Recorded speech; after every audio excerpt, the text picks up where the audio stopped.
grow up with the NES, PlayStation, Star Wars, cartoons, and 80s TV? Do you like to think who would win in a fight between Batman and the Master Chief? Comics, games, movies, music, and TV, they're gonna tell you everything you need. Superheroes or not, they got your back. They're gonna save the world of geeks.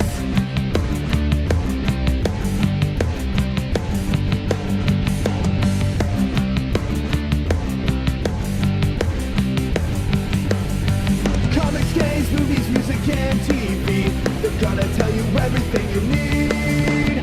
Superheroes or not, they got your back. They're gonna save the world of geeks. ThisWeekInGeek. ThisWeekInGeek.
Well, hello there, terrible warriors, one and all. Hello, welcome. This is our fun little. We're 8 seconds in, and things have already fallen off my table. Hi, everyone. Just Sneakock here, and we're not doing a podcast. We're doing something live. We've got a few of you already coming to join us tonight. I am not alone. I'm going to introduce you to everyone around you, but to give you an idea of what we're doing, the podcast is on a summer break. We're going to have new episodes out every other week in the form of interviews. What we're going to try something here is every other week, right here, Saturday nights, we're going to play the Cambridge Chronicles. We're coming back. The second season had always been planned to be, well, as you can probably see around me, by the beautiful art from Hesbel, a bit of a cyberpunky Shadowrun setting. So I'm going to introduce you here. Let's see if this all works just fine. I'm going to start dragging people in. First, of course, I have joining me here, here in the studios are going to be our game master. His name is Mike the Birdman Dodd. Hi, Mike. Welcome. Hello. But, Can you hear me? Oh, I can hear you. Yes, you can. Yes, wonderful. And as I slowly draw people into my realm, we're of course joined by your second in command, your partner in arms, your what other nefarious names can I give you? Alex Ricci. Hello. Hi. Hello. And wonderful. And because just two players wouldn't work if we were playing this game, we extended an invitation to the terrible listeners who ran that really kick-ass charity not too long ago. And so they have taken up the call. And tonight we are joined by the terrible listeners by one Ken Reels and Loot Strings, who have currently themselves muted. And I don't know if they have the ability to talk, but I'm going to try and work on not having them server muted, because that's apparently their default state. So I will I'll solve this out. Here, I'm going to bring everyone up onto the screen first so we can see there's Ken. Oh no, that's not Ken, that's Alex double-faced. What's happening? Fucking broke it, man. It's there on the preview. It's there on the preview on my one screen, but it's Alex's. Oh dear. Okay. I can fix this. Let's try that again. Is that nope? Oh shit. Okay. Well, we got two Alexes.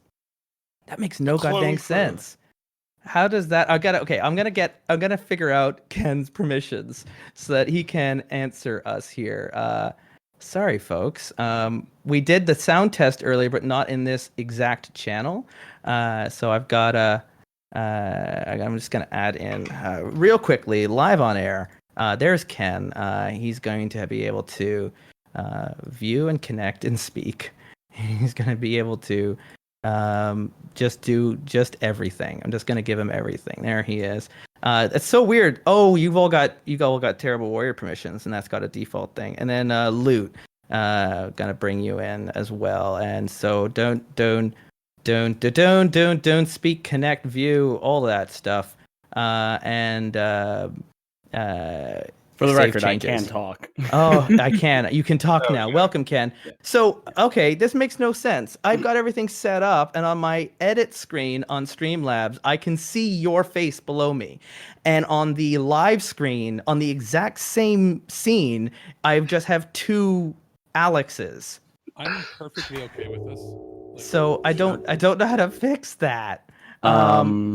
It's clearly taking the source from the same. I'm just doing a screen grab from two different Hangout windows, and that's on the probably why, because Streamlabs is the worst. Is using Alex's setting. Yeah, but then why is it there in my edit screen? Why isn't that live? Because OBS is a mess. Yeah. All right. I'm just gonna try and go just fun. To me. Hi, just me alone. And then, nope. There. Okay. Let me get out of. Let me get out of studio mode. Yeah, someone did give us bits. We got an alert earlier, and I'm just kind of filled with panic as I go into the live stream. Ken. Oh, there it is. Ken's fixed. Okay, so I just went out of studio mode because studio mode is borked. That works. That's probably why. There's Ken. There's Mike is that way, and then over there is Alex, and then we got Luke just hanging out in the corner. And hi, Luke. Welcome. Hello. Hello. Okay. All right. Hello. Pro at streaming. This is our first proper show. We were here a few weeks ago just to announce what we were doing. We're learning as we go, which is the whole reason we're doing this in the summer. Is to get used to this wonderful place that we're going to be hopefully finding our new home at. So, welcome everyone. It only took 10 minutes of me just completely panicking out. I need to hire a producer. So support us on Patreon, and maybe I'll be able to do that. And we get some extra help. I don't have any idea of what perks or subscribing to Twitch is going to be like, and let's just get down that bridge later. But for now, Mike and Alex, we played the Cambridge Chronicles, rather the two of you did, and give us a little history on that first season. I know it has nothing to do with this story, but like where we got to now today with the second season of Cambridge Chronicles starting. Okay, so the Cambridge Chronicles, as you guys know, started out as a D&D 5th edition game that I ran between Alex, Mr. Christopher, and another guy on the show named Lee, who has since departed for future endeavors. And we basically told the story over the course of almost 40 episodes, taking them across the fantasy realm of Faerun. Yeah, Alex wrecked the world. Alex fucked the world up. I pretty much ruined everything. Yeah. And it was completely not supposed to happen that way. The basilisks were just there to be a bad guy. Yeah. And I made the wrong wish. But it was a fun wish. Oh, hey, cool. Thank you. Yeah, so that spun into a 40-something hour campaign. Welcome, Icern300. Welcome following us here. Wonderful. Looking forward to it. I'm going to keep interrupting you every time I get an alert. Just you get used to that. And I know it's just the default alert sounds, y'all. I'm working on it. We'll customize it later. I'm trying to think of what else. And so, yeah, we went across D&D through my version of Faerun, aka the Forgotten Realms. And we played fast and loose with like D&D 5th edition. We encountered some familiar characters. We went through Waterdeep. We invented a town called Cambridge, ruled by the lordly Lord Kilsh. And we're still sticking with the Cambridge Chronicles because you're also kind of in Cambridge. With you living out in Guelph. Yeah, I'm like 20 minutes away, so. Yeah. It just sounded better than the Guelph Chronicles. Cambridge sounds cooler. The Gulf of Guelph. And then, yeah, so me and Alex were talking. We're like, okay, we're kind of done with D&D. We played here for 40-something hours easily, and we want something new. So I said, well, what about guns and magic? He's like, that sounds interesting. And I said, Shadowrun. And Mike, you and I've got history with Shadowrun because I think it's the very first year of Terrible Warriors, and it was the first game I was invited to play with. It was in Steve Saylor's living room way out in Etobicoke, and we sat there on the floor. We all gathered around, and you took us through the Candy Factory job. And that's where I don't remember anything about that game except there was an orc in a van, and I could control my car and helicopter with my head, and we got out into just shenanigans. It was a weird, fun time. And I haven't really played. We did a short run at Shadowrun. Just before I lost my leg. Yeah, about 2 or 3 years ago. We never released those episodes. Change, give or take. Yeah, we never released them because we only recorded the first 2 episodes, and then everything kind of went sideways, right? And so we just, that's actually where I believe Mouse Guard ended up being recorded instead, and that's where that would have ended up. So what we did is we took the theme of the Cambridge Chronicles of the Dungeons and Dragons and the music from that first season, and I went back to our artists that made that and been like, "Can you do that but make it like synthwave?" and that's where we ended up, and that's why we got all this like really kick-ass artwork that's around us. And that last song you heard right before I came on live is from Ori Falconer, who wrote or composed the theme song for the Cambridge Chronicles. We'll play it on the way out. Today we're not going to be playing much of the game. Today we are getting to know our table, and we're going to be creating our characters, and so it was all there in the chat and the tags and stuff. So for the next hour and change, we're going to create our Shadowrun characters to get us ready for the story, and then in 2 weeks time we're actually going to friggin' go out and kick some doors down. Last question here, because this is really fun, is normally I'm here in the studio and everyone's also in here with me. I'm all here by myself. I'm all alone. As we mentioned, Mike and Alex, you're over in Guelph. I'm, of course, in Toronto. Where Ken and Lute, where do we find the two of you? In parts unknown, or do you want to disclose your location, your GPS coordinates, your altitude, longitude? I am your altitude and longitude. I am all the way down in the land down under in Australia. Yeah, there you are, way on the other side. Great, because our internet is terrible. that's why you have a still image there. And that's also because I don't own a webcam. That's fair. I stole my webcam. This one I'm talking to right now. It wasn't mine. I stole it. I mean, it was sitting at the old radio station I used to work at. It was just sitting there. You procured it. No one had used it for years. I don't think anyone remembered it was even there. It was just sitting there in the dress. I'm just gonna use this. I'm just gonna take this like a coffee mug. So I think I'm past the statute of limitations on that, anyways. And anything I do say on the air is for entertainment purposes only. So there we go. Mike, I don't remember anything about Shadowrun, and for the 2 other people here who do know things about Shadowrun, they don't know anything about 2nd edition Shadowrun. So we will be leaning on you to help guide us through your madness. And I know I don't have a whole lot in my mind prepared, so I'll be banking off of everyone else who's been having some concepts, and we'll see where I land. I'm coming in with a very open mind and an open spirit. So we had a few. Where do you want to start, Mike? I know a few of us have some concepts in mind. Let's say I know Lute has already done all his heavy lifting, and thank you so much. Lute has taken the role of the rigger in the group. For those of you that don't know what a rigger is what Justin played actually in the Candy Factory job. A rigger is someone who is a vehicle specialist or drone specialist who can control vehicles and drones via something known as a vehicle control rig in their head. And they can control these vehicles with their mind, either via remote or by plugging directly into the car or truck, van, or tank in this case. It's an armored infantry vehicle. It's technically speaking not a tank. But it's actually got that spray painted on the side, technically not a tank. Like just airbrushed. Sure spray painting the Lone Star symbol on the side. It's the TNT, technically not a tank. The T-Nat. Look, I got really blackout drunk one day, woke up, there was a tank in my garage, and I don't know who I stole it from, and I don't want to find out. The T-Nat 753 or 70,000. That has a nice cyberpunk ring to it. I am taking that as a background option. You don't know how you got it. Yeah, no, I didn't. Cool. That's how I decided to get it. I have no idea how I got it. I don't want to find out because that scares me. Just a mysterious proprietor.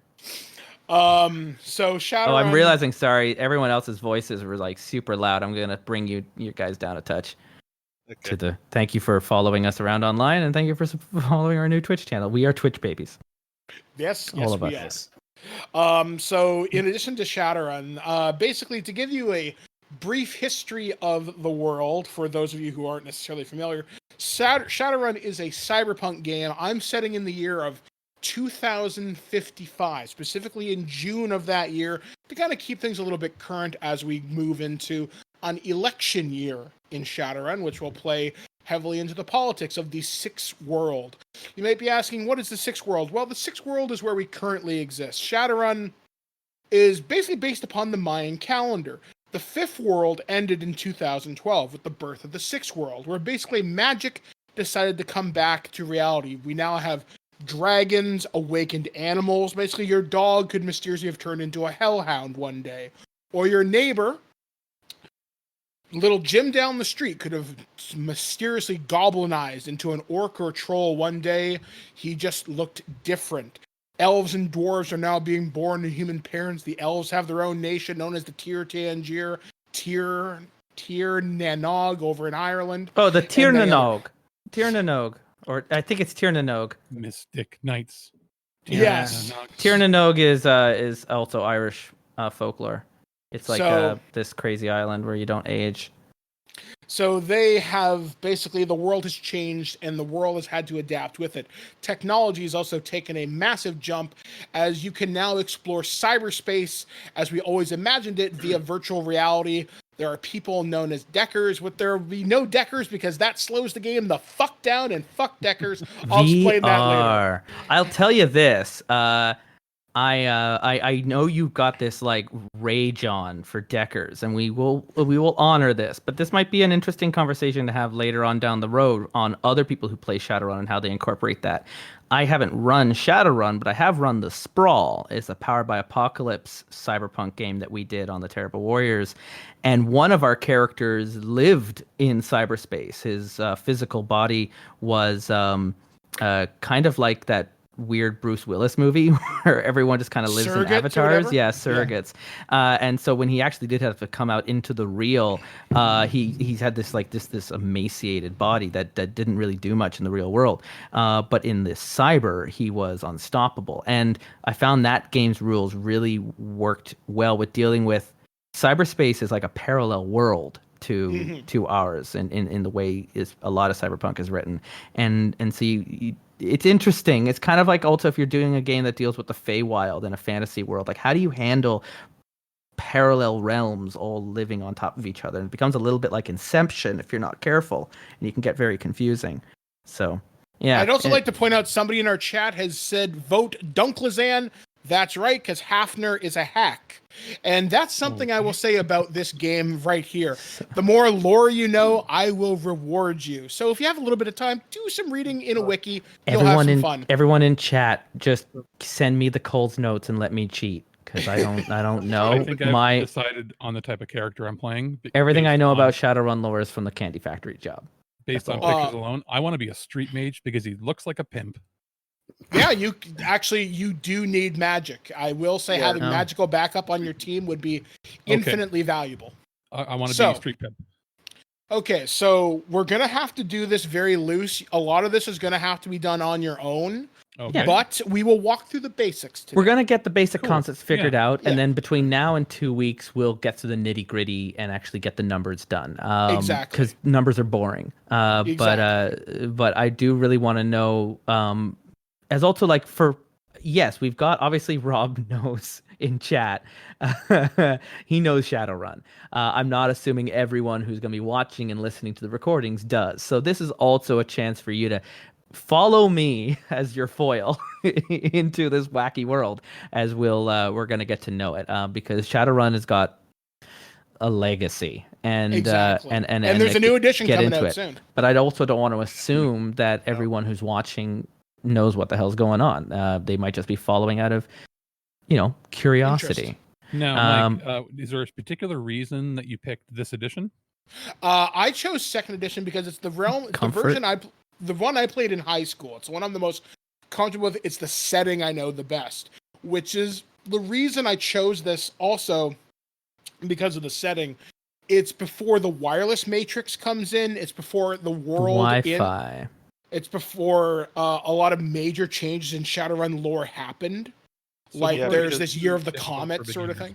Right? Yeah, exactly. This is a great intro for beginners. Boy, has the second edition not aged well, though. No, I'm just clicking through, and there is some problematic appropriation happening. It is very, very like I'm going to say 80s. It's a product of its time. Yes. It is very obvious. So, what kind of mage were you looking at, Alex? Oh, I want to play the Street Mage, the pimps. Oh, yeah. Street Mage. Okay. Page 61. Because I'm looking at, because there's a bunch of different mages. There's the combat mage.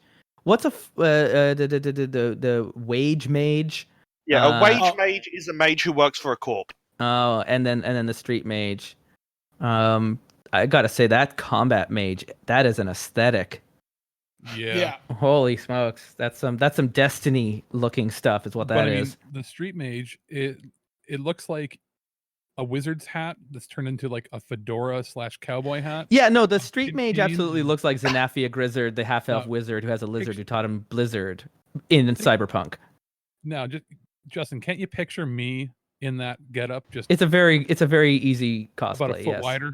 Yes. Basically. Yeah. One of the advantages to the street mage is they typically have a more wide variety of skills or variety of spells, if you will. That's combat mage. Yeah. Combat mage is more obviously combat focused, and someone like the wage mage will also have a wide variety of skills, but maybe at a lower power level. Yeah. Now, if you want, for simplicity's sake, I will allow this, and not really a big allow thing. You can pick a character right out of the book, though I do not recommend it. Because you can tailor your abilities and tailor your spell skills and cyberware as you see fit.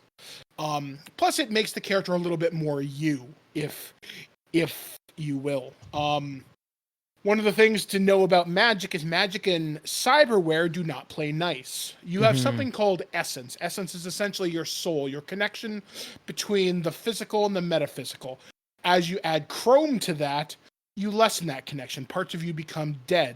And your magic rating drops. Even if you lose a 0.1 essence, you go from a 6 essence to 5.9, but that means your magic rating drops, which means you can only cast spells of a certain level. That's not to say that's not necessarily a bad thing, because there's something called a burned out mage, which is a mage who has combined cyberware with magical ability. He sacrificed some power for a little bit of chrome, and that's not necessarily a bad thing. I've done that myself. I don't want to get too magical, but I am kind of digging what I've read just briefly while you're talking on the combat mage to the other side of the coin to Alex's street mage.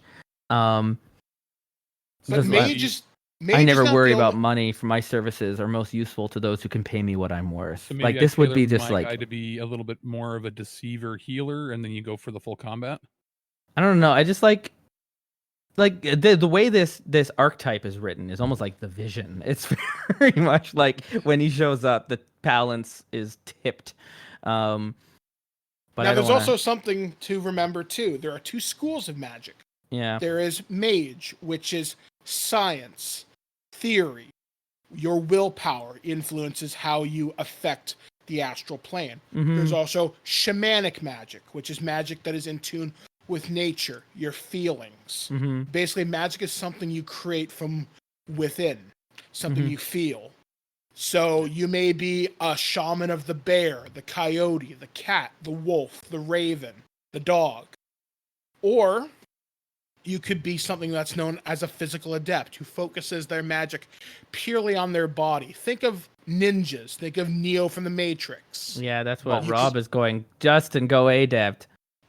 Yes, a Oh, physical yeah. adept is something incredible to behold. Incredibly fucking broken in 2nd edition, I might add. But I will allow it if you wish to play a physical adept. Stuff like that is also open to interpretation too. Yeah. There's also Reading- something... Sorry, go ahead. So reading the Street Mage, it's almost like Doctor Who. There's someone who basically understands their skills can be used not just by corporations and not just by other magic users, but they understand their magic has a practicality to it. And there's also a wide variety of spells you can use. The main book has a shit ton. Well, So like let's it not says- spend too long here on Yeah, magic. exactly. I know Yeah. Ken and Loot, you've got some concepts in mind as well, Yeah. and Yes. and that might give Alex and I something to think about here Yeah. as we hear what you guys have planned. As I mentioned before, I'm playing a rigger. Rigger's named after the vehicle control rig, the cybernetic implant that they all require. They're mostly focused around either vehicles, drones, or a mix of both. I've gone purely with ground vehicles because skills. You only have so many points. Other than that, the main archetypes, you've got stuff like the face, who I don't think has a specific archetype listed in the book, but they're essentially Not the really. social character. Yes. The con man, that's The fast face. talker. Yeah. Mhm. And then you've also got the street samurai, who is basically typically more chrome than human, and their job is to put the hurt onto literally anything that's not on your team. They're the fighter class, more or less. Which Yeah. is Katana where option. I'm going. Like in the book, Well, the that's where picture is Ken's basically going. Okay. Duke Nukem with Wolverine claws. Yep, and those are known as cyber spurs. If we've which got you a can mount rigger- those anywhere. Now, We've got a rigger in and a game me samurai. and Alex recorded, but it was never released, unfortunately, due to some troubles we had over here on our own podcast. Alex mounted his spurs not in the back of his hands like Wolverine, but through the back of his elbow. So he could Yeah. elbow somebody, Well, and actually, they that's wouldn't see kind it of coming. the way Cyberpunk 2077 with the arms and the blades that come out of the arms. Yeah. Yeah. Yeah, mine wasn't Super rad. like long blades. It was just going to be like a very thin. Think like if the bottom of your arm had a hockey skate on it. Mhm. Mm. So, just elbow people in the face. So yeah, I mean, the more creative you get with your cyberware, now, because we're only doing character creation, we're doing this very basic. I'm not... Ken and Loot will probably recognize what I'm talking about when I say Delta grade cyberware. We're not dealing with that during character creation. Not to say you Oh, can't no. get some later. You're limited to rating 6 gear anyway, so Basically, yeah. So, and also if you- good luck affording that. so stuff like that. If you wonder what I'm talking about, Delta grade cyberware is military grade. Okay. And stuff like that, just for your edification. So other character concepts, as I said, there's magic, there's the street samurai, there's the rigger, the decker we've already briefly touched upon. And we've talked about the face, aka the con man, the social character. Having somebody who can get into places is going to be valuable. Shadowrun is a game where, as I described it to Alex when I first pitched the game to him, think less Rambo, more Ocean's 11. Yeah. If you Yeah. can, We're making a crew. Heist. We're going on heists. exactly. If you can walk into a place without firing a shot, then you've done something remarkably well. And besides, Snipers. if you leave a trail of bodies behind at, say, Ares, Fulci, or any of these other mega corporations, they're going to send people after you. Mm-hmm. people don't like to see dead employees. It tends to make investor calls awkward. So, that being said, you can play any type of character you wish, any type of background you wish. I'm not going to limit anything outside of Deckers. We got rigger, and we've got a samurai and a street mage, and it sounds like I was worried about like I don't want to play a character that's going to try and hog everything. I also like it. I kind of like that you've taken the 3 archetypes I would have chosen. so that's gonna push me into a nice new place. The combat mage, I don't play combat oriented characters, and I would look forward to finding what this character would be like on what they're doing, because unlike the former wage mage, this person's like they're just a weapon for hire, essentially. A damage machine. Yeah. I mean, it says here like, they could go against a samurai, but they usually know better, and they've got a better sense of guile and subterfuge. But they could hold their own, or at least tip the balance against a samurai with a group if they came in onto the scene. Is sort of how the commentary here is written about. Well, there's an old street saying, which is something you should remember. I like the idea of someone who's like got no problem eating his way to the top and living this like 1% lifestyle in a world where everyone else is fighting over scraps. The combat mage tends to live up in that better percentage of lifestyle. Absolutely, because magic is incredibly rare in the world. Yeah. And especially the combat mage archetype is very like this thing that's written here, this flavor text. It's very much about like, my lifestyle is expensive, for I cherish the finer things. But one could not enjoy the life I do by pouring endlessly through myriad dusty tomes. So he's not just like Doctor Strange. He's willing to go to ethical edges of where his magic can be used in order to maintain this lifestyle he's grown accustomed to. Now you see, my character, like the backstory I have for my character is, I grew up in the high life, but I decided to leave. And I didn't grow up in the high life, but my magic has allowed me to have this life now that I'm never going to give up. This is much better than living anything else. I'm just looking at the combat mage, the archetype. Has 1 month prepaid of a middle lifestyle, which is a pretty damn good lifestyle, all things considered.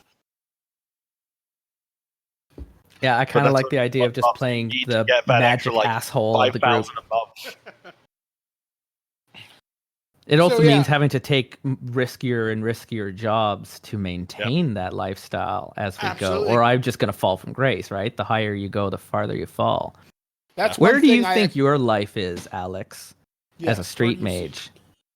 I'm thinking kind of Constantine. Yeah, Rob. I see that, yeah.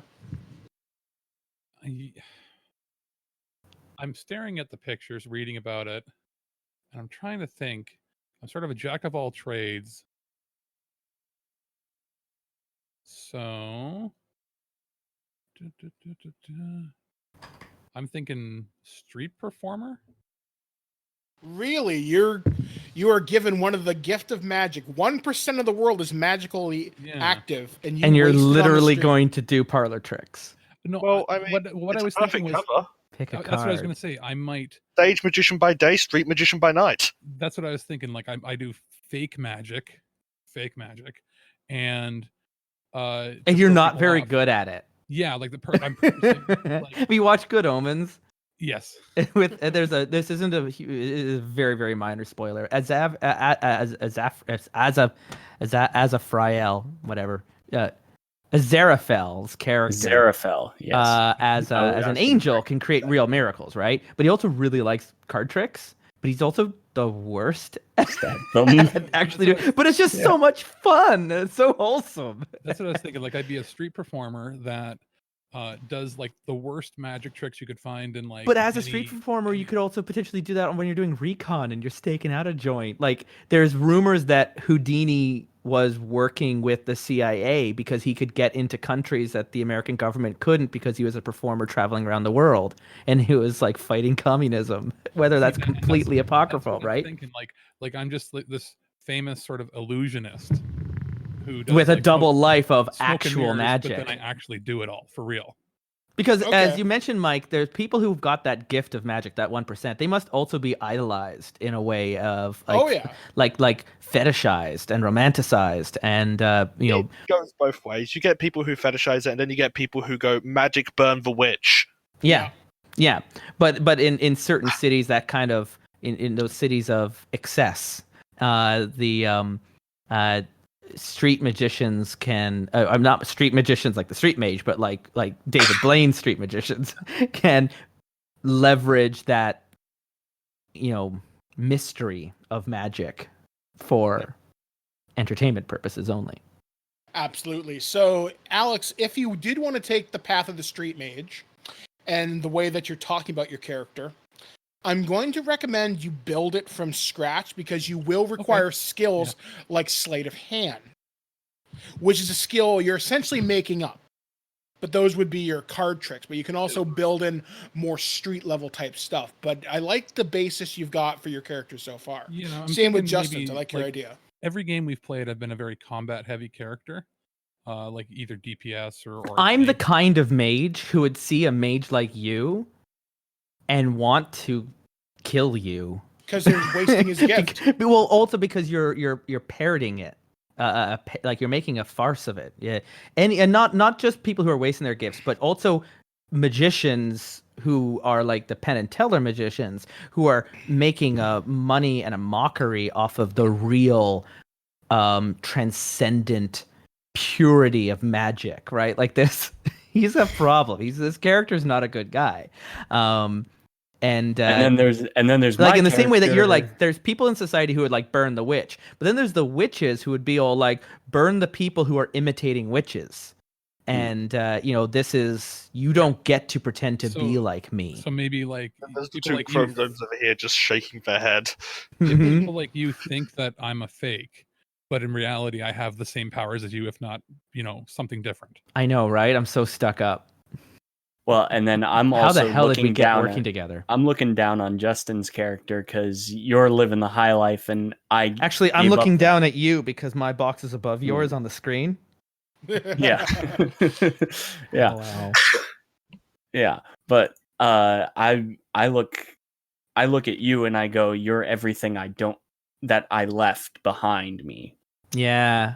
Wow. If I'm making this character, why are we working together? You know what? Obviously, we're working together because the corporations are forcing us to. Yep. They've always got something over our heads, right? Yep. So Well, Also, the thing we is, hate each other.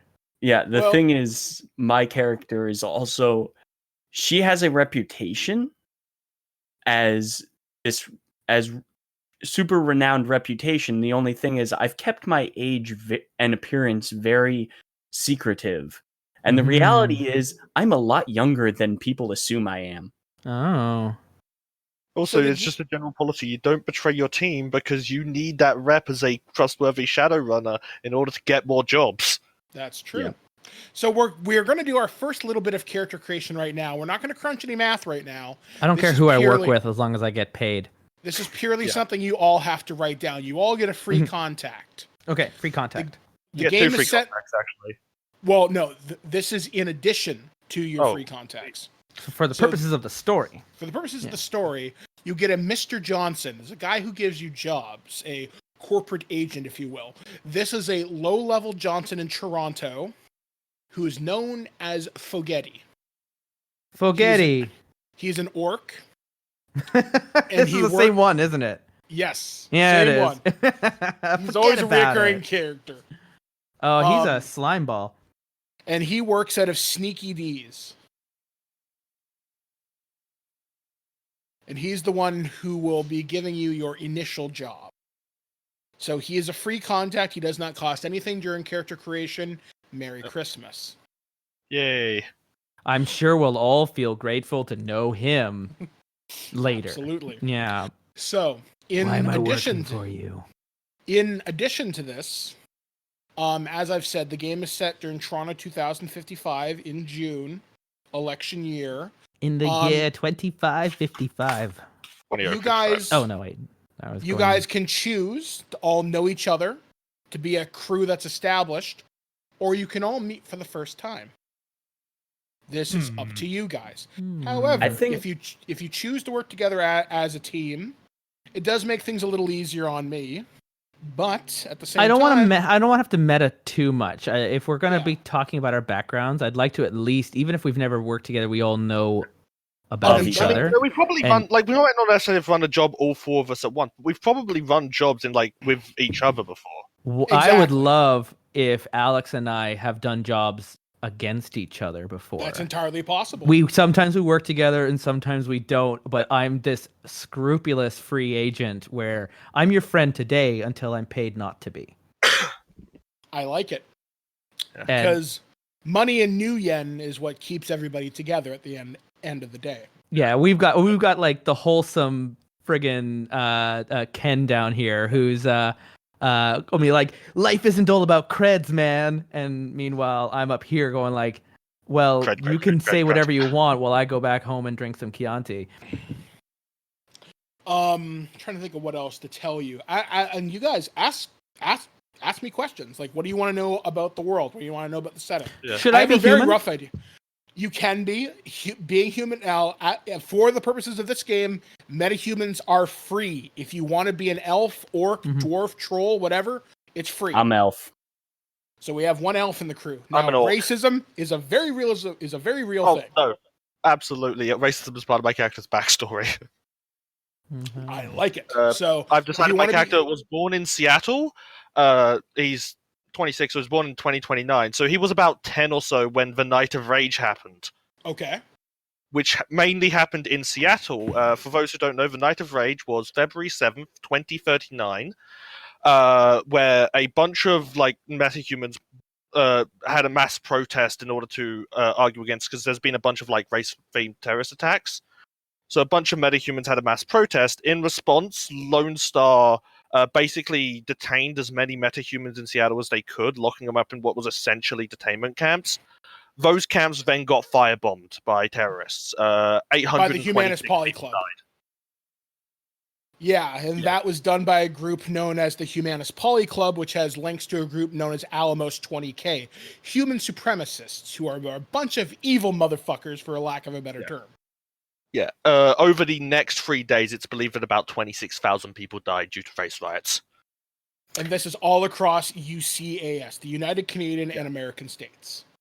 Yeah, and this is widely considered to be the worst race riots, racism-based hate crimes in all of Shadowrun history up to 2075. So, being human does give you the benefit of you can just blend in anywhere. But if you choose to be a metahuman, you do get certain racial benefits. Like maybe you can see in the dark. Maybe you're a little bit quicker. Maybe a little bit more charismatic. Maybe you're a little bit more resistant to disease. As you look through the Shadowrun character creation, as I've outlined on page 40, you'll see some of the descriptions outlined therein. I think I'll be human this time because I've played other races before, but then it plays into my character sort of just being like an ordinary guy. Yeah, like literally the white rice of mages, right? I look like a street or television children's performer sort of thing. Yeah. Okay. So I just sort of blend in with anybody, but then still have magic. Now, are you a full magician or an adept? And I say that because there is a difference. A full magician can do anything. You can see astral space. You can astrally project. You can cast anything. An adept can't astrally project, which means you can't leave your body, but you can still cast spells and everything. It means full. Full. Good. That makes it really, really simple. And I presume that would be the same for Justin. You're a full combat mage. Sure. It just makes things easier if you're less than an adept. Adepts are cool, but it's basically min-maxing the system. If Shadowrun, let's not add complications to this.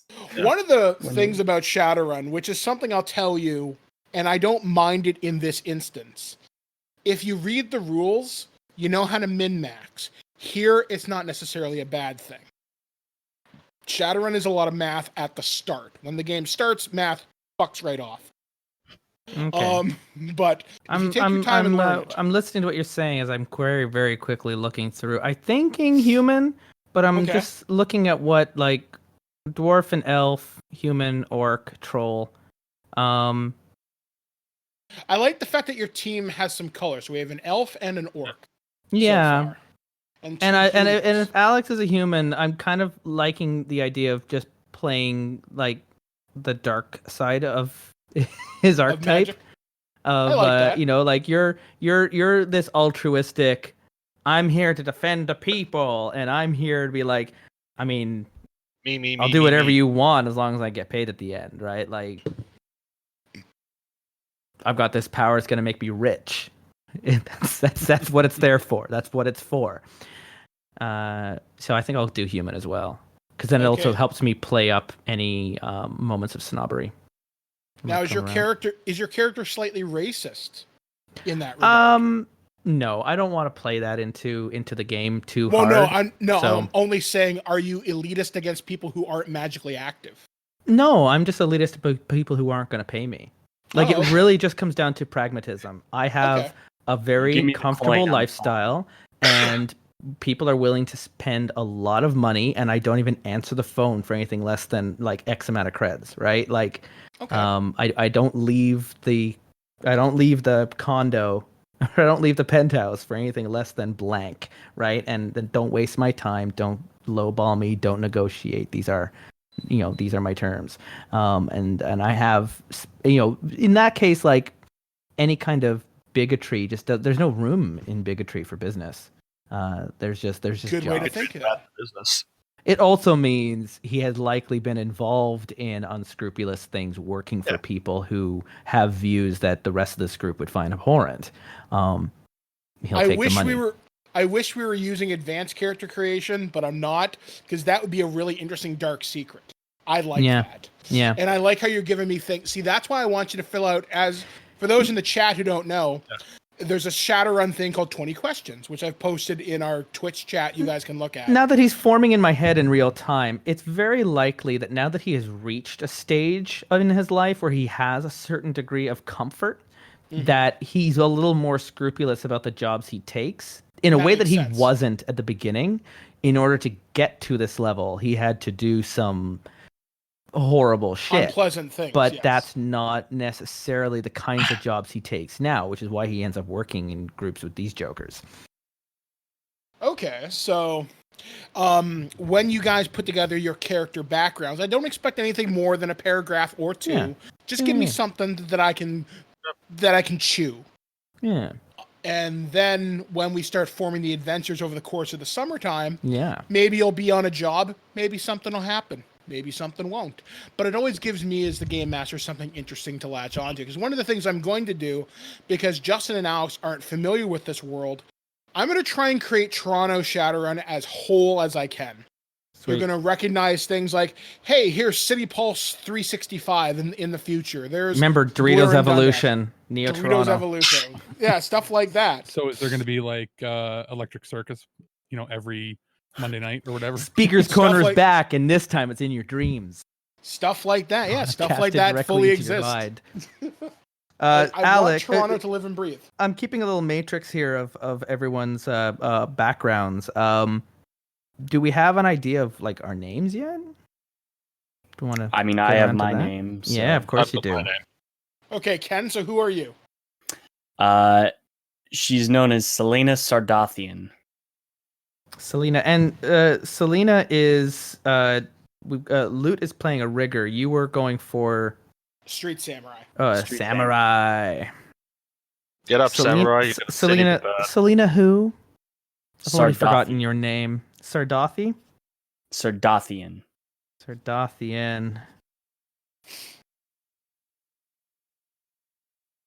I feel like my character would just be like initial names, like on a job, it'd just be like S, K, J, right? Like, I'm not gonna learn your names.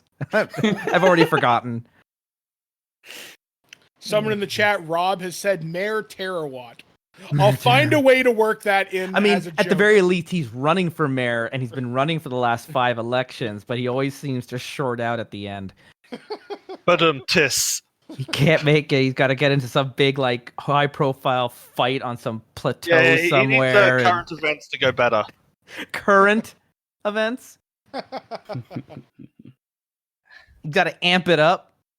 It'll be a real shock when he wins. Oh, We're terrible. the conduit Love to you, these Connell. jokes.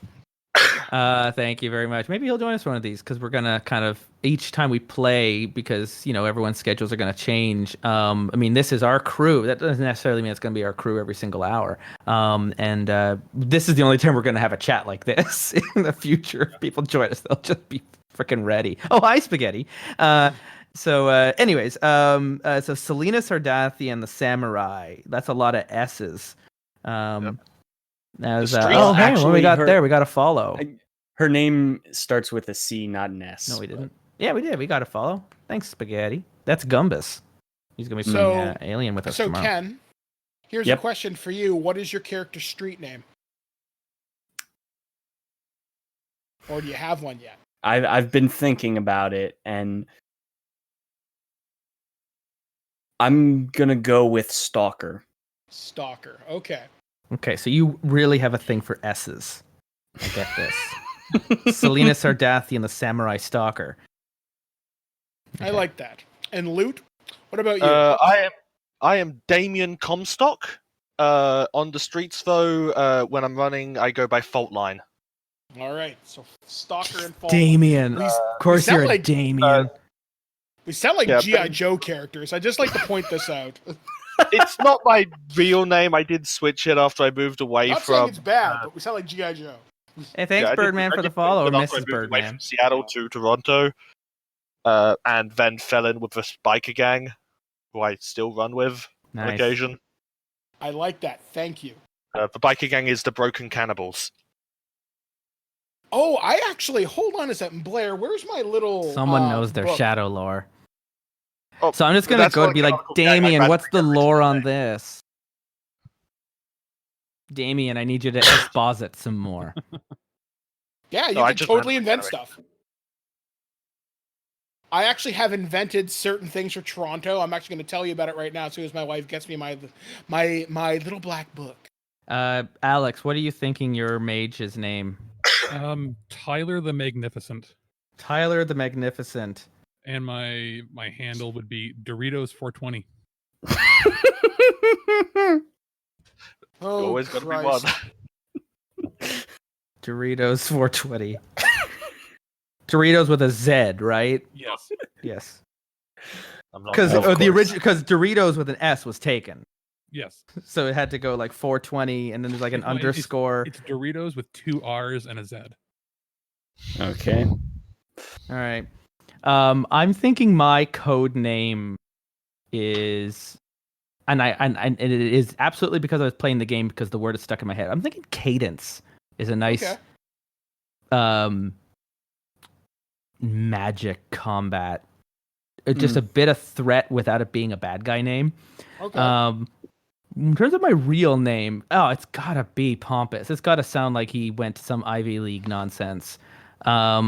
Gerald. Gerald. Nathaniel. Nathaniel, yeah, that's a good one. Maybe he's that asshole who's got 2 first names for a first and last name. So it's like Ouch. Nathaniel James. Just Nathaniel James. No, it's got to be 3 letter. It's got to be a 3 name. So that way you're not sure if he's a serial killer. So Nathaniel James Chamberlain. no, Chamberlain is too much. It's too much. I mean, it's just a name you chose. It doesn't have to be your real name. Nathaniel James. Oh yeah, no, but he's this is the name. Someone in he's chat kept. goes Nathaniel James William. Nathaniel James Williams. So to give you a little bit more color for Toronto, But I did cadence. make up some gangs for you. You have the Humanist Poly Club, which, as I said, is a group of human racists. Fuck those guys. They go by the name as the Nation. They wear red ties and suits.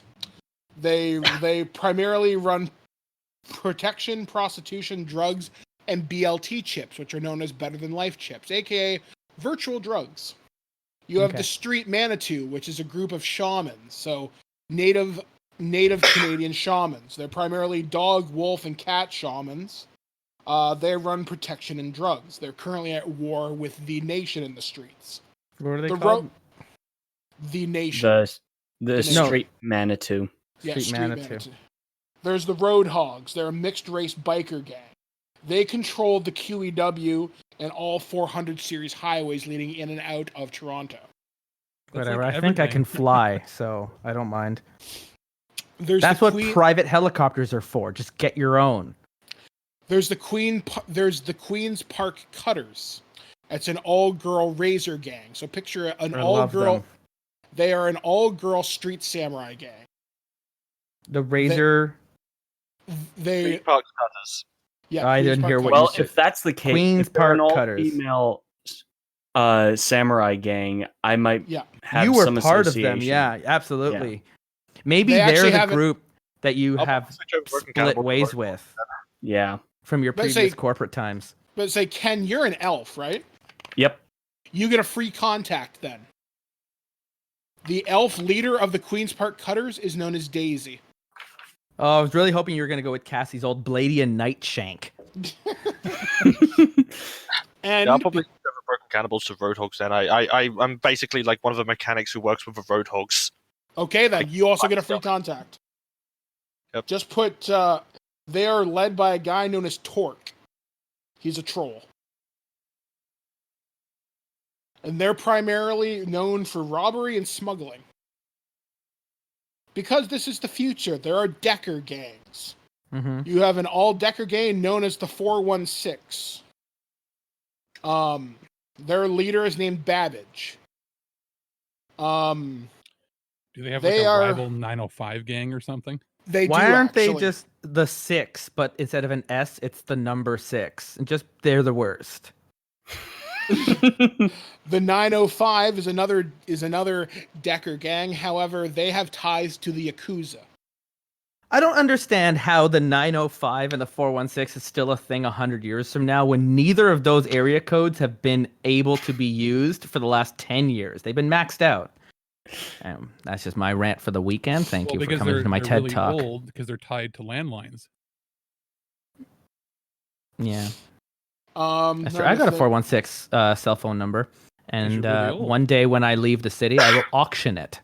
And you'll probably get someone to take it. I'm an old man. That's true.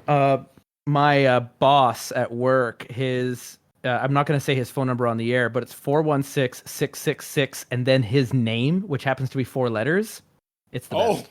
Wow. He won that. That doesn't sound evil. No, he's my supervisor. So we got the 6 and the 905, and they deck each other. We got somebody in the chat. Oh, I love how Jelly, aka Jen, is calling us weird. Yeah, we're fucking weird. You ain't seen nothing yet. All right. I mean, we're not all Canadians. Only the people on the top row are Canadians, and we've got the other countries because we're above around here. An Aussie and a Yank. Yep. So, I've got a number of layouts. If we had like 6 people, I got ones for 4 and 3 and 2. So it's kind of fun. I've got okay. So we got the 6 and the 905, and they're the Decker gangs. Yeah. And they just hack each other. Okay. Yep. They just hack each other. They've been at war for years. Bunch of nerds. Got it. I also have some other NPCs of note if you feel these work with your backgrounds. Mm-hmm. I have Officer Piccone, otherwise known as Officer Friendly. He's your Lone Star officer, always known to be on the take. Okay. He's an elven guy.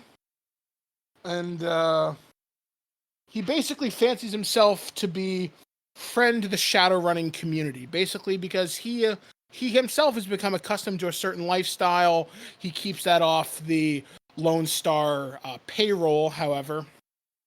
But he lives comfortably on the Sunshine List, if you get what I mean. So Officer Piccone is someone, if you wish to pick up, you can. Yeah, I guess, Jelly Swirl, let me explain. So historically, the 416 area code is the area code for Toronto. The 905 area code is the area code for Ontario.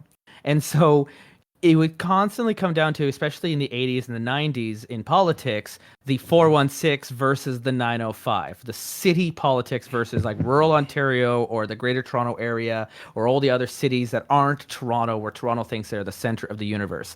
And so that hasn't been a case for like this century. I think since 2004, the 416 and 905 numbers have run out of combinations. So now there's like 647 and 289 and a bunch of other area codes. But even to this day, though, 905 and 416 are still just kind of used colloquially to define Toronto and not Toronto. And old Toronto. So like and our old grandparents. Toronto, yeah, even not even just Toronto, but even just the boroughs that made up the cities around Toronto that were amalgamated into the city in like 2002, I think it was.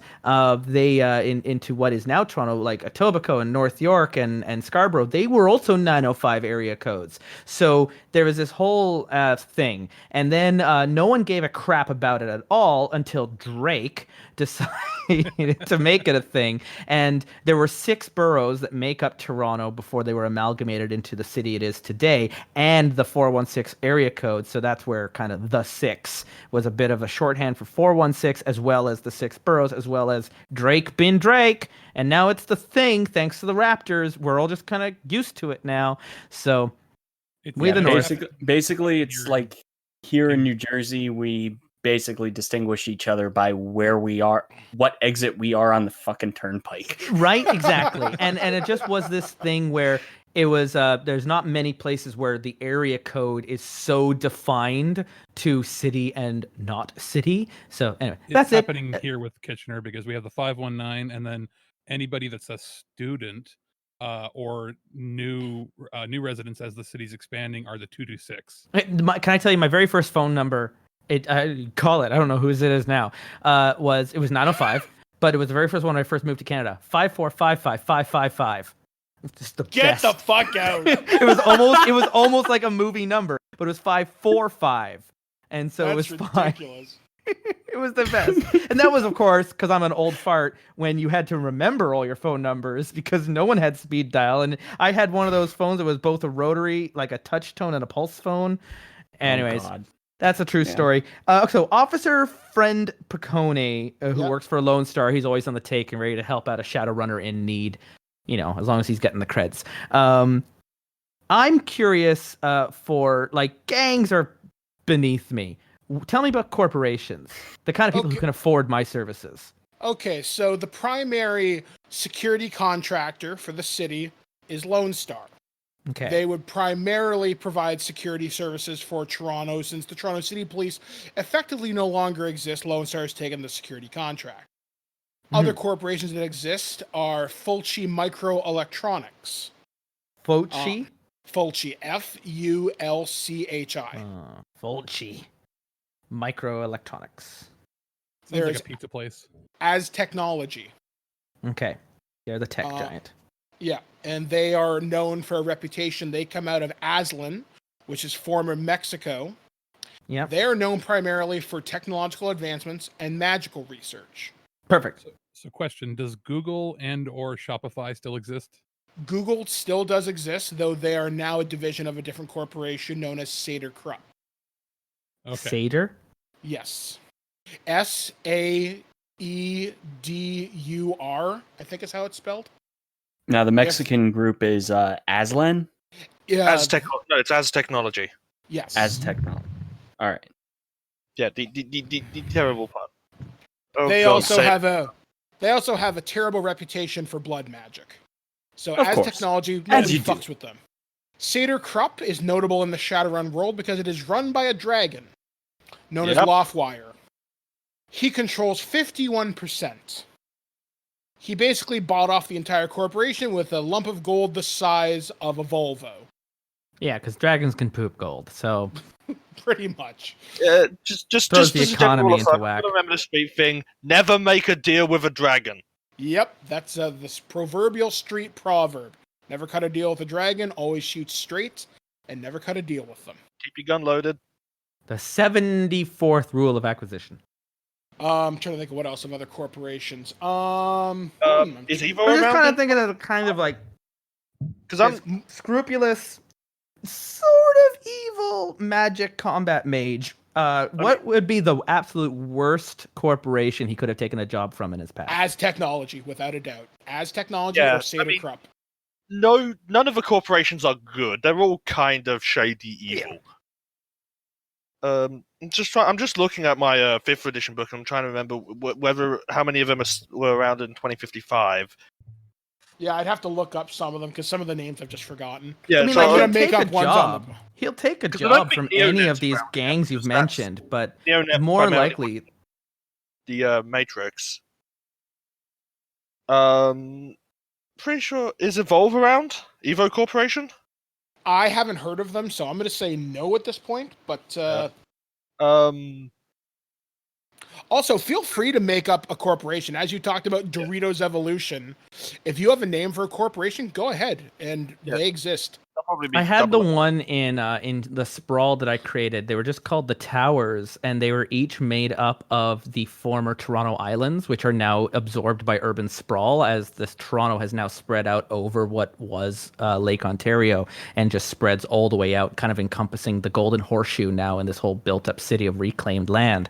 But where the Toronto Islands used to be are now these 3 super like arcology towers, and so you have the Ward Tower, the Hanlon Tower, and the Center Tower, named after the 3 Toronto Islands. And that was it. And the Towers was very much a military weapons contractor dealing with a lot of secret off world, if they can, like in space or up on a lunar base somewhere, like working on weapons that otherwise shouldn't ever be on the surface, and dealing with a lot of like top secret shit. There's no windows on the towers. There's no connection to the net. These things try to almost live in a very controlled environment, and almost no one in the sprawl knew what happened in the towers. They kind of own the city in Neo Toronto and we made. So I mean, I don't know if there's something that you could use with that idea. I like the idea. I like the idea. Kind of neat. I like the idea of the arcology, because one of the things that's unique to Toronto that I've invented is there's the Toronto Arcology, which is owned by Renraku. Renraku also has an arcology out in Seattle as well. It's a corporate living facility. Though, actually, no, wait, let me change that. It's the Rogers Arcology. Oh God, they're still around. Okay, they're cool. still around. I just like the idea of taking like it was just felt very not. cyberpunk of taking these natural places. Like the Toronto Island is one of the most. It's like Central Park out in Lake Ontario. It's this beautiful. Like if you can't get out to cottage country, you can at least take the ferry across, and you're downtown in 1 second, and then you're out in a park in the lake the second with no traffic. And then to take that escape, this beautiful place I like, and just turn it into the worst corporate hellscape of just these 3 super towers that were so big they cast a shadow over the rest of the city throughout most of the day, because they're just monoliths, these imposing, oppressive-looking buildings. All right, so they can be the Canadian equivalent of Ares. Yeah, Ares is the other big megacorp you'll probably know, because they're definitely AAA by this point. Yeah. Now, Mike, can every single restaurant be a Fast megacorps Eddie's have now? ratings, AAA being.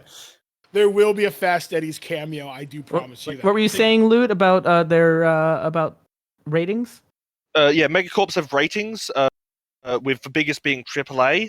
AAA are the biggest of the big. I think in 2055 you probably only have a few, like 4 or 5 things. By 2075 there are specifically 10 AAAs, but not all of them exist quite yet. Okay. So Ares, Seder Krupp, Shiwaze, Boeing, these are your biggest megacorps, who are basically small nations in and of themselves. Nice.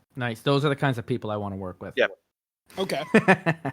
Yeah, they pay their employees in script, so they can only buy from smaller shops which are owned by the megacorp.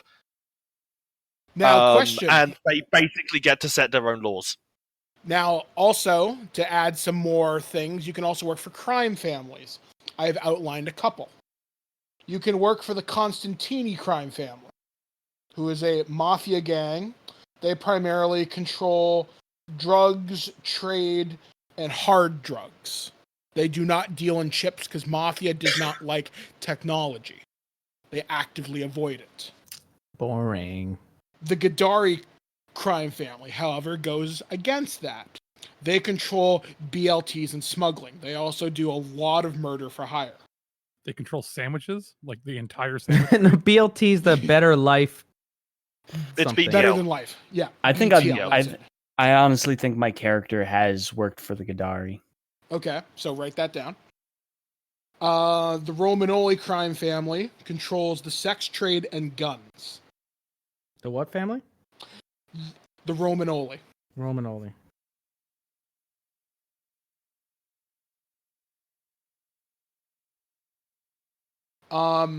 In addition to I know I mentioned the Constantini crime family. Mm-hmm. They're primarily known for murder for hire, arson, but they also have an unusually high number of physical adepts and street samurais in their employ.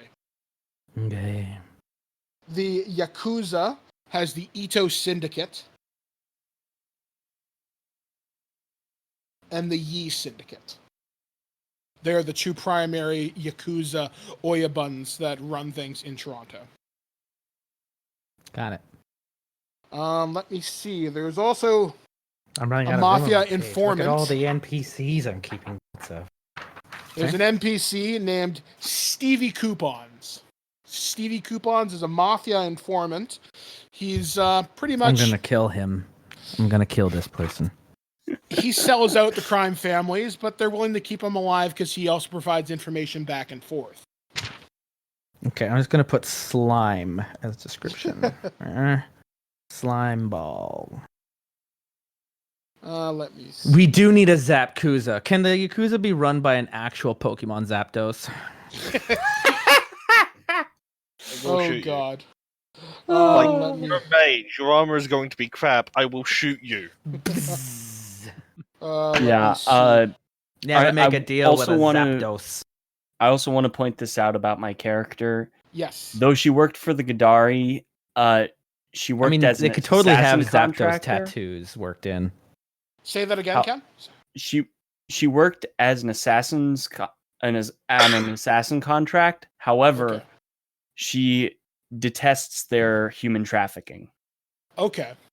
So you're willing to take a life, but you draw the line at prostitution. Okay. Yes.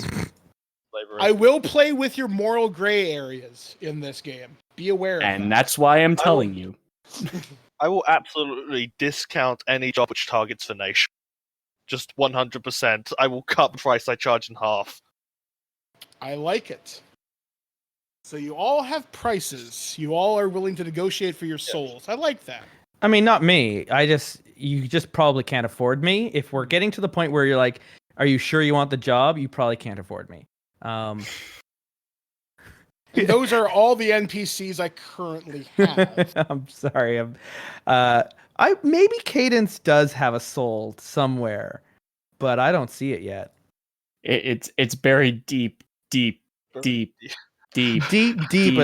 several massacres. Deep down. Yeah. So trying to think of what else I can tell you about Toronto. Currently there is a city contract negotiation going on, which is spilled out into the streets. Okay. Lone Star, who currently holds the security contract, is up for renegotiation with the city. Knight Errant, down hard. Knight Errant, who is owned by Ares, is a competitor. The Shadows have been active with business to make things more difficult for Lone Star. So crime is up, even though Toronto has been declared for the 5th year in a row to be the safest city in the UCAS. However, Toronto crime reporters are wondering if that stat is actually true. Reporters who look into it tend to go missing. I mean, if it was true, I'd be out of a job. Now, is transit still an issue? Like, are we still waiting for Bombardier to deliver all their light rail transit? We will be waiting. Yes. It's still 50 years in the future, and we're still waiting. Yep, so still waiting around. Okay. Yep. Oh, I'm on the screen huge. Yeah, you are. You were massive. I'm fixing your face. Yeah. Gee, that thanks, face. Justin. You're welcome. So could I be like a traveling? I'm thinking like like what if I was Fred Penner, Raffi, and the Wiggles all mixed into one? Oh like God! a child magician or something. You could be, but again, But if somebody travel sees around- your face, But I travel like the littlest hobo or something. you could be. You know, there's a life waiting Yeah. out for you. Yeah, there's a life. You could live your life very public. That's Just what I'm make saying, sure like- you cover your face when you do shadow runs. Like I'm a TV magician. There are spells that do hide your face from technological. One thing to remember in Shadowrun, there's a spell called invisibility. Invisibility means you can hide from me, Ken, Loot, Justin.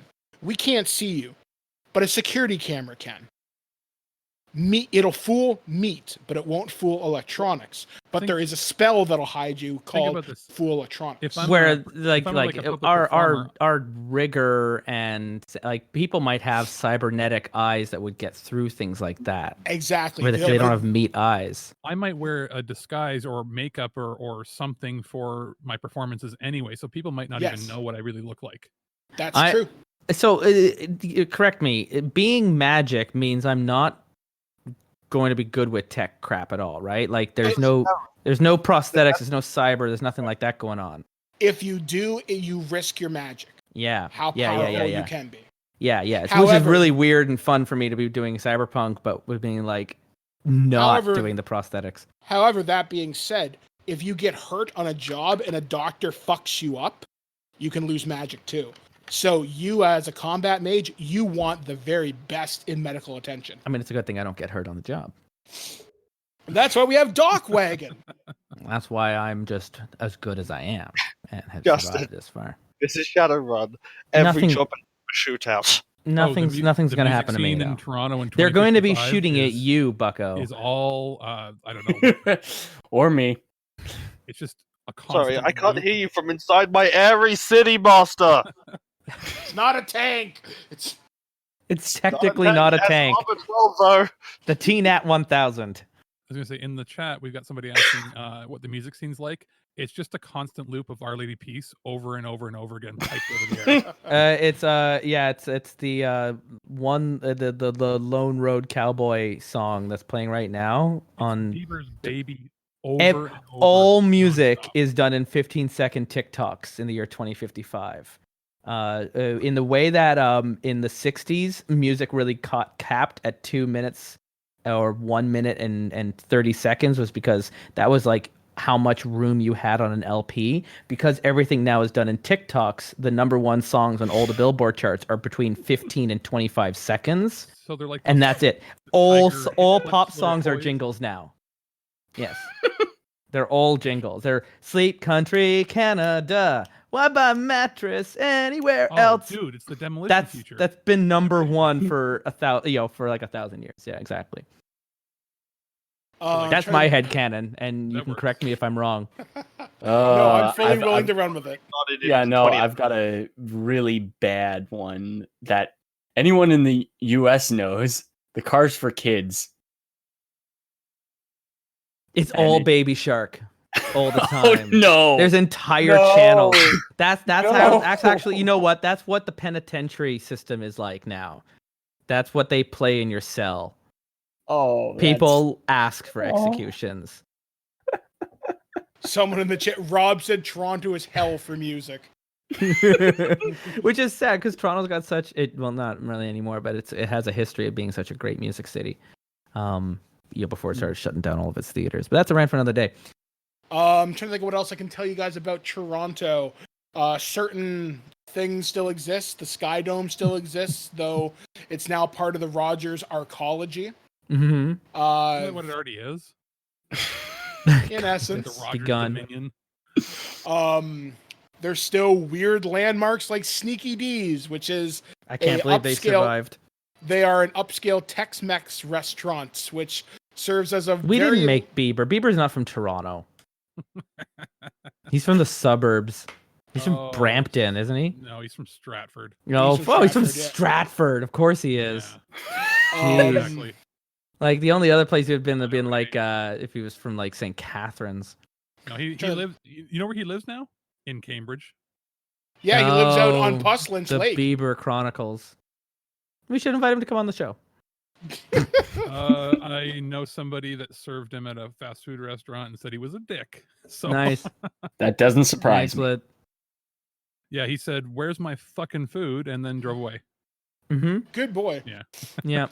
Trying to think of what else. Wholesome. Oh, one of the other things about Toronto, Justin will know this. There is a unique place where Shadowrunners hang out because the cops tend to avoid it. Is the Bovine Sex Club, where you where you can often find Officer Piccone, where he hangs out. Kensington Market is one of the few places where there's there's no deckers. There's no cyber presence in Kensington Market. Everything sort of tries to live a little more organically. Exactly. So bunch of dumpster divers. Pacific Mall, just run by whatever corporation is out west. Is Pacific Mall even in Toronto? Like I keep thinking it's so far, like it's Markham or something. It's so far out. Yeah, it's in Markham. It's really funny hearing this is meant with endearment, but you're giving places from someone who's clearly knows the places that are popular in Toronto without actually, like, no one in Toronto.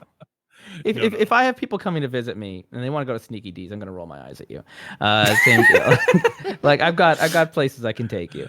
Same thing. There's like plenty of places off the beaten path. Like Bovine's still fun. It's still if you're there. Trying but to do I yeah. guess, like, landmarks. I guess is Honest Ed still around? Is like it's totally not. It is totally like they exist now only as neon signs hanging on other people's businesses.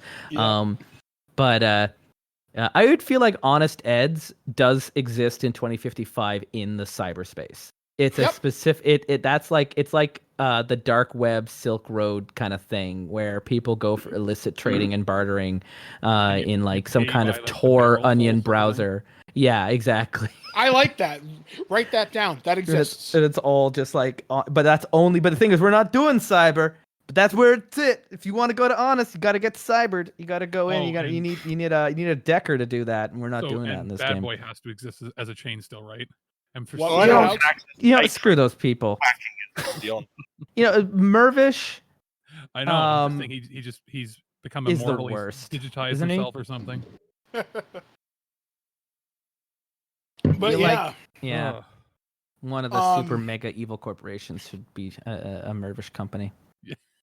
But they're all real estate now. All they do is buy up places and destroy historical landmarks. The CN Tower obviously still exists. It's still a very popular tourist thing. It's just got fins on it now. Makes it go fast. Toronto has still not won a Stanley Cup. Oh yeah, Casa Loma. If you're going to talk about friggin'... They exist. I have that mansion they used in X-Men. I don't even know where that is in Toronto, but Casa Loma was used in Shape of Water. It's made its appearance in Crimson Peak. Guillermo del Toro loves Casa Loma, and the X mansion is it's in. A lot of the interior of Casa Loma is used as well, not just the exterior, and some of the best kick-ass escape rooms in the planet. If you ever want to do that. Yeah, so what's Casa Loma like in 2055? Casa Loma is still primarily used for movies, but it has very heavy mob connections now. No. So it's like not really online. It's sort of like a place that's... It's a tourist trap, but the mafia has money running through it, so they have a very vested interest in keeping it open so they can launder money through it. Excellent. Wonderful. I like that. Trying to think of what else. CP24 has been rebranded as CP365. They broadcast in the Matrix. They broadcast out on Trid. Yeah, they broadcast in 15-second bursts, just like TikTok. Everything's TikTok in the future. The future is hell. I don't know if you're catching on. The future is just the worst. Fifth world mistake for that. I'm trying to think of what else is interesting in Toronto that might be. There's nothing interesting in Toronto anymore. I want to leave this city. I'm so done. There's ravines. There's the brickworks. There's Mount Pleasant Cemetery. I like that place a lot. There's the bluffs. Oh, there's the bluffs. One thing to note is Ryerson University is the leading paranormal animal research. Of course it is. Bunch of quackery. in the UCAS. Also, Toronto the Eaton Zoo. Center is now 100 stories tall and is nothing but Hot Topic. The Toronto Zoo is known for its paranormal animals. Okay, Most notably, hellhound puppies are born there on the regular. Cool. And Wendigos also like, live there. Despite and my feelings, Cadence must work a little bit with his magic on them. So, all right. What's the Science Center now? The Science Center is the Science Center is primary. now a subway station, thanks to Ford. He finally got his bill. That's also a subway that just sells Subway sandwiches. It's just a giant Ferris wheel, like down where the Ontario place used to be is now just the Cinesphere is still there, but it's the base. It's one of the cars in the world's largest Ferris wheel that fits. Rob in the 800 feet chat. into the air. Rob in the chat is asking if Hamilton Ghostbusters still exists. Why would they exist in a completely different property? This is Shadowrun. Crazy Bob Kaplansky still exists in Hamilton. Oh, Jesus. But they are not a Ghostbusters franchise anymore. This is the used carpet salesman. That was great. I'd like to go back to Crazy Bob Kaplansky and not Day, but not in Shadowrun. All right, so I got a whole lot of NPCs and crap written down. This is interesting. Before we wrap for tonight, then, yes, we've got our characters here. We've got Cadence, and we've got the Tyler the Magnificent, Doritos 420, and we've got the Stalker Selena and Faultline Damien. How do Cadence, Stalker, Faultline, and Doritos 420 meet? Well, we've probably worked in jobs together before, various combinations, and this is probably the first time with all of us being contacted through various fixes and such. This is the first time this exact combination of people have come together. Yes. Like, before the four of us working together, we've either worked with one or the other or against some. We've all got reputations that precede us. Tyler.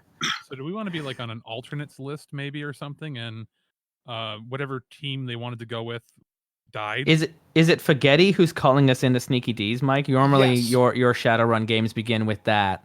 Yeah. So basically, you all get a trid call one morning, and Spaghetti says, "Hey, look, I need a group of runners who are fairly reliable." Oh, sorry. Rob in chat has just been gold all night. You spell Doritos do like Mountain Dew. You're Doritos. Doritos. It's just the worst. I just call you Tyler. Is that my only? Is it like my corporate sponsor or something? Everyone else is like S and F, like Miss F, Miss, or I just call you S and F, and you're just Tyler. Yep. Shut up, Tyler. Tyler. Doritos. Yep. All right. So go ahead, Mike. You were describing here what's going on with Mr. Spaghetti. But say Mr. Spaghetti will give you all a call some morning and say, "Come in the Sneaky D's tonight. I got something that may be a little interesting for you. It's definitely worth the cred if you've got the time, and I know you all do." And Fogetti's been fairly reliable. He always keeps you on runs that are of interest and variant, suitable to your skill sets. But recently, work with him has been getting dicey. Basically, runs are getting a little bit more dangerous. The pay's been getting better, so you wonder if Fogetti's taking on different corporate clients now. If the pay is getting better, it doesn't matter about the danger for me. If the pay was dropping and the danger was going up, then he'd be on thin ice. But maybe, Spaghetti, I'm losing my patience with him. But he's the rent in Toronto still sucks. So it's a matter of, you got to keep working with the contacts you've got, and you have to keep in a steady rate of income. So it's one of those the devil's sort of situations. But yeah, as you mentioned, Spaghetti's always been reliable, which says a lot for most of the other people like Tyler in this city. So exactly, the Johnsons in Toronto tend to either be really reliable or they tend to just never see you again, which is not unusual. But or they never see me again. Exactly. So what happens, we'll find out in 2 weeks when you all submit to me your finished characters. I look forward to seeing them all. I look forward to one day commissioning artwork of our characters together. Wouldn't that be cool? That'd be cool, yeah. So All right, well, we'll wrap it up here. Thanks for joining us. It was about an hour, 40 minutes. These are kind of what we're looking for. They're going to be popcorn episodes. We're not going to do entire campaigns in one night. We're not planning to do that. When next time we come back in 2 weeks' time, same time on Saturday, we're going to actually play. We've got our character concepts kind of figured out. I like this crew. I think it's going to be a lot of fun to play with them. So I hope Lute and Ken, you can join us again next time. But I know if not, we will rotate through other available terrible listeners from that game group who've been playing games on our Discord channel and doing streams of their own. So we've extended an invitation to that whole group. So Ken and Lute, you get right of first refusal because you got your characters with us and we're ready to start. But should you be unable to make it, we'll see. Like, I know we got some other people in the background who are chomping to get at it, and we'll get their characters sorted out. So when we come back, we will be walking into our first meeting with Spaghetti. We'll be together, and I'm gonna have to be in the same room as Tyler. Jesus. Doritos. Right. So for the Cambridge Chronicles Terrible Warrior livestream, I have been joined by my players around the table, such as it is, from right. Oh no, it's which direction am I pointing in? That way, over here, beside me. I've got there in his Mass Effect hoodie. I've been Mike the Birdman Dodd. And then right next to him, his partner in crime, Alex. And then down below, as we continue clockwise, we've got the still image of Lute Strings. And then under me, hanging out there from the Jesse. And Reels. And we'll be back. We'll be back in 2 weeks. I'll put the countdown back up there. This is going to be a lot of fun, I think. And in terms of Terrible Warriors stuff, no new episode this week, but next week, our first interview from our time at Breakout Con, which I'm going to be starting a whole series of that. Until that time, don't forget to check out our Discord channel where we hang out, and that's where we'll keep you up to date on what's going on, as well as our Twitter account at Dice Warriors.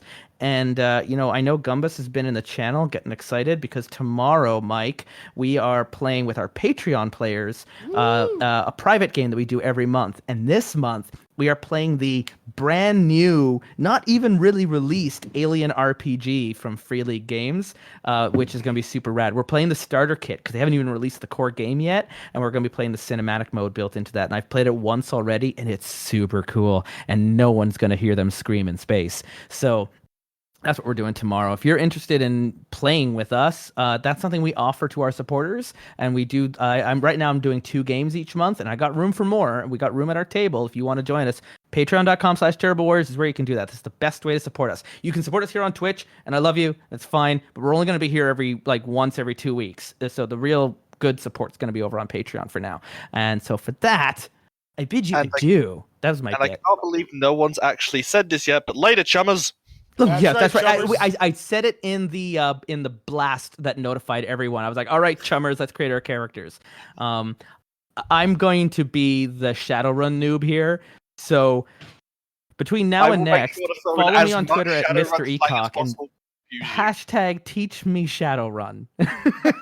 Let me know the lingo. But being a real pompous combat mage character, I feel like he wouldn't debase himself with slang. he's the worst. Look up all the slang.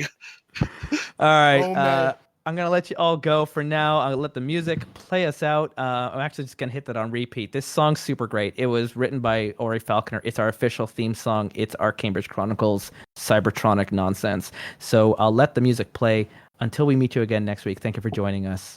Be good to each other. Bye, everybody. Totally did because I had heard it. And now he's there and he's doing his thing. Thanks, Craig. But I didn't actually drag you in. Did I give everyone else superpowers to do that themselves? I think the permissions might be weird, yeah. Yeah. All right. Cool. Well, thanks for being quiet because I didn't know you were there. There's I'll just bring you all in. There they are. Boom. Up above me there is Mike the Birdman Dodd. Hey, Mike. How are you doing? Hello there! You can actually see me. It's amazing! And just over on the other side of the screen, we've got there on the top right is Ken Reels. Hi, Ken. How you doing? Hey. Hello. And then underneath, represented by an avatar, is our friend Lute Strings. Good morning. Yellow. And apparently my computer has already become self-aware and has become my assistant producer. I will name my computer Skynet, and let's just get that over with. I, for one, welcome my computer overlord. You may notice we're down. We're only on 4 screens tonight. We don't have Alex. He's off spending time with his family, which means I guess his character dies when you don't show up, right? We have a whole bit where we've, if you're just joining us, every other week, and I know we took 3 weeks, but now we're on track for every other week. We're here doing another basically recording session of our an ongoing Shadowrun campaign. Cambridge Chronicles did a Dungeons and Dragons campaign for their first year, and for the second year, we switched rails over to the Shadowrun world, and this is kind of fun. We're doing this during the summer, especially while the Terrible Warrior podcast is on its summer break. We're releasing interviews over the course of the summer. So far, we've already done Lucian Khan and Misha Bushyeger, and we've got a whole roster coming out soon, as well as more that I plan to be recording next week at Gen Con. Holy crap, I get to go to Gen Con next week. It's going to be very exciting. I'll do all of that at the end of this stream. If you want to know more about what we're doing on the show, just hang around. We'll get into it in an hour. Because right now, of course, we're playing Shadowrun. We've got our runners on the job. And if you're just joining and you want to know what happened, Ken, you wrote me a little backgrounder because I didn't take any notes. So thank you. So here we go. Technically, I didn't take any notes. That was all from memory. I'm glad you all paid attention. Vague notes. Someone's got a good memory then. Previously on the Cambridge Chronicles. Now, if this was a podcast, I'd layer in some music and I'd get some going, but I don't have all that equipment with me right now tonight. So, our merry band of dysfunctional Shadowrunners convened to receive a new job. The terms were simple. Find an executive's daughter and bring her home. But like most things in the world of Toronto 2054, simple is never that simple. After some investigation on the part of their contacts, both on the street and in the high-rises, they came to learn that the missing daughter had some association with the local Yakuza. Not willing to dally about, our 4 runners opted to divide and conquer. Damien Comstock and Selena Sardathian opted to try to gain more intel at the local college where the missing woman attended, hoping to possibly interrogate her tweaky compatriot on any knowledge they have on where they can find her. Our 2 mages, Cadence and Tyler, that's me. Tyler the Magnificent is Alex. I'm Cadence. Do not confuse the 2 of us. Decided to go to her last known location, but not before stopping by to get some new threads.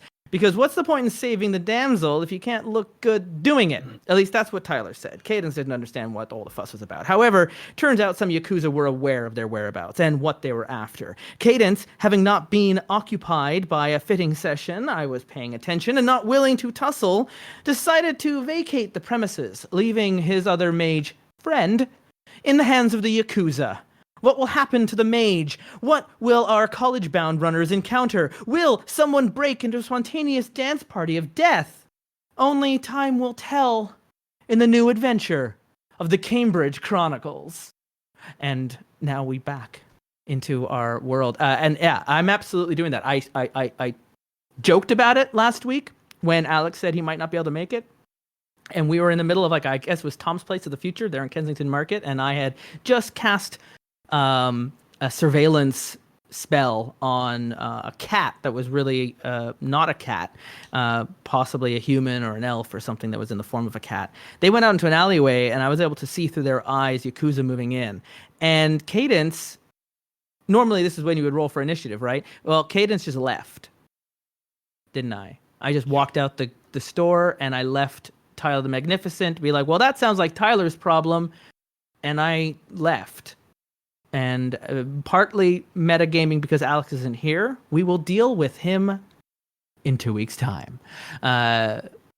So Cadence will team up. I'll meet up with Selena and Damien over there. Was it on the U of T campus that they were heading to? Yeah. So Mike, I leave the conch in your hands. You have the floor to return us to the world. All right, so you have just left Tom's Place of the Future in Kensington Market. It's probably around 10 or 11 in the morning. You know that Damien and Selena are heading over to the University of Toronto campus to find out where Makoto Lee, the missing corporate executive's daughter, that's where she was going to school. And you might be able to find some clues from her roommate, perhaps, if you can find them. So, like I said, it is that morning. It's around 11 o'clock. We're going to throw things over to Damien, as he has just received a mysterious package from his contact, Who Dis? Or New Number. I can't remember which one. New phone. New phone. So you get a package from a UPS man. It is a Toronto TTC driver outfit, a corporate security card, and a set of car keys to a city bus. Along with a small note inside it that says, "Please don't crash this, I'd like it back." Damien just sort of sighs slightly, rubs the bridge of his nose. Would much rather use his own van, but whatever. I presume looking outside, the vehicle that the car keys are for is just outside? Yep, the vehicle is just parked outside. You don't see anybody around who obviously dropped it off. It seems like whoever did made a rather hasty exit. Damien is going to just yell back into the apartment towards his cousin, just stay safe, keep out of the fridge, and I don't know, don't touch my guns. Just as you do so, you notice a taxi pull up, and out walks Cadence. Oh, hi. It's you. How's your job going? We're just about to leave. So many questions, and none of them are going to be helpful. Right, let's just get going. I'm going to get into the car. Not getting Kensington changed Market yet. was a dead end. Right. So. Where's the other whiz?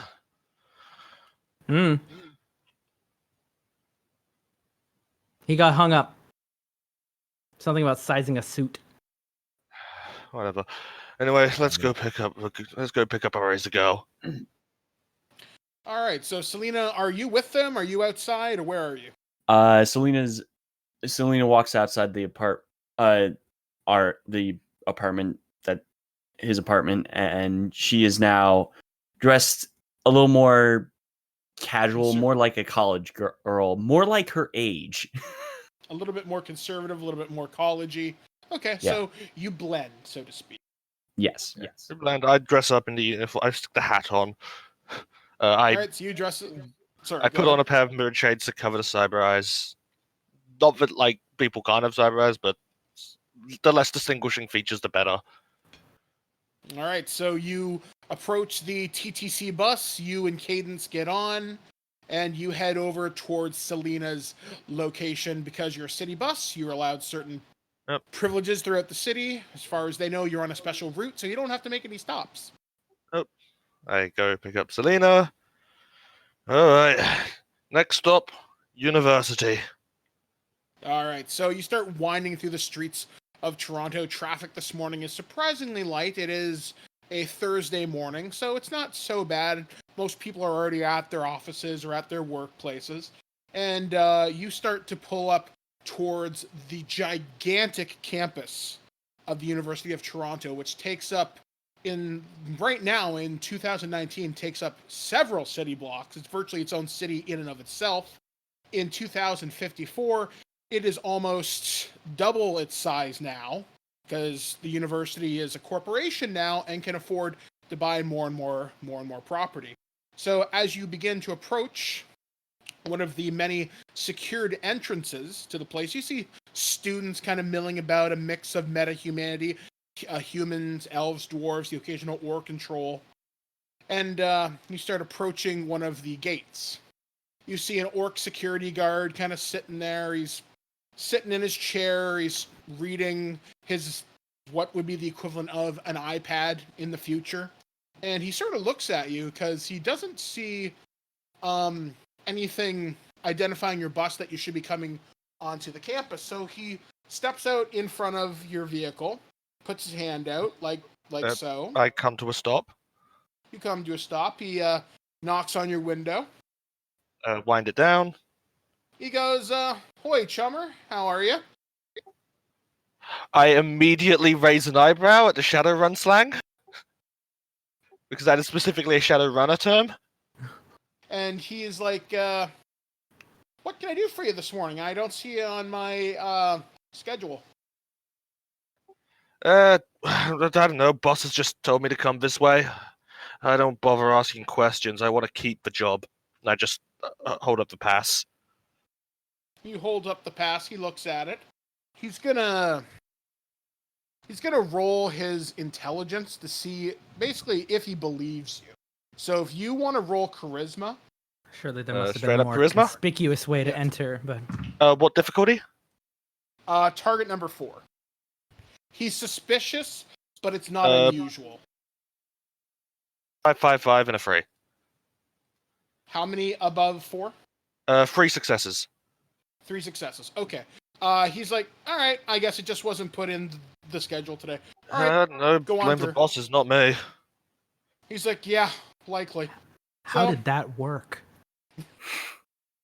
So you start to pull on through. You notice a lot of students are sort of looking at the bus, giving you the what the fuck hands, as they're like, you're supposed to stop. As you pull past them. And where are you going to park your rather large vehicle? I'm just going to go find a bus I mean, port. at this point, I'm expecting you to just drive it into the dorm Like, and just okay. crash it through the wall and be all like, Okay, are you the I'm gonna go- roommate? We're here to collect you. I'm going to go park on the opposite side of a road to a bus port. I'm just going to find whatever button, because I know my vehicles. I've got. Oh, surely there plenty of must just skills be a here. button. Yeah. I just Okay. quickly program it to just show up like the 000 not in service. Okay, so you set your vehicle to not in service. It parks in one of the bus lots adjacent to. It's nice to one know of that in the many future, dormitories. the TTC buses are still short turning without notice. It's good to know. So as you do so, you As I do notice. so, I'm going to turn to the other two. I presume you asked like how did that work out loud? Did you? Yeah, I did. Look, Absolutely. how it works. Just if you, we're just the grunts. We just do what we're told. Management makes all the decisions. I had no idea it was so easy at the bottom. No, it means that if we're told to jump off a cliff, we're expected to jump off a fucking cliff. Oh, I'll remember that. You're not my boss. He just kind of Alright, raises Jonas, one eyebrow at that of that, like are you really sure about our power dynamic here? Interesting. Which one of us can But it's drive all a- silent. Just shoot him a glare. Alright, so ready to go? You're gonna ask the students, I guess. Sure will. And she Okay. actually turns on her voice modulator, so now she sounds like a valley girl. All right. Alright, and where's, I guess, I don't know, magic stuff. I don't fucking know how that works. Let's say one of the things that the University of Toronto is known for is for its paranormal research division, specifically involving paranormal animals. It's sort of well known because of its association with the Toronto Zoo. Mm-hmm. And U of T does have a pretty good reputation as a relatively welcoming school, very, very metahuman friendly. They let in a number of metahuman students each year. So when you said scholarships. paranormal animals, I immediately went to connecting the dots to the cat we saw in Kensington Market. In the world of Shadowrun, are shape-shifting cats? Would that be like a spell, or would that be a species? That's a Probably species. both. Yeah. Okay. Because I was gonna say, so that would fall under the purview of paranormal animal research. Mm-hmm. Maybe, yeah. It wouldn't hurt to ask. And What I can do is detecting enemies, personal combat sense, clairvoyance. I can see out of other people's targets. I can detect when people are hostile to is a astral target. projection still a thing in second edition? I don't what know. now? If it is, I don't have it. But the No, it's a general feature all mages get, where like you can basically just go to like the mage realm, basically just step out of your Astral body. I think space, you did yeah. it in the Crazy weird. candy factory job. Yeah. Yeah, right. yeah, you can do astral projection, astral perception, stuff like that. well, Basically, I that will you remember see that. magic. Of You course can I always can. just see magic. But more specifically, if we find our target and I can get to them too, I'll be able to know who's hostile against them, who has hostile intent, which will help us be able to find those who are blending in, because this is a crowded place, and we could have enemies everywhere, but we can find out who our specific enemies are. I don't like people sneaking up on me. So as you step off the bus, there's several dormitories off to your left. You see some office buildings. You see the actual campus itself. And the campus is pretty much open. You do see a lot of students kind of milling about. Some security is walking the grounds. You do notice it is not Lone Star that is doing the patrolling. You see it is the U of T has hired Knight Errant, which is a corporate security firm. And they're known to be strict. They're known to be tough. And basically, violence on campus brings down the property value. So they tend to deal with problems aggressively. Off the top of my head, they're Aries too, so... Exactly. I don't want to mess with one of the megacorps. Well, I'm going to head straight towards the dorms and see if I can find... Messing with megacorps is what Cadence does. I'm going to go ahead. If I can find the dorm room. I'm just going to go ahead and walk up to the nearest people around the dorms and say, hey, in a Valley Girl voice, because of course, hey, do you know where Makoto's room is? Okay, so you walk into residence. You're passed through 2 sets of security doors, as they basically want to protect the students. So each student has a key card, but there's also a visitor door. So you pass through a set of metal detectors. What weapons are you currently carrying? None actually. Good. Yeah, I just have my cyber eyes. Is anybody actually armed? I mean, technically, I have my hand razors, but they're cybernetics. That would set off, but they would know you have some cyber, but they don't know what. Yeah. So, okay. So you pass through the front desk, you pass through the scanners, you approach the residence front desk, and you see an RA sitting behind the counter looking rather bored. It's a young black man, and he's just sitting there watching cartoons. He looks up at you, bored as hell. And what can I do for you, dear? Hi. I'm looking for Makoto's room. She didn't really specify where she was. I was supposed to meet her. Makoto Lee? Spelling? Makotole. He types it into his computer. He goes, yeah, she's in building 4, other side. You go 3 buildings down, and then that RA should be able to help you. It's not this building, but you go down there, tell him Reggie sent you, and they'll pass you right through. Thanks so much, Reggie. He's and like, she just smiles this super fake Valley Girl smile and just walks off. Reggie just goes back to watching his cartoons. As you exit the dorm, you see Cadence and Damien standing outside. And what are you going to do? She's over there. I guess Damien fits in a little bit more with the blue collar, where I'm not armed, but I'm also not dressing down either, am I? So you'd blend in more. I'm not leaving home without my pistol. All right. Where are we heading? She just points to the dorms and goes, over there. Alright, okay, so how do we want to do this? Want to just walk in the front? Try to sneak through the back? Well, I'm gonna remove the jacket and the hat, by the way, so I just like dressed in like a collared shirt at this point.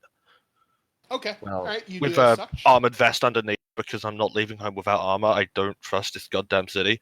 Okay, you're just gonna walk straight in. Yeah, she's gonna give a little bit of Valley Girl sass, but when she says this, but I'm gonna walk straight through the door. You guys can sneak in through the back, and first of all, I'm gonna figure out where she is, where her dorm is. Then I'm gonna go to the dorm. You guys sneak in through the back. I'll communicate with you where the dorm is. We meet together in the same space.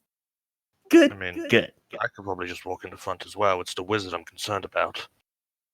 Oh, don't worry about me. I don't do sneaky, but What the fact that you look like you're out of a fucking freak show? no, that would be Tyler, who we left behind. I'm a Yeah. business mage. I'm a professional Yeah, mage. you look I've like got a business mage. What's a business mage doing in a college dorm? I mean, there's mages here. Yeah, They'd be not in working that for the dorm, mega there's not. corporations. Not in I that look dorm, like a there's not. corporate mage, not just like anything else. Yeah, And and corporate if mage there's doesn't something- go to a college dorm. they do if they've got work here to work with the corporation. And I've got an idea here on. I'm still curious to know about. I don't know. I don't really have any other clues to go on, or any other breadcrumbs. So I'll guess I'm following you then. Okay. But you can go pretend to be like some researcher from some corporation and ask about magic instead. Well, what would magic shit, as you say, help us find Makoto? You were the one asking about the goddamn cat. Yeah. Yeah, no, I didn't mean to say that out loud. That was just no. I'm just trying to find a useful thing for Cadence to do in your scene, but instead I'm just going to play the role of support. If anything, I can Well, one of the Who's- things you can do. who's doing a If sneak we've got actually that Selena is the one being overt and being outside. I will point out that I don't actually have any skills in sneaking. I can drop detect enemies on Selena and know if anyone's gonna, want to have hostile intent towards I you. mean, Razor Go and I both then work I'll- for gangs. We have enemies. Yes, you have enemies, but if you have anyone who notices or recognizes you or knows we're here for a reason, we might not be the only ones on this job. We might not have the drop on others that we think we do. Right. We don't have the element of surprise. It's very possible there are already people trying to intercept us. Damien just sort of waves her hand. All right, do your wish it. And I can stay outside, sort of keeping an eye on people coming in and out of the building, as well as with detect enemies. Once it's on, I'll know if someone with hostile intent is within your range. One of the Fair things enough. you also can do that your character can do, as I mentioned previously, is do perception into the astral plane. You can see if there's any spirits that are maybe have hostile intent too. You Or can just also basic see- magical security. or basic magic security, or if anybody's magically active, you'll be able to see them. Yeah, So that's okay. another trick up your sleeve as well. Yeah, you basically have a free detect magic whenever you like. All right. Yeah. I like this. So it's sort of like going into a meditative trance when I do that, though, right? Or Yeah, just basically. opening the third eye.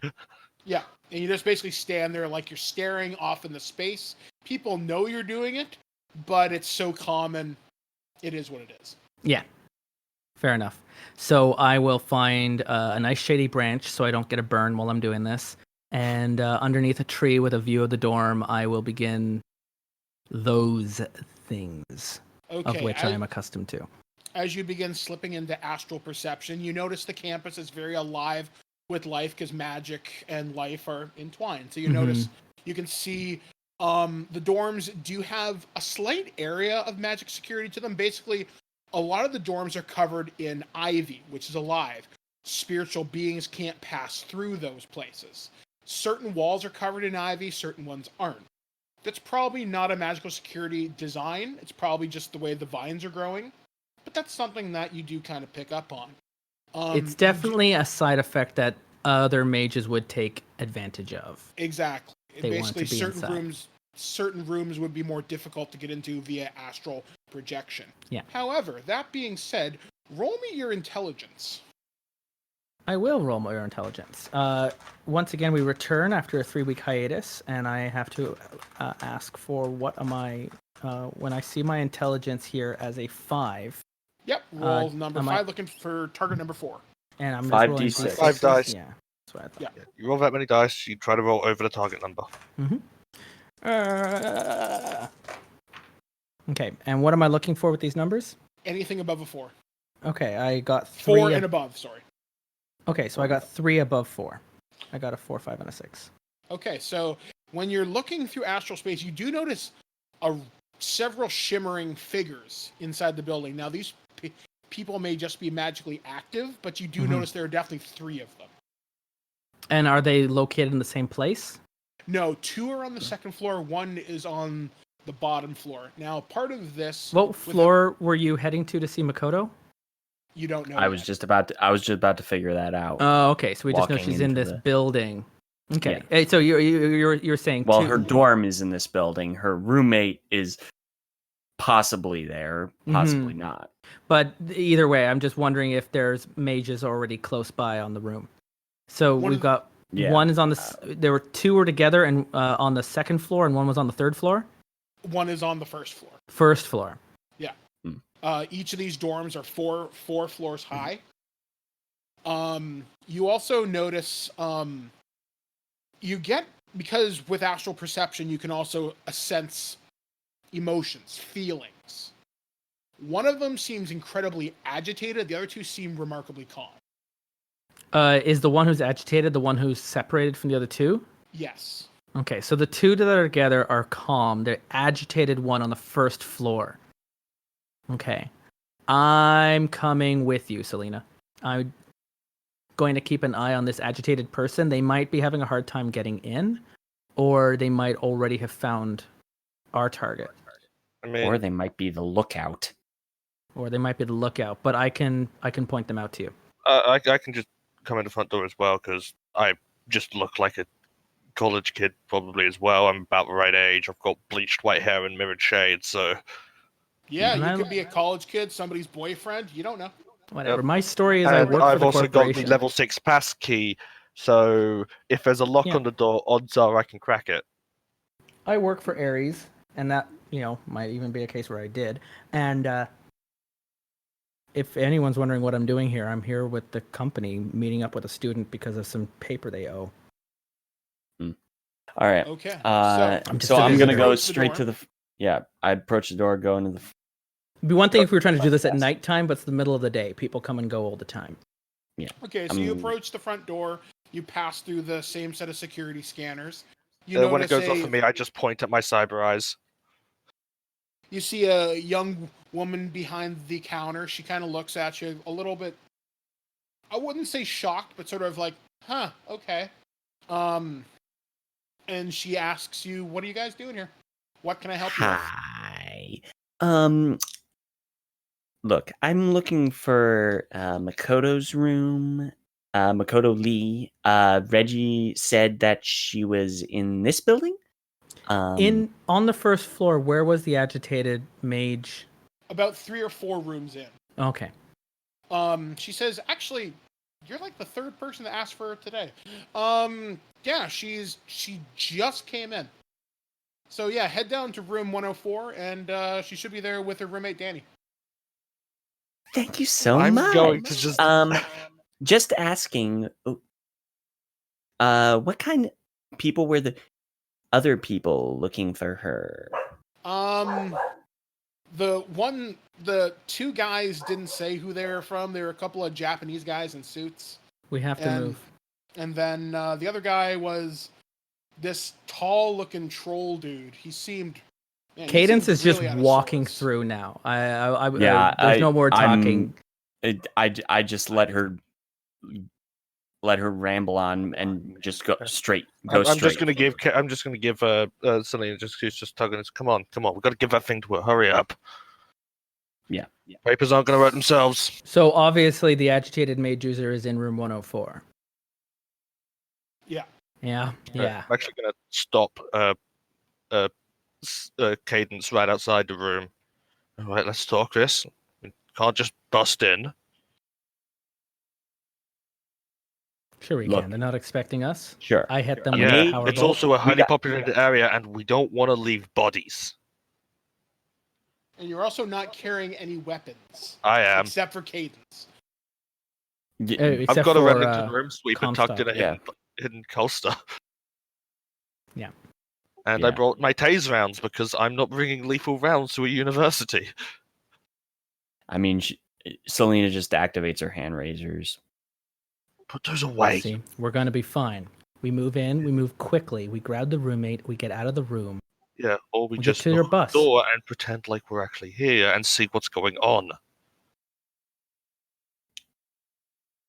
For all we know, that I'm agitated going magical to signature stay could be the with my- roommate. I'm going to stay with my back against the wall then. And I'm going to let Selena do the knocking. And we're going to stay out of eye line sight with our backs against the wall. So when the door opens, they would have to come into the hallway to see us. Yeah. You knock. If no one answers, I'll just knock the door open with my passkey. Because I assume these doors are locked with magilocks. Yes, each of them is locked. Yeah, with I've got a some level sort of 6 magic. lock passkey. If this thing doesn't open for that, we're never getting in. Real talk, is the mana ball, mana bolt, power bolt things that I have actually useful in combat? Yes, Those are your Mana Bolt basic combat spells. Yes. Okay, Yes. all right, because I am Shadowrun baby, and I'm just learning as I go. All right, so I am prepared for this. Okay, good to know. Okay. That will All be right. one of my plans. Is to just unleash magical hell into this room if we have to. All get right, so into we that. have our little setup. Selena knocks on the door.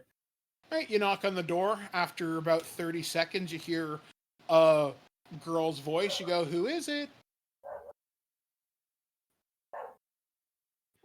I am actually going to say something. I have an idea. I'm just going to go, Go ahead. hey, it's Theodore. We had the paper due in. You hear the girl confused go, "Wait, what?" And you see a young woman opens the door. She's obviously college age. She's probably about 16, 17 years old. And she looks at you confused. Wait, who? What? Can I help you? We had a picture of Makoto. Does this look like Makoto? Yeah. Makoto, there's some weird guys here. And you hear her go, and you hear another woman's voice go, what? And you see, from further in the dorm, you see two rooms split off, like where they'd be two kind of bedrooms. You see a woman's head peek around the corner.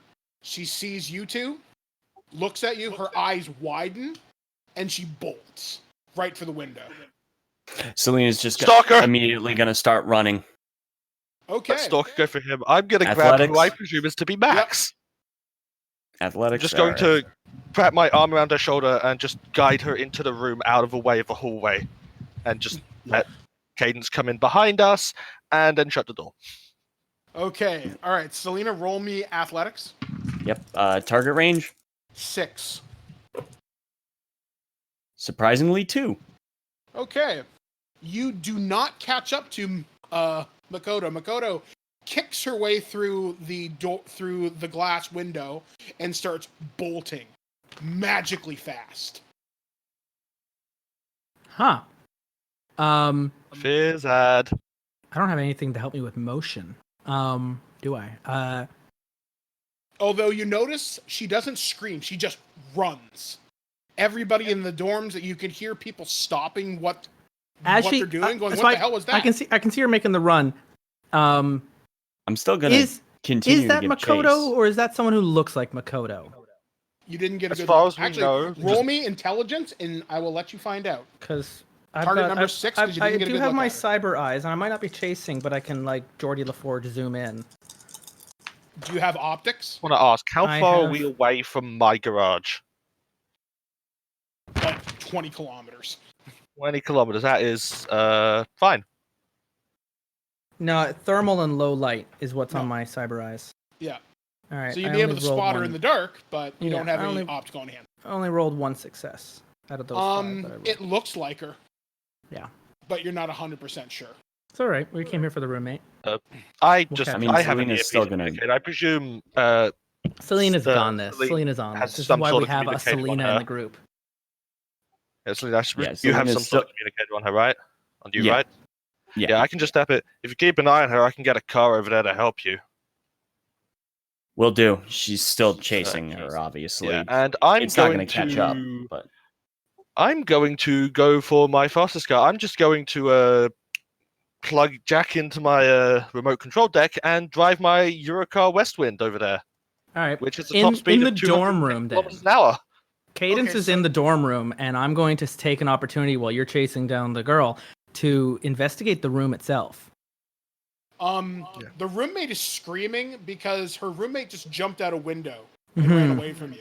So you're still going to investigate while she's screaming. No, I'm not. I'm going to calm her down. Okay. I just realized I left. I thought Damien was dealing with the roommate. Just got her into the room so she didn't run away herself. Got her into the room. The roommate jumps through the window. Damien, have you left the room to get the car? No, I'm just jacking. No, I'm just jacking. I've You're got a just remote control jacking deck. in. I can Okay. do it from here. So you're jacking into the car. So the two of us are in the dorm room. Selena's out the window and is chasing after. I just had like in a satchel. What does confuse do as a spell? Offhand, I do not know. I'll Look go up look your it up. specific spell list. Ba-ba-ba-da-bum. I got everything else prepared for the stream, but I forgot to actually load up the PDF today. So I win live on Twitch. Here's the rules as we go through. It's Matrix. Magic should be after this. Magic's 116. Alright. Chapter. I'm just quickly looking up a spell. Jeez. All right. There it is. Magic. Sorry, folks. I mean, you could have just made something up, but Confusion. Area of effect spell similar to the chaos spell. Consumes all senses in a cloud of blinking lights, fierce odors, and tickling sensations. Basically, flashbangs her. Yeah. That's not. Magic flashback. That would have been helpful if we were storming the room. I'm looking for something more direct to calm affect her emotion? mind, even if it's a hallucination. But I don't have that. A little bit outside of your purview. Yeah, I think a little bit outside of all the spells. in this Unless game, you have purview. some of the control, action control, emotion control, thought spells. No. I mean, just yell at her to calm down. Roll me charisma. Target number 6. Alright, I'll do it. I actually have charisma probably higher than you do. Yeah, I don't. I've got a very low charisma, but I could use my corporate etiquette to help with that. Scare her into submission. She's Be not like- corp, so. She's not corp, but everyone I look corp. Yeah, but I corporate could etiquette make- helps you talk to corporate types. That's what it's for. It helps me. Yeah, right. It helps me blend in to appear as. No, Oh, it's yeah. specifically dealing with corporate types. Yeah, Whereas I've got specifically. street, so that helps me deal with street Fine. types. I don't know how Shadowrun works. I'll let you go. Yeah, it. the I was etiquette, going to the be etiquettes like, help you deal with that kind of person. yeah, I read that as the etiquette helps you blend in to appear as if you belong in that subculture group. So if Yeah. I wanted You to can try appear it. to be like, look at me, obviously Try, I'm here with the God. corporation. We're dealing with her. Can you just calm the crap down right now? Obviously, this is all getting out of hand. You can try it on her. Comstock, you've got this. Obviously, people are just not gonna my thing. go. I failed. I got no successes and a 1. I have Deal with her, or I'm going to knock Oh. her out. Okay, so she starts screaming more and she starts running for her dorm room. She runs towards the dorm. I am going will to allow tase one her. person to grab her or try to stop her from slamming the door shut in your face. Why are we going after the roommate? I just want her to shut up. Oh, she's going to go into the room. She's going to lock the door, and then we can look everywhere. We can get out of here. Yeah, but then she's going to call. Then she's going to call security. I'm tasing What's her. their response time going to be? They're literally outside. We're literally in here right. All right, fine. I I trip her. I'm going I to have a trip her tase- then. just trip her and knock her out. You're gonna Taser. try and knock her out. Are you gonna punch her, or are you gonna stun her, or what are you gonna do? He's gonna He's tase gonna her. try and stun her. Yeah. All right, go for it. What's the damage on it? Okay, I'm pulling out my fucking gun. I'm just gonna shoot her with a tase bullet. I've got that. I mean, security is clearly incompetent, as Jelly Swirl points out. Yeah. We made it into the building with no resistance, so I'm not really worried. Yeah, they're about not them. exactly looking for us, and we have perfectly good excuses for why we set off the metal detectors, because like 2 of us have cybers. I'm Yeah. just quickly looking up exactly whether tase bullets affect the damage rating. I think they're 10s stun. Yeah, It is. Tyler Oh no, has that's control emotions. it's Okay, apparently it just stuns. Like apparently just shifts it to stun damage because damage works differently Okay. than I'm used to. Okay, so it's 10m, is it? Or it's 10m? I'm using the my Remington Room Sweeper, so I have 9s. Okay, so 9 serious stun. Okay. Yeah, and if you want me to just actually shoot her, Yeah, shoot her. okay, And she gets where's to my roll firearm body to skill? resist. 3. What's the difficulty? 3. You're not gonna miss. Yeah, it's a point blank shot. Pretty much. 2. 1-6. But yeah, 2. All right, so you shoot her. She's not wearing any armor outside of the U of T hoodie. You shoot this poor she goes defenseless down. woman. She shrieks, goes down to the floor, moaning. You can hear more people banging outside the door going, Danny, are you okay? Oh, fuck, it's not even max. Because you just fired a gun inside. This is He was security! Sorry, I thought he was firing a taser. I have a gun with taser bullets. Okay, well that's not firing a taser. Now we have to leave. Like firing a taser! No, it is. It's more like firing an actual gun in a dorm room, which was the exact thing we didn't want to do to draw any attention. Now I can't investigate this room. Now we have to leave. We got I'm time. going out the window. Barricade the door. We'll leave through the window. We're on the first floor anyways. We have to go. Is there anything in this room of interest that I can swipe on my way to the window as I yell at Damien some more? You actually see a half-packed duffel bag. Great, I'm grabbing it. Okay, you grab Grab the the bag. green Is there any duffel bag. computers? No. Okay, now we're gonna walk out the window like we robbed the place. We're going to the bus. It's time to go. All right. Okay, yeah. Now we switch back to Selena. Selena, you see this young Asian woman booking it right across campus, pushing people out of the way, but she is moving with the grace of an Olympic runner. Yeah, She's I'm gonna outpacing activate my voice modulation to amplify my voice All right. and yell at her, "Just stop! We're trying to help you." She stops, turns around, and goes, "You're trying to help me. You just burst in my dorm." Now she Literally seems... didn't. We literally just knocked on the door and said hi. Bad. She We now looks at you because are your hand razors still drawn? No, I Okay. never drew my Okay. hand razors. He threatened to use that in the hallway, but we were like, "Can you not right now?" All right. So she stops, turns around. She goes, "You're trying to help me. Help me Look, from what?" To be frank, I don't know. Your daddy just decided that he wanted you home. Oh, my dad sent you. Oh, that makes this an entirely different situation. Come here a minute. She starts walking towards you aggressively. She has a feeling she knows what's going to happen, but she's going to walk towards her. Okay, so she starts walking towards you aggressively. You can definitely feel she may be small. She's probably about 5'2", but she has the body of an Olympian. Like she's literally that built. And she's like, "Okay, fine." She assumes a fighting stance in front of you and goes, "If you think you can take me back to my father, fucking try it."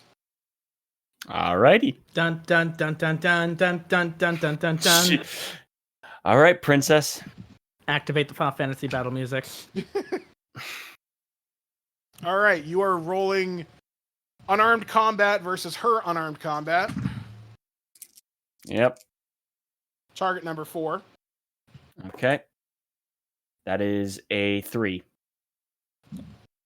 Versus my 6. Basically, she punches you in the shoulder, punches you in the left shoulder, punches you in the gut, kicks you upside the head. You manage to get a few blows in, but her blows are so earth-shatteringly hard, they knock the wind out of you. And with her final kick, she kicks out your knee and knocking you prone. You've taken, I guess, I'm trying to think, how do we resolve damage real quick? You know what? Fuck it. For the sake of cinematic, you've taken a moderate stun wound. She's rocked your world pretty hard. Mm-hmm. And she goes, "Next time, I won't be so fucking nice. Leave me alone." And she begins running again.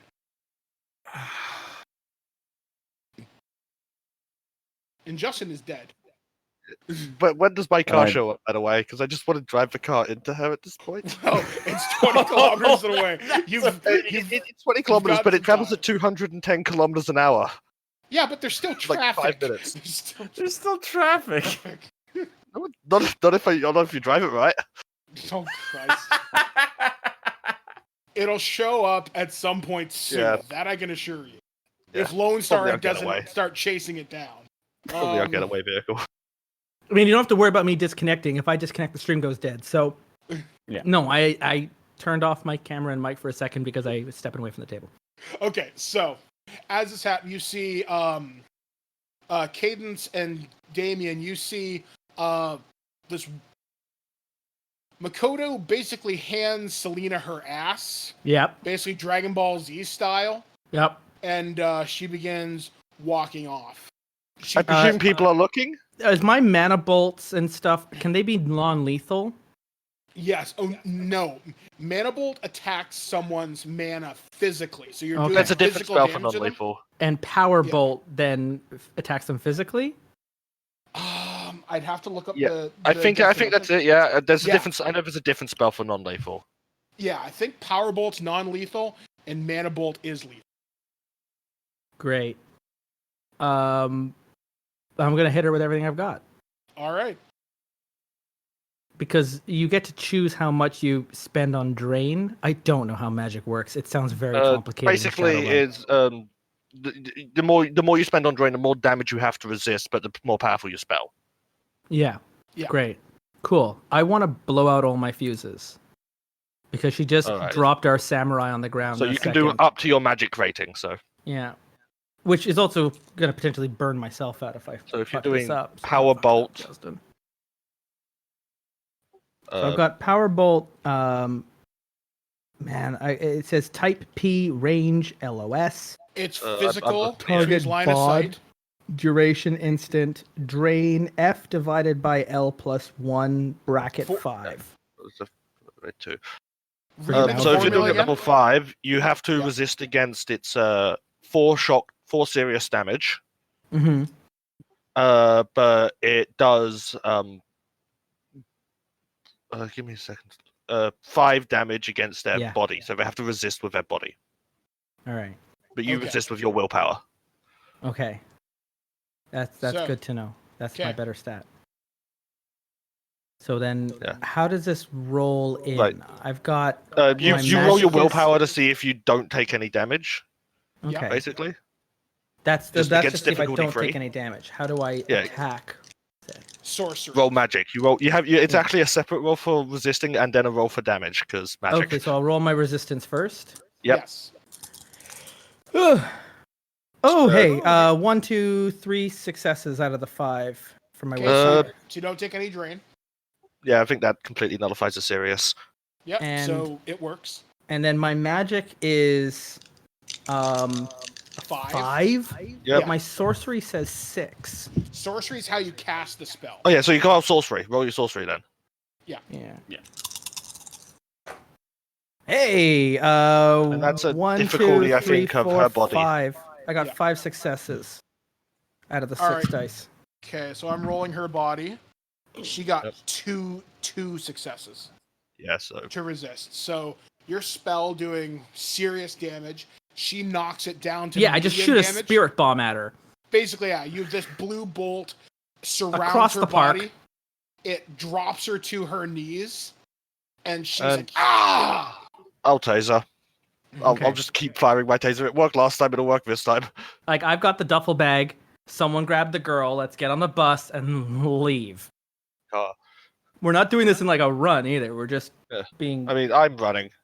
I'm just Mhm. gonna. What difficulty to I'm- shoot her? power walking. 4, because she is on the ground. 2 So it's pretty successes average. still. 2 successes. Okay, so she gets to resist. She does have some phys-ad abilities, which are helping her. The resist is 9, by the way. The difficulty 9 to resist. Okay. I resist one of them. So, you shoot her with the stun rounds. It definitely takes a chunk out of her. You see her kind of, as as Cadence knocked her on her knees, you knock her on her ass as it kind of knocks her backwards across the pavement. Great. Selena, we've done your work for you. Now pick her up and carry her to the bus, please. Just over your shoulders. All right. I'm here to help you. Blam, blam. Well, evidently she doesn't want. We're not here We to are help her. We're here to leaving now. return her. Exactly. Help This is a milk return run. Close enough. This is looking less and less like a. You never say that. You never say that. Just as you're about to pick her up, you see two campus security guards, two knight errant guards go, "Hey!" I still have And 6 they bullets in draw my their gun. weapons.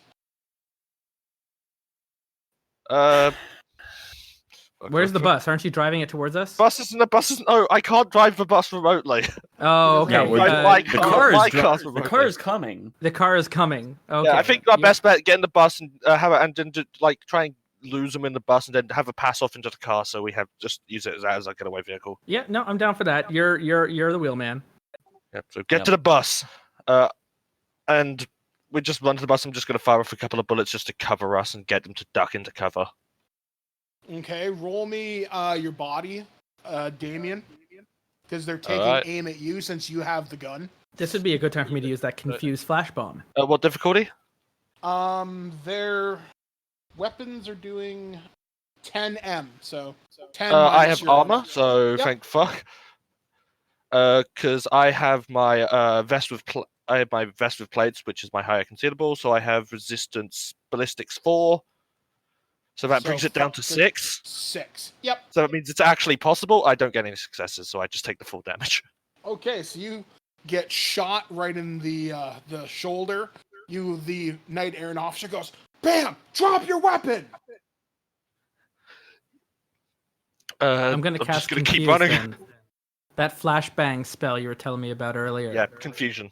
I'm gonna Go for it. drop confusion just to give us some more time between them and us. Okay, is that an area of effect? Yeah, It's- confusion is the area of effect variant. Yeah. Okay. And it says duration S. Does that mean sustained? Yes. Yeah. So Cool. as long as you're willing to keep it up, they'll be fucked up. I just reread confusion. Confusion specifically affects technology. Fuck. Oh, it doesn't. Chaos it does, World is the area Is the version of bio- Chaos. Yeah. so it doesn't help at all. Will affect me because I have cyber eyes, but that's it. Yeah. These guys are non-cyber. That you can tell. Yeah, no, this was a terrible decision that I have made several mistakes. Well, I mean, I've got cyber eyes as well. It's like Yeah. that sounds like it's a useless. Sorry, that wasn't what was. The confusion is meant to, described. like, cameras and stuff. Yeah. Just blank a camera room or, like, screw up computers. Or drones. All right. This is just a Um, situation we are not equipped to deal with. Yeah. Yeah. So the Because we've made situation several is hasty run, decisions. run How away, far- run away. How far is that car? The car will arrive within 2 to 3 minutes. Yeah.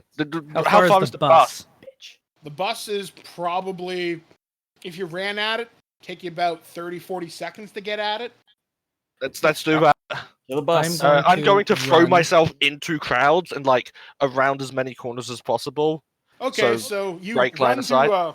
You run through the people that are now running and screaming as there's now a running gunfight happening on campus. Mm-hmm. So you're pushing about away right. with your people. You have Makoto slung over Selena's shoulder.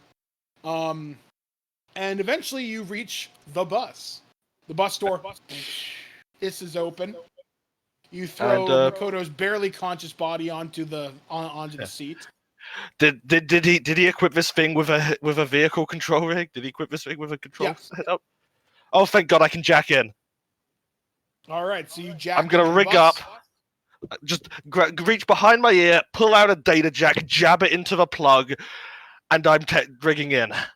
Okay, so you start bringing the bus to life. The bus roars to electric life, and you begin pulling out of the U of T parking lot. Yes.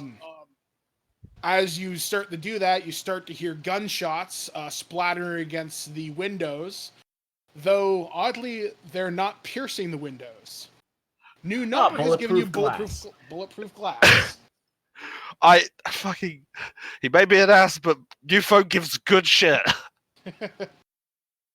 So you start pulling through the university parking lot. Give me a driving or a pilot roll. Okay, I need to. Because you have to dodge people and vehicles. Yes. I have car 4. I'm going to burn some of my control pool. Okay. In fact, I'm going to burn 3 dice out of my control pool, which actually 4 dice because it resets every round. Yeah. And I have a lot of, and since I'm rigging, I have a lot of control pool. All So right, I'm rolling 8 dice. What difficulty? Target number 5. 4 successes. All right, so you duck and weave throughout people that are running out of your way, basically. You dodge around a pair of knight-errant patrol cars that are trying to cut off your bus, and you go out one of the entrances of the U of T campus, and you're now into the city streets of Toronto. Yeah, I'm just going to find a place, a fairly isolated place where I can dump this, switch to a car that they don't know what it looks like, and just drive off normally. That's my goal. All right, just hold on 30 seconds. And I'm pretty sure I have the initiative to be able to control 2 cars at the same time. Yep, you do. Actually, give me another piloting roll for that. Okay. Just because your going mind would have to divide up the 2 tasks. Yeah. I'm going to burn another 4 dice just to ensure. What difficulty? Control target number 6, just because you are controlling 2 vehicles. 1 success. Still got a success, so we're fine. The west wind will come to you, but it's going to take a few minutes. Yeah. And police are looking for you. I'm going to roll for them right now. They do not find you.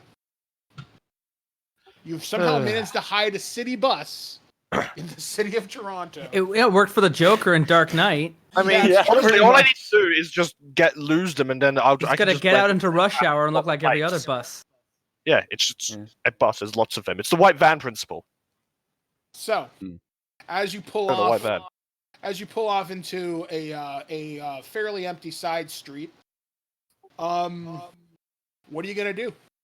Makoto's still, she's kind of groggy, starting to come to. Well, I'm not bringing her back to my apartment. Yeah, what are you gonna do? Right to her father, aren't we? Where are we supposed to drop her off? We need to set a meetup for that, and that means we need a place to keep her for a while. Great, we're going to Sneaky D's. We'll just drop it right on Mr. Johnson's table. How do you think setting up a meetup works? You can't just show up. We need to call them. Sure you can. Use my apartment, damn it. Show up wherever we like. Yeah, but that doesn't mean they'll be there. Bring enough trouble behind you.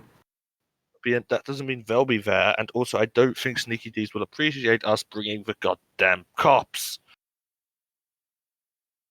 He does bring a very valid point. Sneaky D's does not appreciate Shadowrun business over... I believe Selena has already offered up. Her place? Yeah, so we're just... Her place. Yeah. Okay, so after a few minutes, the West Wind car shows up. But we can contact Yep. So, yeah, you... While we're doing this and being like, I told target off acquired. Until we know exactly where everything stands. Something about this doesn't sit right with me. Well, I'm not talking about this job over I'm with. talking about I feel like I'm about to get a bullet in the back of my head sense. Yeah. Well, I can put in some personal combat sense to help with that. But let's make up the meet. Let's get this job over with. I know. I just want to have a conversation with this girl. All right. So you can have a conversation while we wait for the reply from Spaghetti. All right. So after a couple minutes, the phone rings and Spaghetti picks up. He's like, "Hello, my friend. What can I do for you this afternoon?" Why couldn't we just do this over text? We need to set up a meet. Tell us where, when. Meet for what? The job you gave us. Oh, the job to which I'm talking to you over an unsecured comm line. No, what, Mike? Why would I do that? Man, Cadence is better than this. I wanted to contact Spaghetti to set up a meet. Why would I call him on an unsecured cell phone line? I'm not gonna fall into that trap as Cadence. The more specific you are, the better. But okay. No, but I hear you. I'm new to Shadowrun. Cadence is not. I want to contact I just want to drop her off when the job is over. But we have been told we have to set up a meet. So I want to set up a meet. So how is the way to set up a meet in this world then. Okay. If it's not over comm lines. All right, so Spaghetti picks up.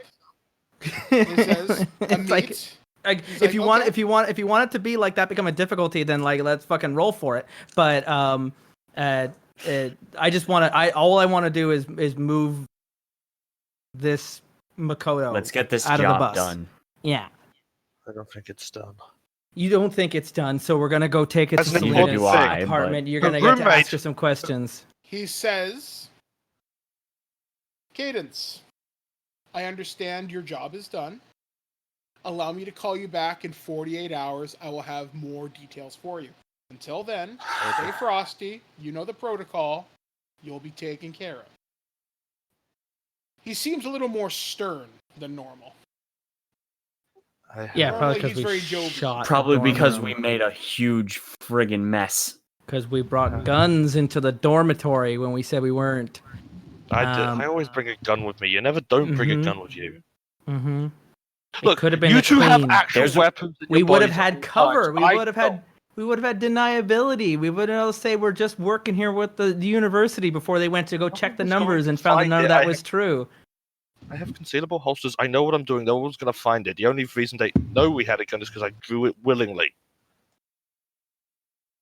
Yeah, well, Uh-huh. you're the dumb that drew it in the first place, and now we have a Well, complete he was already cluster running. F. Things were going to hell. Okay, look, I admit I made a mistake. Okay? She could have screamed and run and called for all the help. We would have left.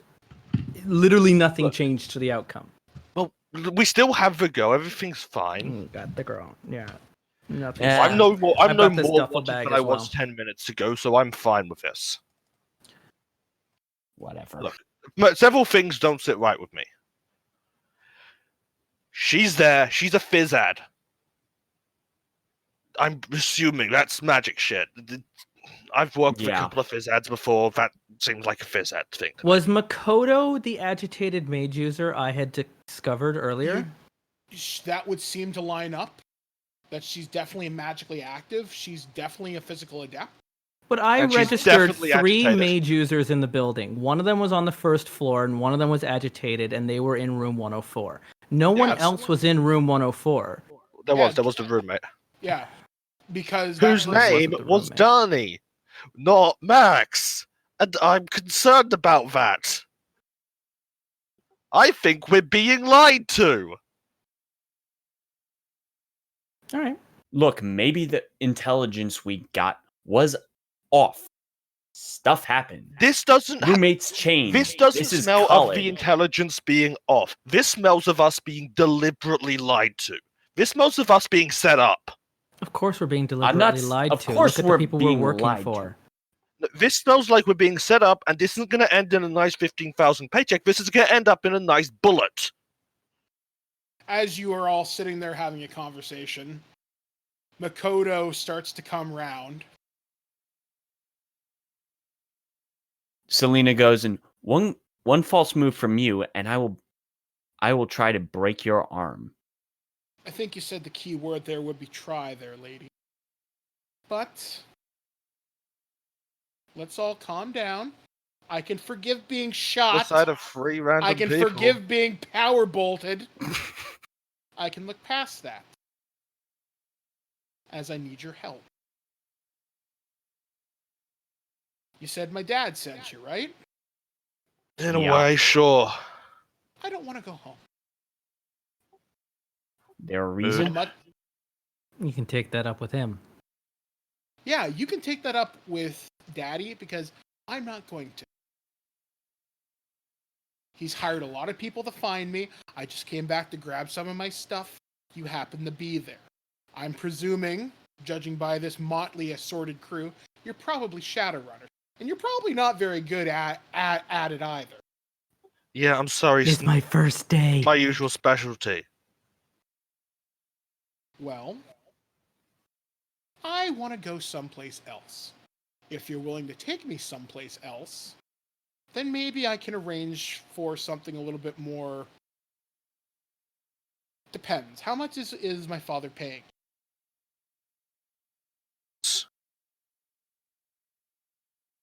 If he says something, you cut out on us.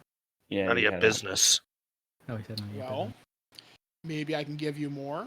Maybe I can give you some resources that maybe my father doesn't have access to. Either way, one way or another, I'm not going home. You may have me now. Gagging her. Say, There a "Please- specific reason Please try. that you're willing to tell us? It's a silly reason, but it's a reason as good as any. What would you have us do? Reason. We've already accepted the job. The contract is made. If we don't follow through, we'll be in even worse shape. Why would we bother helping you? You know how this works. I do. She clearly doesn't. But you just need to say either you couldn't find me, which is going to be a little difficult now. I'll admit now that I'm plastered all over CP24, I would imagine. But You're the one who jumped through the window. that's true. I don't deny that. You looked a little scary. People had been coming in and out all day, and my roommate kept them at the door for the most part. Okay, look. I'm trying to leave the country with my boyfriend. My parents do not approve. We had a fight. I came back to the dorm to get my stuff. And I just want to be with Aaron at the end of the day. Okay, I'm going Your to just boyfriend's put part of a the yacht. No, actually, he's... You wouldn't know him to see him. He's the sweetest troll I've ever met. be quiet for a second. I'm just going to gesture for the opportunity to follow me for a bit, just to step away for a bit. I'm going to put her in my car. I'm going to put her in the. Well, no, are we at Celine's apartment by this point? Yes. Okay, Yeah, we're at. just tie her up in like the bathroom or something. Yeah. I just want to have a private conversation with her. Okay, so let's just actually have a talk about this and figure out what we're going to do, because I have so many questions for so many people. I bet you're wondering why the Yakuza are involved. You stay out of this! I guess. Can you just let the girl talk? Because I don't know what questions I want to ask her. And I want to get stuff on the table so we're all on the same page, because I'm lost. Maybe I understand you're getting a little. We get an idea. You're getting a little worked up there, Damien. We have a job to pick up Makoto and take her to her father. On the job, call me Makoto wants to be part with her troll boyfriend and leave the city and go somewhere else. The father is clearly not okay with this and spending a lot of money for us to deliver Father doesn't her. want to get rid of a fizz ad. Yeah. I don't. This doesn't strike me as running away from a life of luxury. This strikes me as running away from, I don't know, a military facility or some sort of black ops operation or something. So I don't know. Why is she magic? 10, why does she know how to fight that well? Bring that 10 down to a 5. Because right now, this anger is only going to make this job even more difficult. It is not your job to ask these questions. It is your job to finish the job. And our job is to deliver her, check off the contract, and take another job. And don't worry about the ethics. I have a bullet wound right now. I'm sort of ignoring it, but I can't feel most of my right arm. I'm going to touch your wound and cast heal. And it just works. Yeah, The wound knits together. It's a little sore. And the bullet is now in my hand. It kind of out the wound.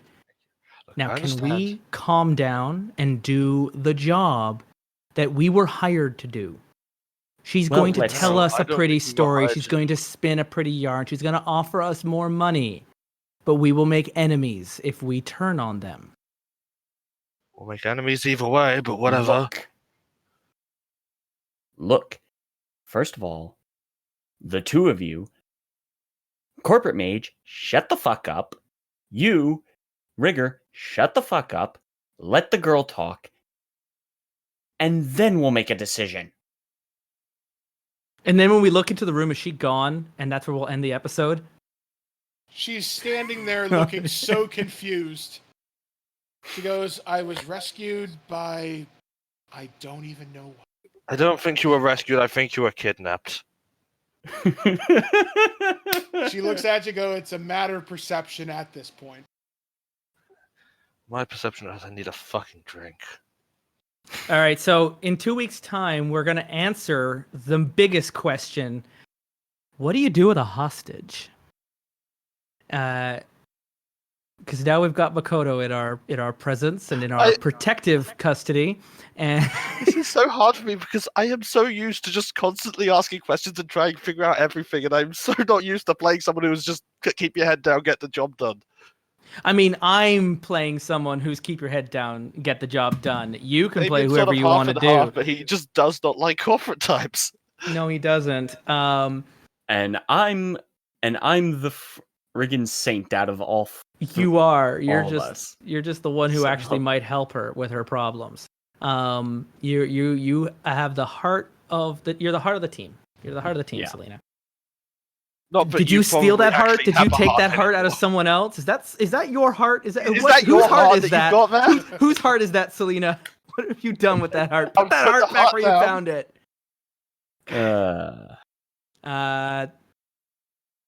I feel like that's a good spot here where we're in the apartment figuring out our next move. We've got 48 hours before we have a meetup with Spaghetti and the father. Yeah. So we've got 48 hours to figure out what to do with.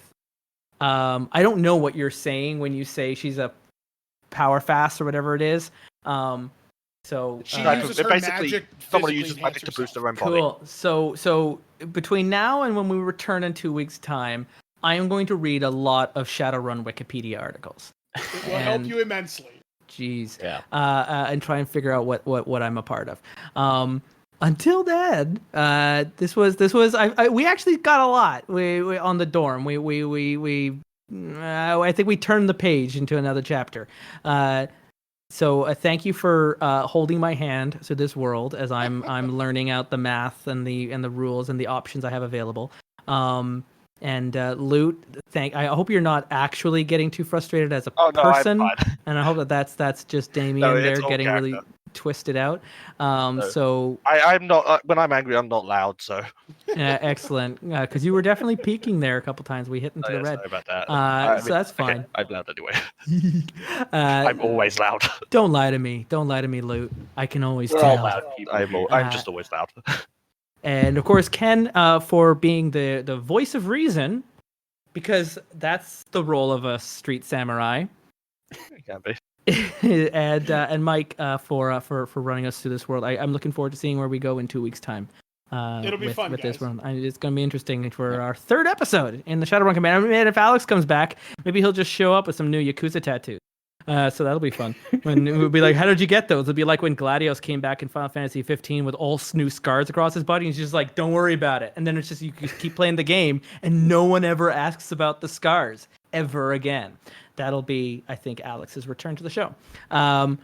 In terms of Terrible Warrior news, before we wrap off, we're still doing private games on Patreon every month. So if you want to support us through Patreon at patreon.com/Terrible Warriors, we run.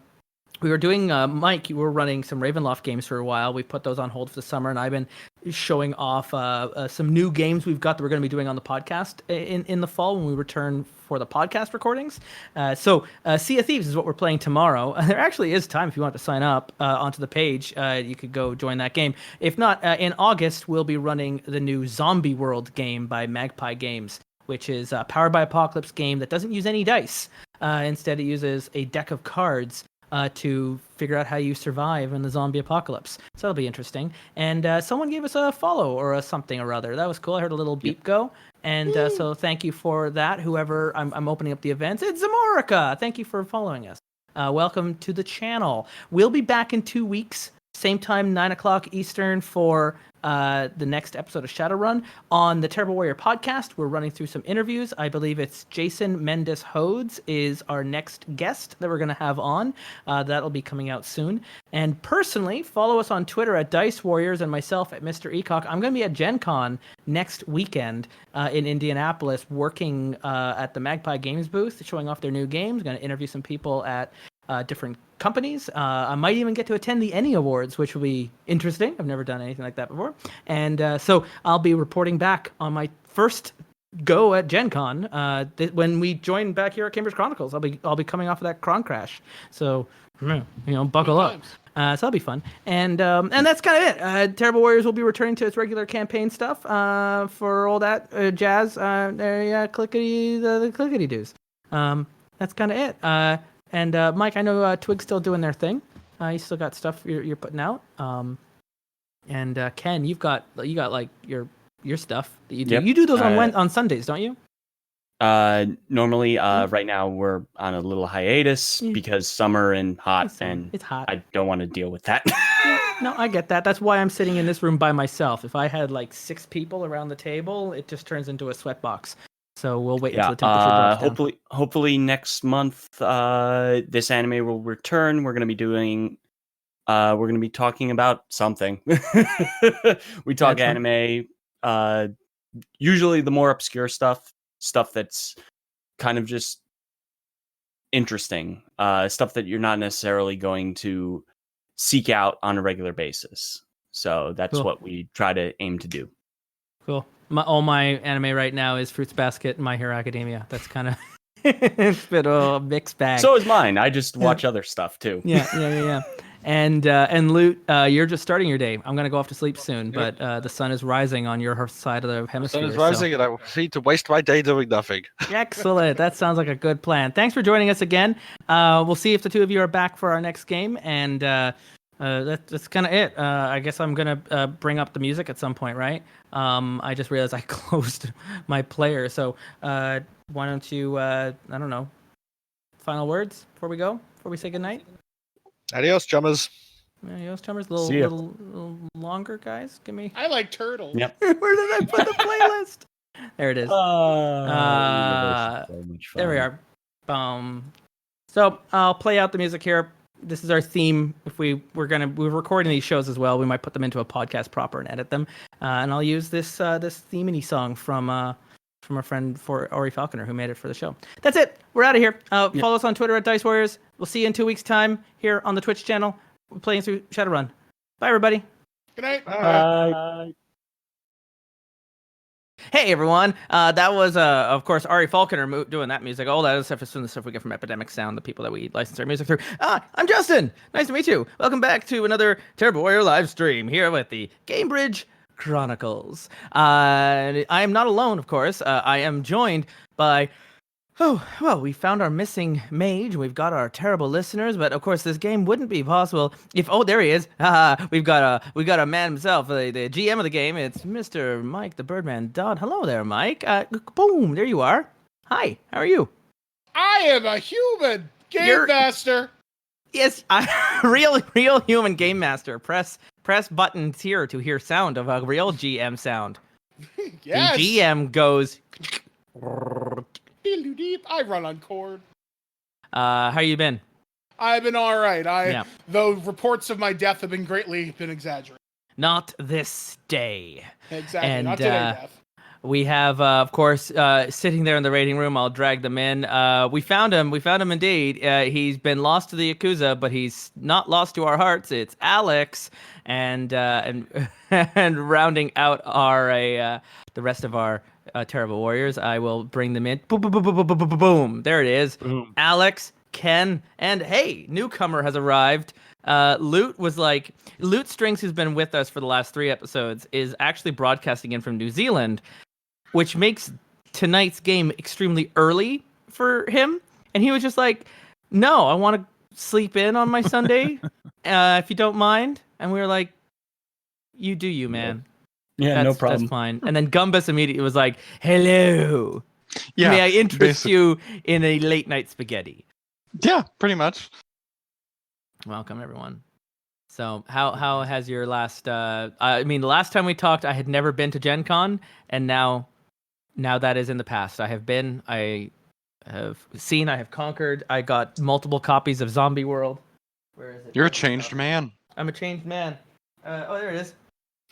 Boom, Zombie World. There it is. That's the Magpie Games game that I got. I ran this at Gen Con for the whole 4 or 5 days or whatever I was there for.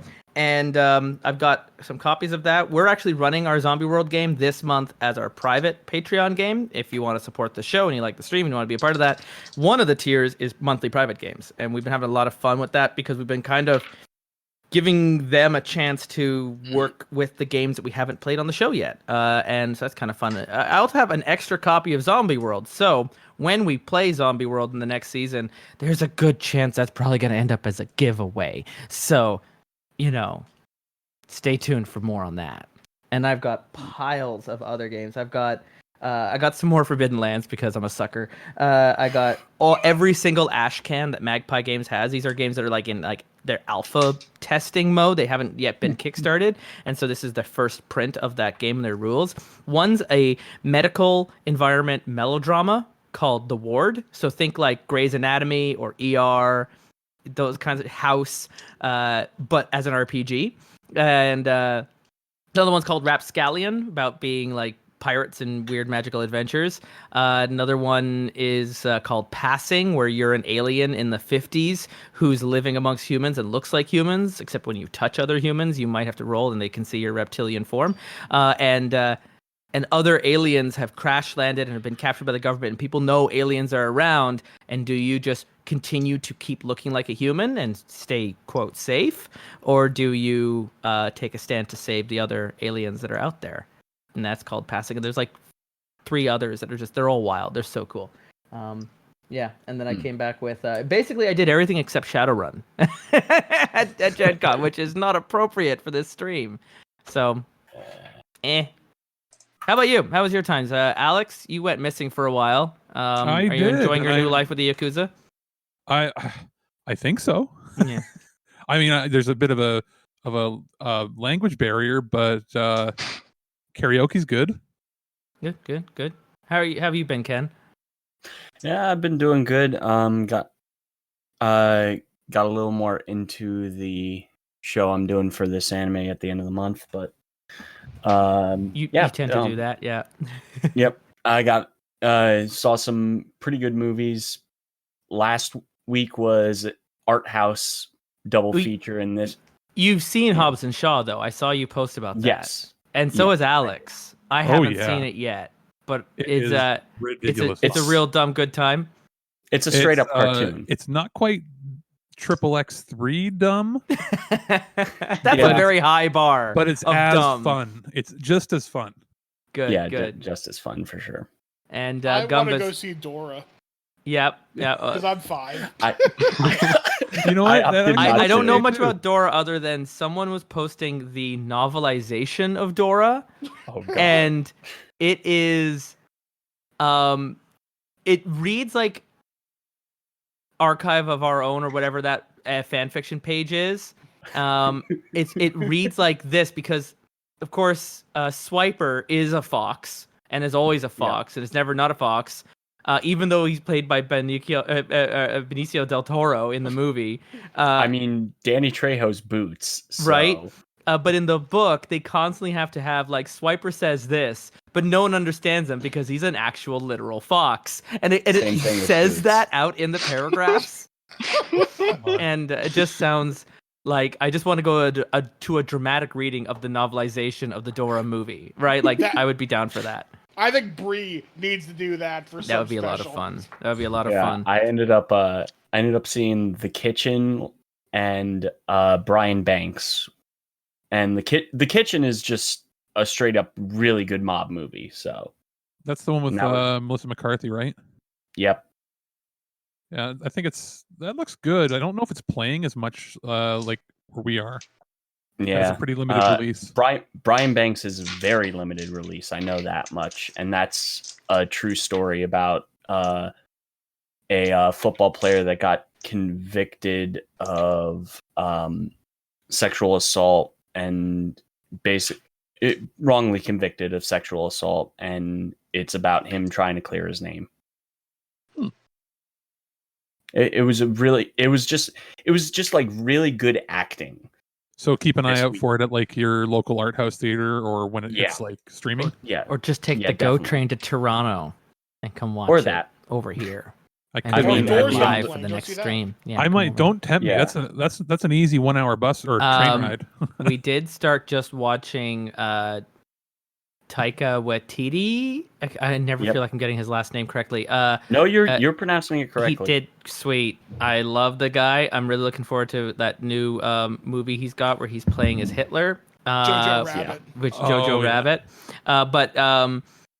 It was Wellington Paranormal, which is the spin-off to what we do in the shadows, done as Yeah, a the New cop Zealand show show. Yeah. following Yeah. the two police officers. Have you seen Oh the my American God. adaptation? I've seen the American adaptation because we're so impatient for like the next season that's like coming out sometime in 2020. We're like, we have to watch Wellington Paranormal. Yeah, it's And, fantastic. It's only like 5 or 6 episodes, Yeah, though, right? yeah, exactly. It's only the one season on that, and it's just I got no complaints. Anyways, it's 9/11. We've said our hellos. It's time to say our goodbyes. For everyone here on the stream, as you can tell, we're an actual play RPG, and we're playing through Shadowrun. This is like our fourth, I don't remember, episode. Third. And if you're interested in being a part of the archive is available to our Patreon supporters at patreon.com/Terrible Warriors, and we are archiving all of the recordings of this show there. And there may come a time where I will finally get together the audio recordings of this and release it in the podcast. But that's a whole lot of work, and I'm a lazy man. So, Ken, you wrote for me a summary. I haven't had a chance to proofread it, so allow for me to just do this live on stream and give you commentary along the way.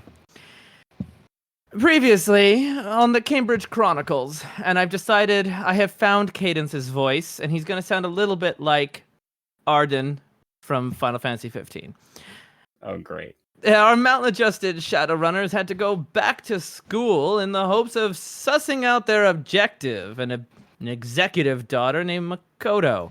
Our street samurai, Selena, and rigger, Damien, were joined by magical friend and deserter, Cadence. Oh, that's a little harsh. I only left him because he was tying on a suit and the Yakuza was coming and I didn't want to feel like fighting them. So I did actually just leave you there, Alex, at Tom's place. I just walked out the door. I needed to get a new cape, though.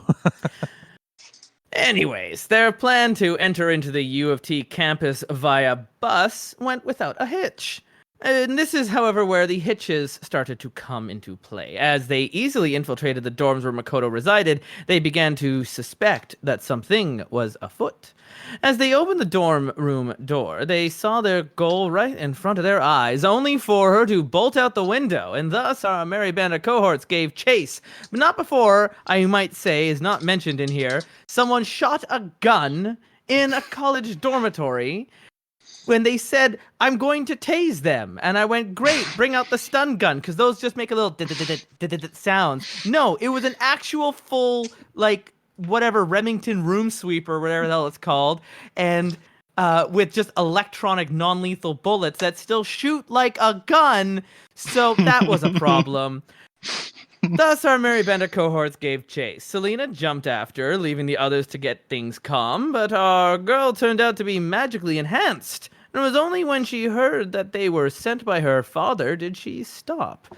And then deck Selena in the face, and then get tased, and then the other two catched up. And now the law enforcement bearing down on our Shadowrunners, they made a mad dash to the bus and surprisingly escaped without an incident. Thank you for that, Mike. Now, with most of their job done, our group waits to be contacted, and Makoto attempts to present her case for them to not bring her back to dear old daddy. Which path will our heroes take? Where is our missing mage? Is someone still hasn't broken out into a spontaneous dance party of death? Yeah, it's a new episode of the Cambridge Chronicles Shadowrun. And now we return back to our world as we left it, such as it was. Mr. Birdman, where does the camera find us tonight? Okay, we find ourselves, we're going to start actually with Alex's character, Tyler the Magnificent. Okay. So we're going to rewind time a little bit. So, Tyler, you find yourself in the dressing room of Tom's down in Kensington Market. You hear the back door open, and you hear two men speaking in a language you don't speak. You think it's some kind of... It might be Japanese, you're not 100% sure.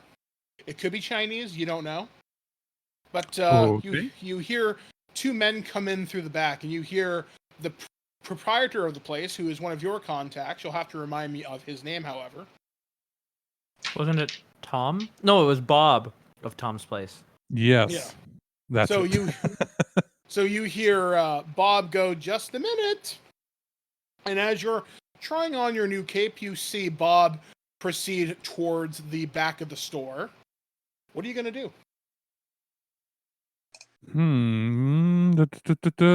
Let me think here for a second. As far as you know, nothing is amiss. All you hear is two people speaking Japanese. I'm just going to continue. I'm just going to be sort of silent and stand staring at my different capes. This must be around the time where you hear the door ring, because this is when Cadence left. Yes. Oh, yes. That's correct. But I wouldn't know you left. I just walked out. I didn't say goodbye. I just was like, nah. Just screw that guy. Yeah, because I'm blissfully unaware, so I'm just going to continue. It sounds more like your problem anyways. Yeah. I'm just going to continue. I'm going to try on, the clothes I was given, basically. All right. So after a couple minutes, you're trying on some clothes. You hear some raised voices, more in Japanese. You hear Bob of Tom's Place going, "Look, I've already paid you this month. What the hell more do you want?" "I don't have the money, chummer. There's not much I can do. Now please leave." You hear the Japanese man, you hear one of the Japanese voices laugh, and you hear the sound of flesh hitting flesh. So, sounds like somebody got hit. Okay. I am. I think it's time to test drive that new cape you found. Yeah, I was just going to say, I think I'm going to make a grand entrance by opening the curtains and just strutting out and saying, "What do you think?" Okay, so you make a grand entrance going, "What do you think?" And as you do such, you hear the... Just like you're coming out onto the runway. Exactly. Right? Yeah, just, "What do you think?" And I stand in like a Superman pose, just you do showing off the cape. Tens across the board. You show off the cape. You see two young Japanese men holding assault rifles, very clearly pointed at you as you just popped out from nowhere. They didn't pop you. You see Bob on the floor holding a bloody nose. And he's like, "Maybe you better leave, Tyler. Me and my friends here are having a conversation." I'm debating just, yeah. Okay. You know what? For the sake of not dying immediately, I think I'm just going to pay. Okay. Thanks. Right. And then, what do I owe you? I talked to him on the Tyler, ground. Like, nothing is wrong. Wow.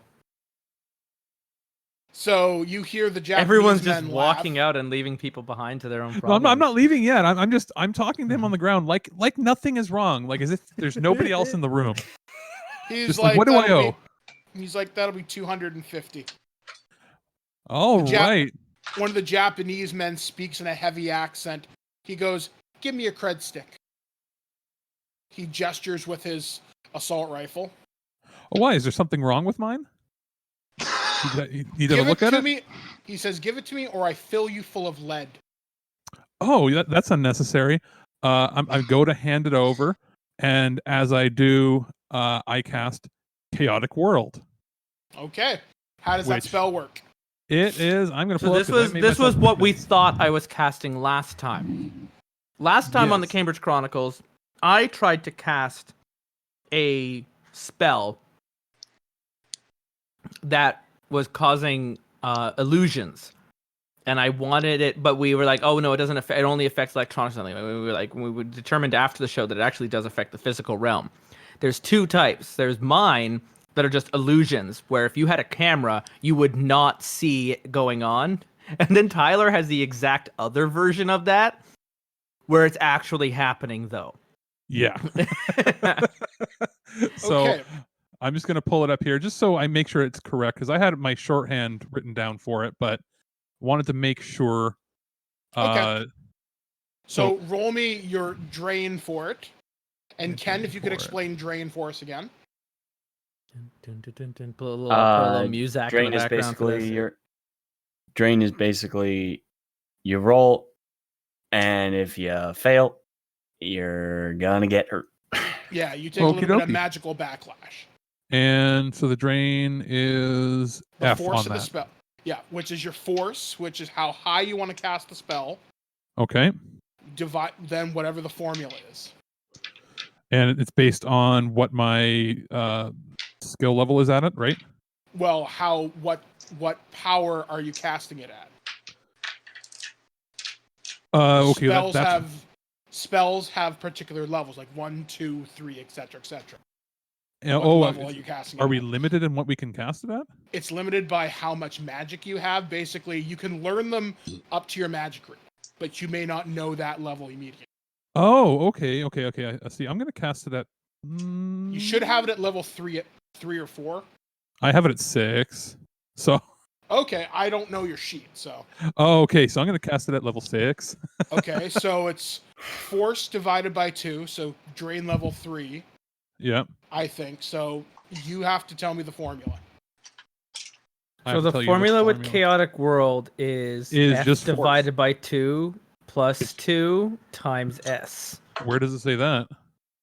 I'm just looking at the spell directory on page 155 of the second edition of Shadowrun. Oh no, that's chaos, and then chaotic world. What is that? Sorry, because an area effect version of the chaos spell. And I have type, range, target, duration, drain, and it's this algebraic equation. Okay. Yeah, S equals serious drain. So if you fail, you take serious stun damage. Oh, okay. You don't so want that. What's that equation so that I don't have to look it up since you got it right there? So F divided by 2. I don't know what F stands for. Force. It's the force. So he's casting at level 6. So and I think that is a +2, or is that another divided? Yeah, plus 2. Yeah. And then that is times the S, or at least that's on the other side of the bracket. Maybe it's not a. It means serious drain. I think. It's like a closed bracket. Yeah. Okay. All right, go ahead. So you'd end up getting a number that would be like 3S. Would be the end. And so I have to. What do I have to hit as a goal? Roll your willpower. You want to roll over that. Willpower over that. And every 2 successes knocks 1 level of drain off. So you go from serious drain to medium drain to light drain to no drain. So 4 successes means no drain. And how many dice am I rolling then because of this? What is your willpower? 2. So you're rolling 2 dice. Okay. So you're going to take some magical backlash no matter what. All right. And I rolled a 5 and a 6. Okay, so you roll from serious. You take medium stun damage. So write that down on your on your sheet. Okay. And basically, the mana rocks your body as you channel the spell. The spell does go off success, or you pass the drain test. Now you have to pass sorcery. So cast sorcery. All right, cast sorcery. I think I'm doing this right. Who knows?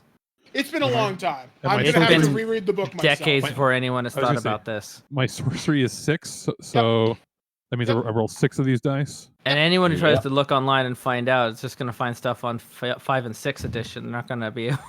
We couldn't find stuff on 2nd edition if we tried. And I have to hit... What's my goal for that, for sorcery? Isn't it based on what sort of their counter or something? Actually, let me roll for them. I'm just going to say you pass your drains and the spell goes off, so I'm going to roll for them. So, one of the goons fails for sure. Okay. The other passes, but only 1 success. So he's only partially affected. And, so tell me what your spell does. Okay, because I was going to say I roll 2 4s, 2 6s, and a 1. So I'm going to say it's successful. I would think so. Again, it's been a long time since I've run magical-based characters. For next time, know what magic does, and I'll do the same. Okay, fair enough. So, basically, upon casting it, because it's an area effect, it affects all of the... Everybody except myself, obviously. And so I'm guessing Bob's going to be a little freaked out, too. Yeah, Bob's like, what the fuck is going on? Basically, Bob sees like a demon or whatever he sees in his head as a demon pop up, but the Yakuza see like dead members of their team that have died just coming up, reaching for them to like pull them to hell. And it's just popping up all around. Basically, they see the dead rising around them, people they've killed, loved ones, and they're all like grasping at them. Yeah, it describes it as a spell that consumes all of the senses. Fierce odors, tickling sensations, blinding sights. So you could even have it like, likely they're covered in Yakuza tattoos as well. These tattoos are coming alive on basically them. They're moving, and it's burning because it's like it's ripping out of their arms. Pulsating like there's bugs under their skin. Yeah. Okay. And everything smells. So like all 5 of their senses are being overwhelmed. So you see straight up horror movie shit. You see these Yakuza members start screaming and freaking out, and then their guns start going off. They start shooting at the dragons that are attacking them. That aren't there. And at that point, I am walking out of the building. But I'm leaving my money because that was a good cape. All right, you leave poor Bob and the Yakuza behind in the store. I yell back, "Sorry, Bob! Sorry about the mess!" Bob. After you leave and start walking down Kensington Street Market, you see Lone Star police officers begin to swarm Tom's place. And that's a police matter now. Yeah. Okay. So I didn't make friends, unfortunately, this time. You didn't make friends, and so this is quite similar to the UFT scene. We've just walked away from a smoking wreck. It's like it just sounds like bloody murders happening because these people are screaming because they've literally had their brains crack. This might explain why Lone Star didn't respond to UFT as fast as they might have, as they were too busy already responding to the Yakuza attack in Kensington Market down the road. You hear like chatter on the radio. It's like, oh god, we've got to contain it. All right, so and these people are coming out screaming like, incoherent, part English, part Japanese, and they're like, they're everywhere. Okay, so with that lead burned, you don't really. We have learned nothing and accomplished nothing. The reason you gone there was a waste. I got a cape. Oh, you got a cape. I think it's worth it. This is why I didn't want you on this team, Tyler. So I'm going to assume, I'm like, wait, and then I pause for a second as I'm walking out and the police are going in there, and I'm like, where'd everybody go? So I'm like, well, I guess I should go over to the university because that's where everybody else was going to be headed eventually. So this is like Marty McFly in the 3rd Back to the Future, just following in the trail of all the other movies. Yeah. Yeah. So you're going to arrive just as we're peeling out. Yeah. So as you take a futuristic Uber to the UFT, you notice a bus comes screaming out of the lot with knight errant security officers shooting after it. Yeah. You recognize the driving as Damien Comstock.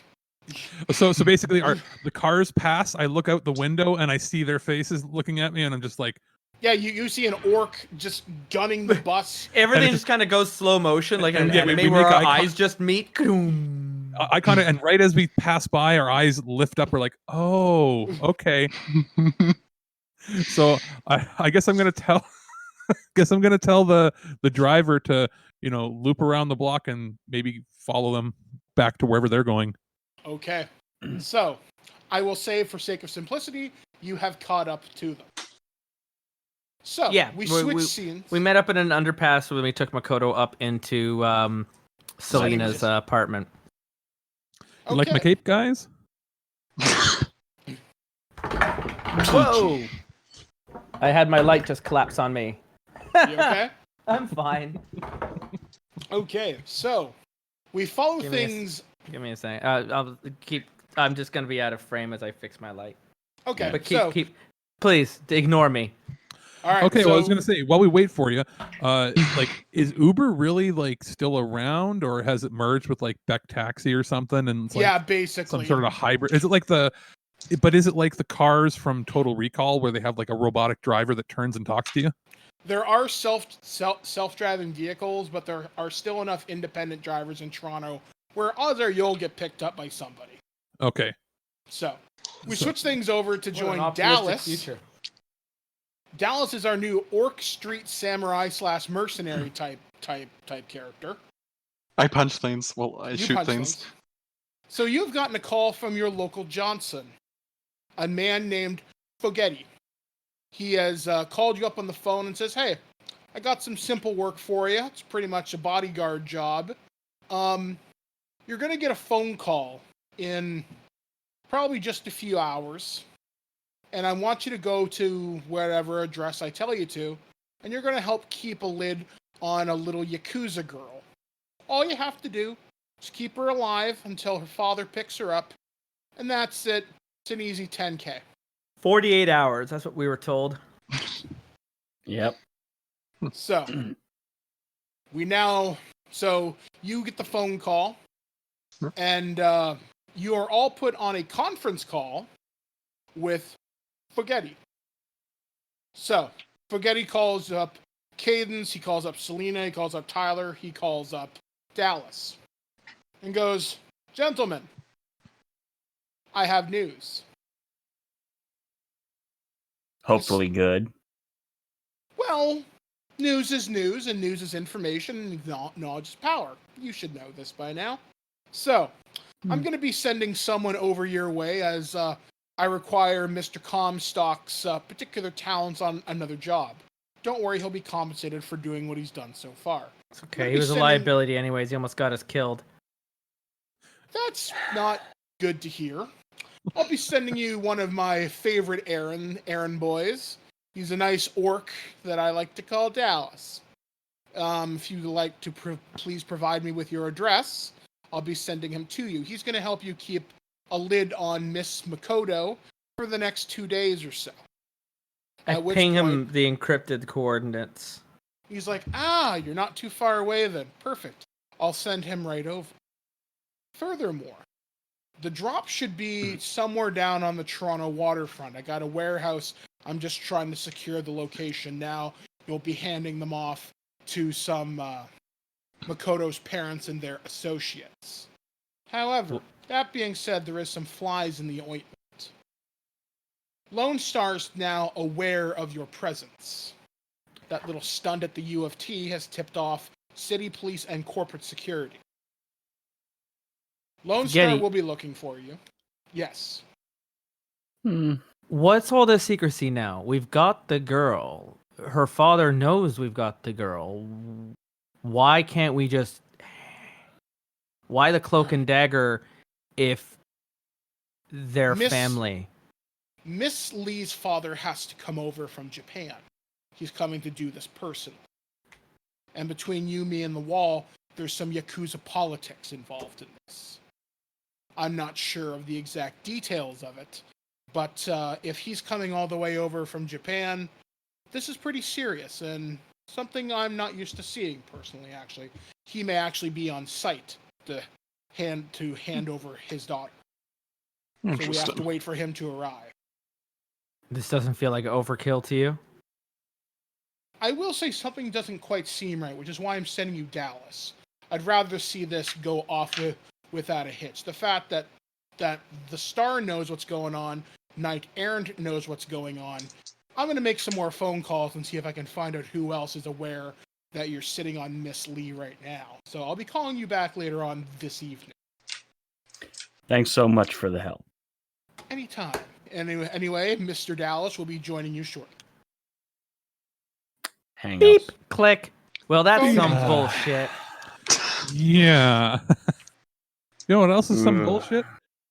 Being left alone with the Yakuza. I thought we were going to check up on one of your contacts. I thought we were chasing a lead. Instead, we were just chasing your latest fashion sense, and I didn't have time for that. So I went to go chase another lead and be a little bit more productive with my time. It seems you got the cape, and you didn't get the information, so I made the right call. That's actually fair. Okay, that's okay then. Okay, we all ended up happy, except for the Yakuza. They're not so happy. And as much as I'm going to miss that driver, I'm not going to miss that driver. He was a loose cannon, literally with a loose cannon, an actual cannon that was loose, and he fired it. So we could do without that heat for a while. Well, at least Well, now that you two have kissed and made up, can we just listen to what this girl has to say? So I'll after listen to what she has to say, but we have 48 hours for her to change our mind. If not, I'm handing her over to her father. Fair enough. So, after a few moments, a knock comes at the door. Dallas, you have arrived at a rather... Actually, Selena, describe where you live. Is it run down? Is it nice? Good part of town? Bad part of town? It's fairly average. It's a fairly average part of town. There's books littered everywhere. Should I describe Dallas real quick? Just like yes, a please. brief. Yeah. Dallas is, well, he's an orc, and like his outfit is a brown duster, a black cowboy hat, and he's wearing frickin' aviators. And he rode in here on a Harley Scorpion. It's like a US So we heard Marshal, him it's also an orc. arrive. Oh, We yeah. heard him arrive before he parked that motorcycle. Yeah. We just hear It's Yeah. like Walker, Texas orc. Yeah, pretty much. I mean, originally he was going to be called Tex. Now he's called Dallas because I preferred that sound. You just wanted to be Chuck Norris. Maybe. All right, so Yeah. Dallas, as you walk into this apartment, you see You're elvish, aren't you, Cadence? Yes, Okay, but you I see don't an- tend to. I don't tend to air that out. Okay, you see an you wear elvish real woman. fancy hats that cover your ear. Well, no, I have Toques. cosmetic ears. Oh yeah, you're right. You do. Yeah, you've got cyber ears that rounded them out. So you see an elvish woman with some obvious modification. Cadence, are you human? I am human, but Okay, you I'm a see- real bastard. You see a man sitting looking rather disinterested and more annoyed than anything. Probably polishing my glasses or something. I don't know why I wear glasses. I have cyber eyes. I don't need them. They just make me look sophisticated. You're And like you see- Malfoy from Harry Potter if he was even more annoying. I'm thinking a little more like Ignis from Final Fantasy 15 because that's all I'm thinking about these days. It's Ignis Malfoy, that's it. Yes, there you are. And you also see a man dressed in a rather extravagant outfit. You know him as Tyler the Magnificent. Does not make any attempt to hide who he is. These are I like to think Fogetti's. are you wearing like a metal chain that just says Tyler or like a TM? Oh no, it's like I got like those things that rappers have, like the rings that go across the entire hand. Oh, it's like a kind of like a knuckle duster Yeah, kind of look. like brass knucks, but it just says, It's like it just says each like one, Tie Dog on it or something. each one, like each letter, it's just 5 individual marines, and it's like T on the thumb, and then the rest of it. So it's like impossible to actually show it all off at once because there's no way to get your hand to do that. Yeah, magnificent is far too long for each Yeah, no, knuckle on it's there. on the one hand, I throw that up, and then I just go magnificent with my So as you enter Just this high mag. apartment, you see this motley assorted crew. You see a small Japanese girl. She can't be any older than maybe 17, sitting in the back of the room. And she looks not quite bored, annoyed, more so than anything. Yeah, And you that, know her. Sorry. that term that happened last time we were playing, it was someone who has imbued magic into their body. They can't cast it. It's just been like modified their own muscles to make them superhuman. It had like Yeah, a she- specific word, right? Physical adept. A Adept. physical adept. There we are. Yeah. So you know you've been given the portfolio from your Johnson. Basically, you know she's a physical adept. She's incredibly powerful. She's an Olympic level gymnast. And you're kind of wondering why she's not making any attempt to run. Because Dallas, she like- should be Probably able because to I'll- overpower a room this small. Yep. Probably because I'll bolt her to the ground again like I did last time. Dallas like just looks around, takes off his aviators, half folds them, hangs them over his shirt, tips his cowboy hat. Howdy. So it appears you're the people I'm going to be working with. Oh, your accent's about as real as mine. Well, then that means 2 of us are faking it. I like him. So you all gather in the room. Let's hear what she has to say. And Makoto's like, Okay, so look. Your Johnson has told you that you're gonna hand me over to my father. And he's not wrong. That's the plan. I don't want to go home. I'm willing to pay you as much as my father is, if not a little bit more. How? He's got access to his money. You don't seem to have access to anything. I'm more concerned with what's wrong with home. My boyfriend has money? Of course you are. There's a lot of stuff. Look, I love my father. I generally do. I love my mother. I love our family name. He's given me every opportunity in the world. That's why he sent me to the West. Wanted me to excel. But then things got complicated.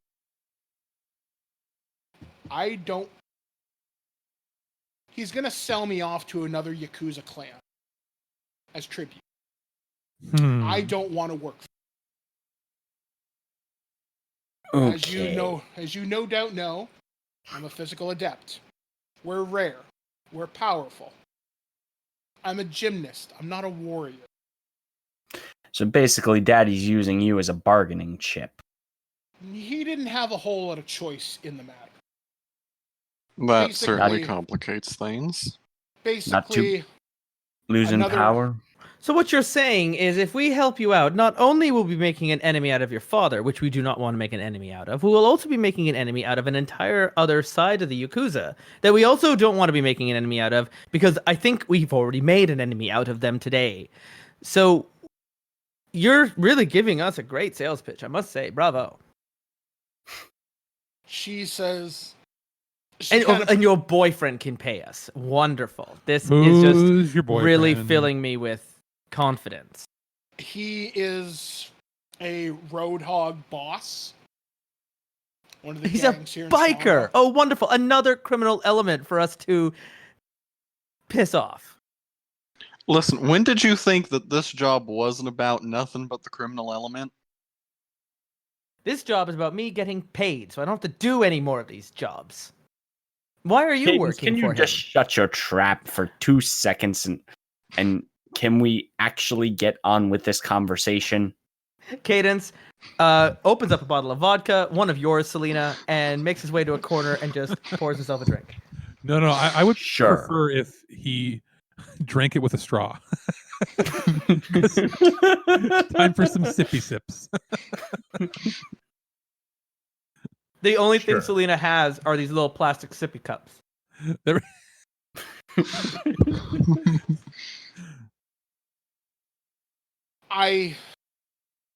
She goes, I didn't want to run. I've been trying to avoid my father's men for weeks. The only reason you caught up with me is because I had to go home to get some of my stuff. But I don't have the means to get out of the city by myself. My boyfriend's got money, but he's not the smartest troll on the block. He's Most got a big trolls heart, aren't. though. No offense. Big heart, though. I love him.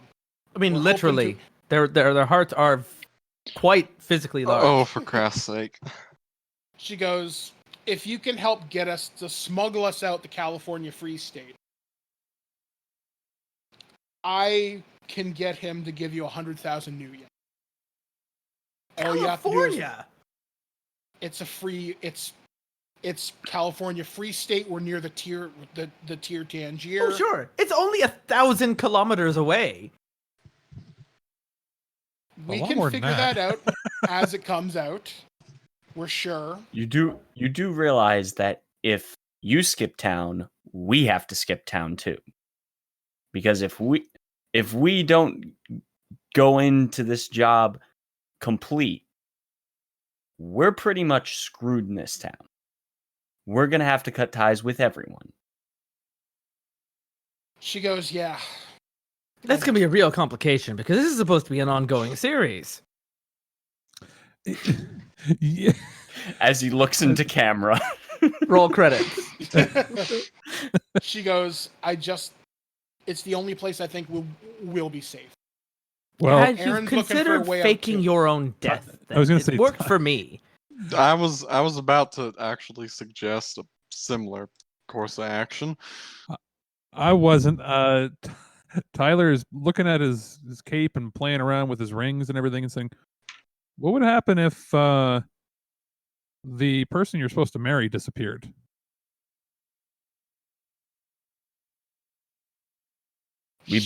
I look at Tyler and give him a glare like, not kill, just not a gone. What if that person was? I don't think it's a marriage. I think they want her as their own little personal weapon. They want a physical adept on their What time. would happen if that just?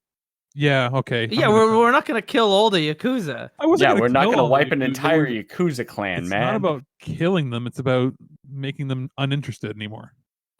We do have a couple of pieces on this board. We've got a biker gang. We've got a Yakuza. We've got a boss father. We've got Lone Star. We've got a number of people that are all running into this center storm all at the same time. If your boyfriend could make it look like he has killed you because he would rather you die than to be with anyone else, that would let us off the hook. She says I never quite We would thought of it. fail the job. Your boyfriend has to slip away with the help of the bikers, and if somehow we can, perhaps, I don't know, use magic or technology or any number of things to make it look like you have died, we might just be able to get out of this. She but goes, we probably won't get paid. That would mean we failed our job to keep you alive. So are we going to be taking like a trip to the morgue to get a body or something? Well, we could just use... You just need enough of my DNA to prove that I was there. Plus, well, I'll take one of your hands then. You went right for hand? I literally grab his hand before he gets close. Just, no! I mean, she's like physical adept. She'd be able to compensate without it. She'd probably use her feet for all of her daily activities. Toe. I can get you a toe. Now, listen. A toe's not that hard to get. A toe's not going to be enough. They're going to need a whole hand. I know that a physical adept is fucking magic, but she's not fucking magic. No, anyone who's having sex with Tyler is fucking magic. Yeah. She goes, that's a possibility. If you wanted to fake my death, that's not a bad idea. Or maybe enough info that I escaped you and skipped town. Yeah, that could work. We those have are options. 48 hours to set up this theater performance of ours. And I don't know why I'm suggesting any of this, because... I mean... It's a terrible idea, we also need to figure out where it's taking place. We need to find our stage before Forgetty actually we need to meet gives us the boyfriend. info. We need to get our players in order, so that when we get the information and the location, we're not going to have that much time. We are going to need to stake it out in advance if we can. If Father's coming in from Japan, that is going to be something that is not going to be impossible to hide, no matter how discreet they are. There's going to be security. There's going to be advanced vanguards. There's going to be all kinds of things. And there are other people hunting you down who might already have more information than we do. So, is there a way to remove somebody's magic that's been infused in them? No. No, once it's in, it's one and done. Well, you can remove the head from the body, or you can destroy the drain brain. all the blood. I know that gets rid of the magic too, but that's not how that works. I think that's what one calls a very terminal condition you'd be given a person. So there's not like there's not like a magic dialysis machine we can use or something to just suck all them magic juices out and. Nope. She is what she is. Okay. I tried. She goes, I can get a hold of Aaron easily enough. We'd probably have to go meet him at his clubhouse, but it shouldn't be too difficult. She says he lives just outside the city. She gives you an address, and this is out towards Port Credit, which is just outside Mississauga, or close to. Well, Tyler, you like close-up magic. This might be what you've been waiting for. Okay. And something like this would mean she would probably end up Makoto. You would probably have to be there when the handoff is happening. Whatever this trick is going to turn out to be, it's going to have to happen right in front of everyone's eyes. Or they'll never believe it. So you will have to be there before there's any kind of switch.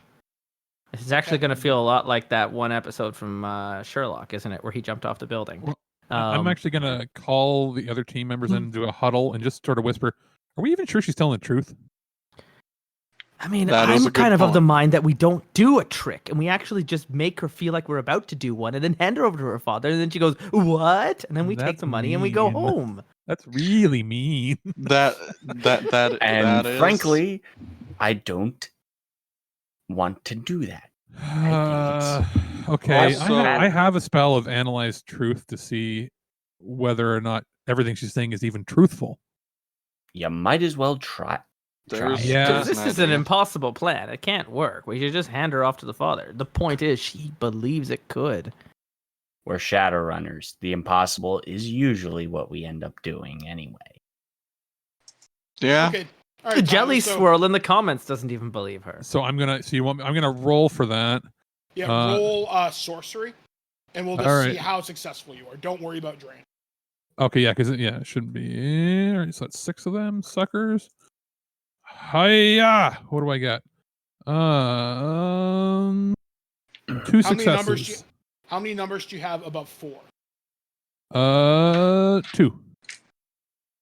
You're pretty sure she's telling the truth. There's something doesn't quite smell right, but you'd say she's about 80% truth. We've got 48 hours. Perhaps we Okay. can learn more from this boyfriend. Even if she can hide the truth, I'm not sure a biker troll will be as Okay, so basically articulate. I whisper to the rest of them and say, she's, from what I can tell, she's not telling us falsehoods, but she isn't revealing everything. Great. So that's exactly what we already knew. You're welcome. And I go back and sit down and then pull out a deck of cards and start playing. I'm going to go sit over here. You have just described everyone. So I went like sim salabim. I believe she's telling us everything that you guys have been saying, and shit. And I walk around. She's obscuring some things and telling the truth about other things, and is being selective about which information she will share with us. I Wow. believe she's being selectively You are dishonest. magnificent. Truly. Like I Ned do Tucker. believe she is being dishonest. So, are you guys gonna go visit the biker gang? Yes, as long as she thinks we're going to go through with this trick, She goes, okay. she's well, not going to run either, so it helps us. And I'm going to take it that you haven't been saying we're going to trick you the whole time. Of course not. I have got the master of the that is- sub-vocalization where I can speak to just my team members and not to the NPCs I don't want to hear in on me. Okay, cool. Great. Okay, so you all get a car service and you start heading out towards Mississauga. After about an hour and a half going through traffic, Sluber, things happen, and you're let off at a rather nondescript looking warehouse. And Makoto's like, all right. Nothing bad happens at Well, weird this looks warehouses in the terrible. middle of the suburbs. She goes, just I've overdressed follow again, me. haven't I? She goes, I don't suggest you talk. And she looks at Selena, goes, don't talk. They don't much care for elves. Fair oh, enough. bam! Was able to figure out that you were an elf. Well, they have certain kind of cheekbone features. You could tell if you knew what you were looking at. You're looking for Yeah. Those I eyes. try my eyes, best, nose, but chin. it's not Most necessary. humans just see the ears, but other Yeah. other meta creatures would see the other Everything else. signs. Yeah.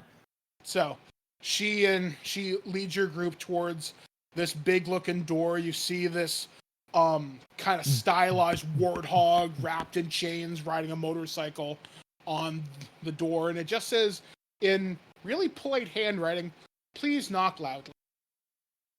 So she goes up to the door, gives a special knock. Cadence was just gonna go boom with the one. Okay, never She mind. goes dot dot dot dot dot dot dot dot dot dot dot dot. Bam bam. She does that. What? And after Okay. about a minute and a half Seems passes, overly elaborate. A You minute and a see- half passes? Let's just sit in silence and wait for 1 minute and 30 seconds just to see how infuriating that would 45 be. seconds in, I just go, so... Where's the should security we- guard? Should we knock This again? Did you response use the time wrong is one? Lone Star would get here faster than the bouncer. After the time passes, you hear a series of mechanical locks start to slide. And At the slowest mechanical locks you could imagine. Like, click. The door Dallas opens. is just rubbing his temples, just like, oh god. So the door opens. It's Inside, about time. you see a hallway, and you just see it's lined with a lot of greenery, actually, like moss. Like, greenery is in moss? Okay, so not Yeah, greenery is in weed. no, not that. So you see the hallway's Oh, I lined missed with an opportunity. Do you think Makoto would be okay if I were to cast Detect Enemies on her? Yeah. And that Yeah, would you allow can go me ahead. to be able to sense anyone with hostile intent towards Makoto. Yes.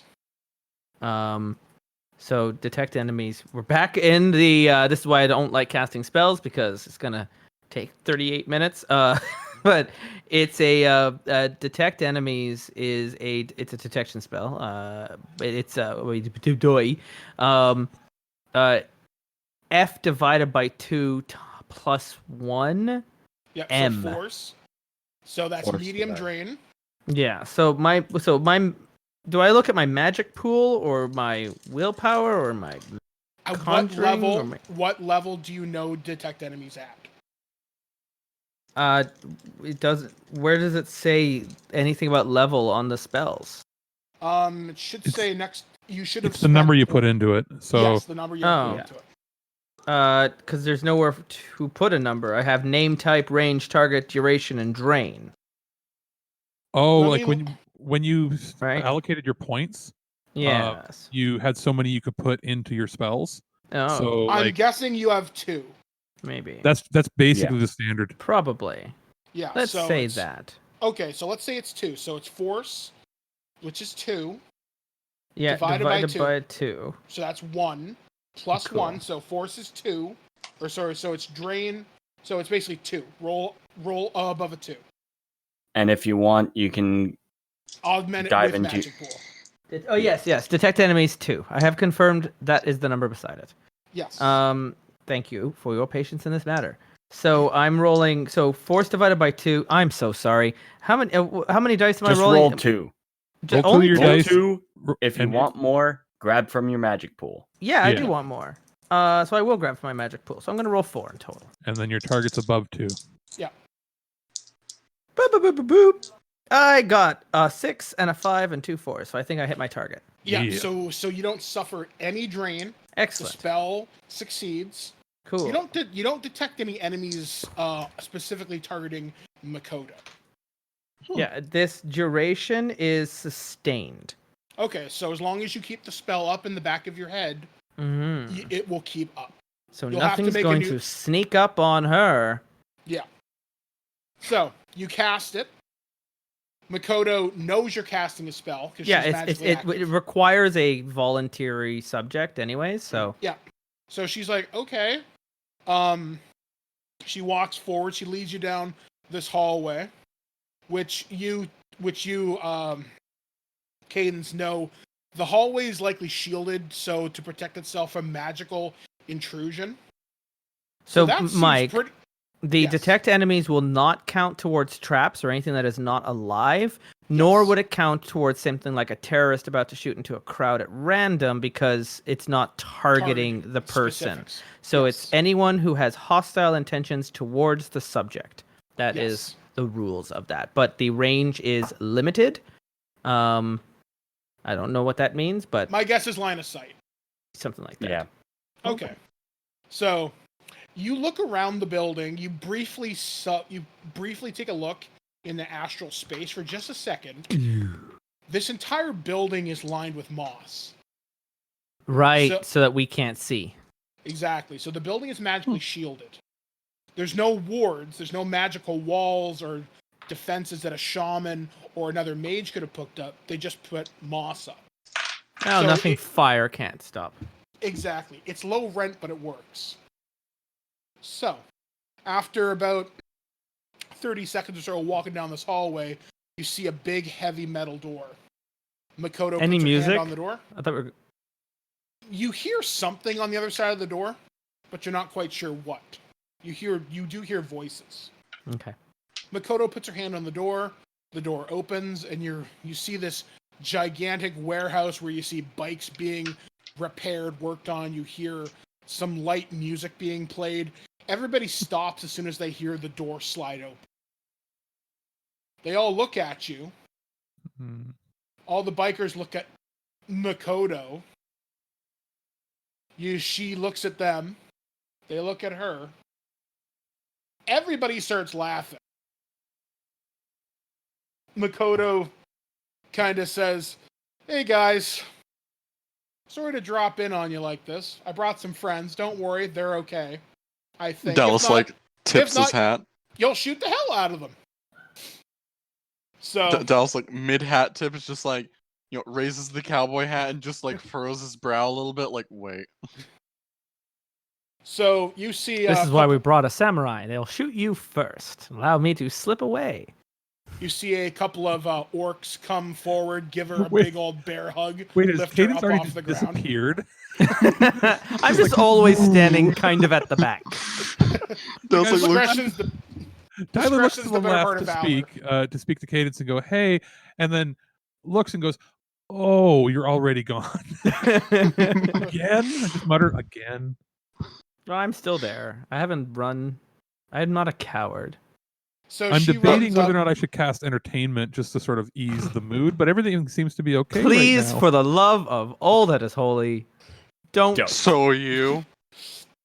So Makoto gives this group of 3 orcs this big hug. They're all really happy to see her. You see them conversing back and forth in actually, does anybody here speak street? Yeah, I do. Okay. Yeah, suppose, right. that's I why have- we brought you along. I have city speak, which is the Okay. same, right? So Roll it if you want to understand what they're saying. alrighty, I'm gonna roll that, and I have it at level 3 Okay. or three dice. So Yep. what do I I'm have to at hit? 4. Just roll it and I'll tell you if you succeed. All right, I fear my Yeah. etiquette training won't 2 come in ones and handy. a 5. What was that again, Alex? two 1s and a 5. 2 I got 1s and a 2. 5? Yeah, I got Yeah. 2 1s, a 2, and a 5. So we get a little bit of the gibberish. You get a little bit of the gibberish. It's amazing how much the dialects change as soon as you leave into the GTA. Yeah. Basically you understand is she does identify you as friendly, if a little bit stupid. So I hear the And- word stupid, and I'm like, "Hey." But generally the demeanor, the flavor of the conversation seems pretty upbeat. We all heard her say stupid. She said that one in English. I turn and say, I understood these guys and stupid, and like, hey, she said these guys stupid. Well, Even then though- therefore, Well, she's even not though- wrong. Even though knowing that everybody heard the word stupid. Like, hey, I think she's calling us basically she's saying we're harmless, so should go over quite nicely. So muttering to myself after the Yakuza how harmless I am. Probably After- screaming in the mental loony bin right now. After a couple- Maybe I'll break your brain. The lights darken and it's just monologuing. I am not some intensifies. conjurer of some cheap Does tricks. somebody want to see dead people? Because I can make them see dead people. So after a couple moments passes, they exchange their hellos and whatnot. And she goes, "Okay, guys, follow me." And you're led through this basically like a chop shop. You see cars being taken apart. You see what looks to be some kind of a lab on the side. You see guys hunched over in chemical suits working on stuff. You see a very obvious gun running operation towards the back. And you're just walking through this warehouse, seeing all these things going on. There's probably about 50 or 60 people in here. Anything that my cyber eyes thermal might pick up that wouldn't be otherwise. You see, there's a couple heat signatures in the ceiling. They might just be people watching. You're not 100% sure. You can't make out their shapes entirely.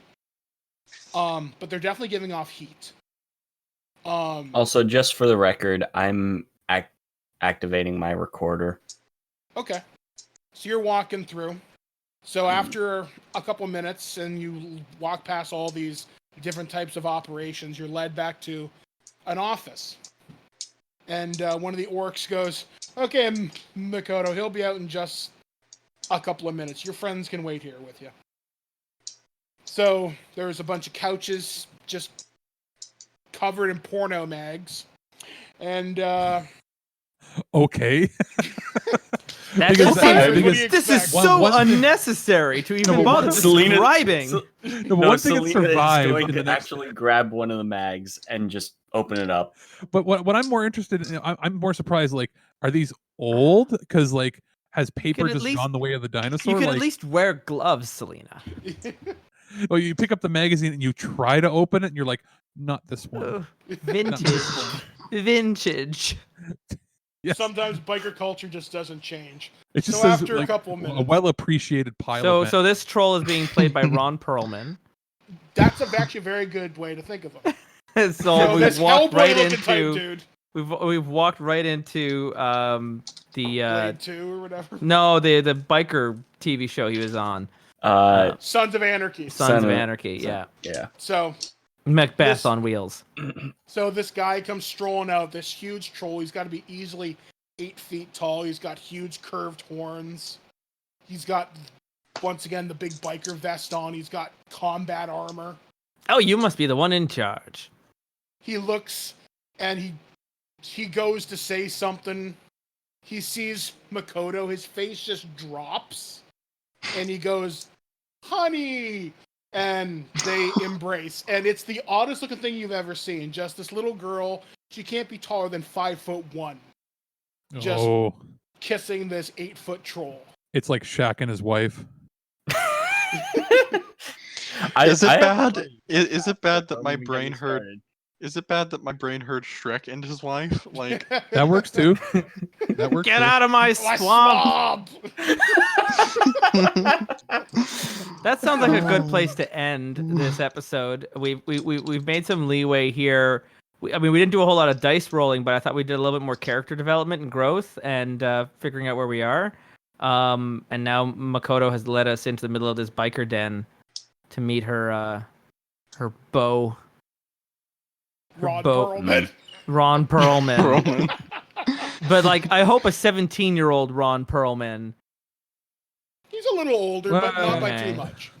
All right, not by too much. That's a little- Yeah. It's a So summer-winter romance. It's just- Yeah. Summer loving happens so fast. All right. Unless there's anything more we want to do tonight, there's like a little epilogue. But that seems like a nice. who's up for some goth poetry? Oh my God, not me! And then Cadence just smoke bomb and disappears out of the room. I hear that. I'm sitting in a corner, and Tyler just pulls his cape over and tries to blend into the wall, even though the cape is red and the wall is like a normal color. I just cast confuse on the room, and then I leave. Selena puts down her mag and stares at him. Sure. I hear that, and Tyler just goes and casts stink and just. Okay, but actually, I do want to hear this. So, Gumbus, if you would. I didn't have any Oh. goth poetry prepared. I'm sorry. Man, don't tease that into the room if you're not ready to drop down. I mean, Okay. Ori on our Pokemon game, he actually started rapping as Coach Z as he's walking around as some Zapkuza wannabe Okay. Zapdos. Then whenever next I live, I'll write down some Alright, Shadowrun so- themed goth poetry. Come back and I'll in read 2 it. weeks, dear Yeah. viewers, Two things because you don't Gumbus do. will You be don't back say in you're 2 gonna weeks. sing, and you don't say you're gonna say poetry or read a Mhm. speech because the next Mike will make episode- you. On the next episode of the Cambridge Chronicles Shadowrun edition, Gumbus will read his goth poetry, his magnum opus. his magnum opus, his orc goth phase. Yeah. Oh my goth.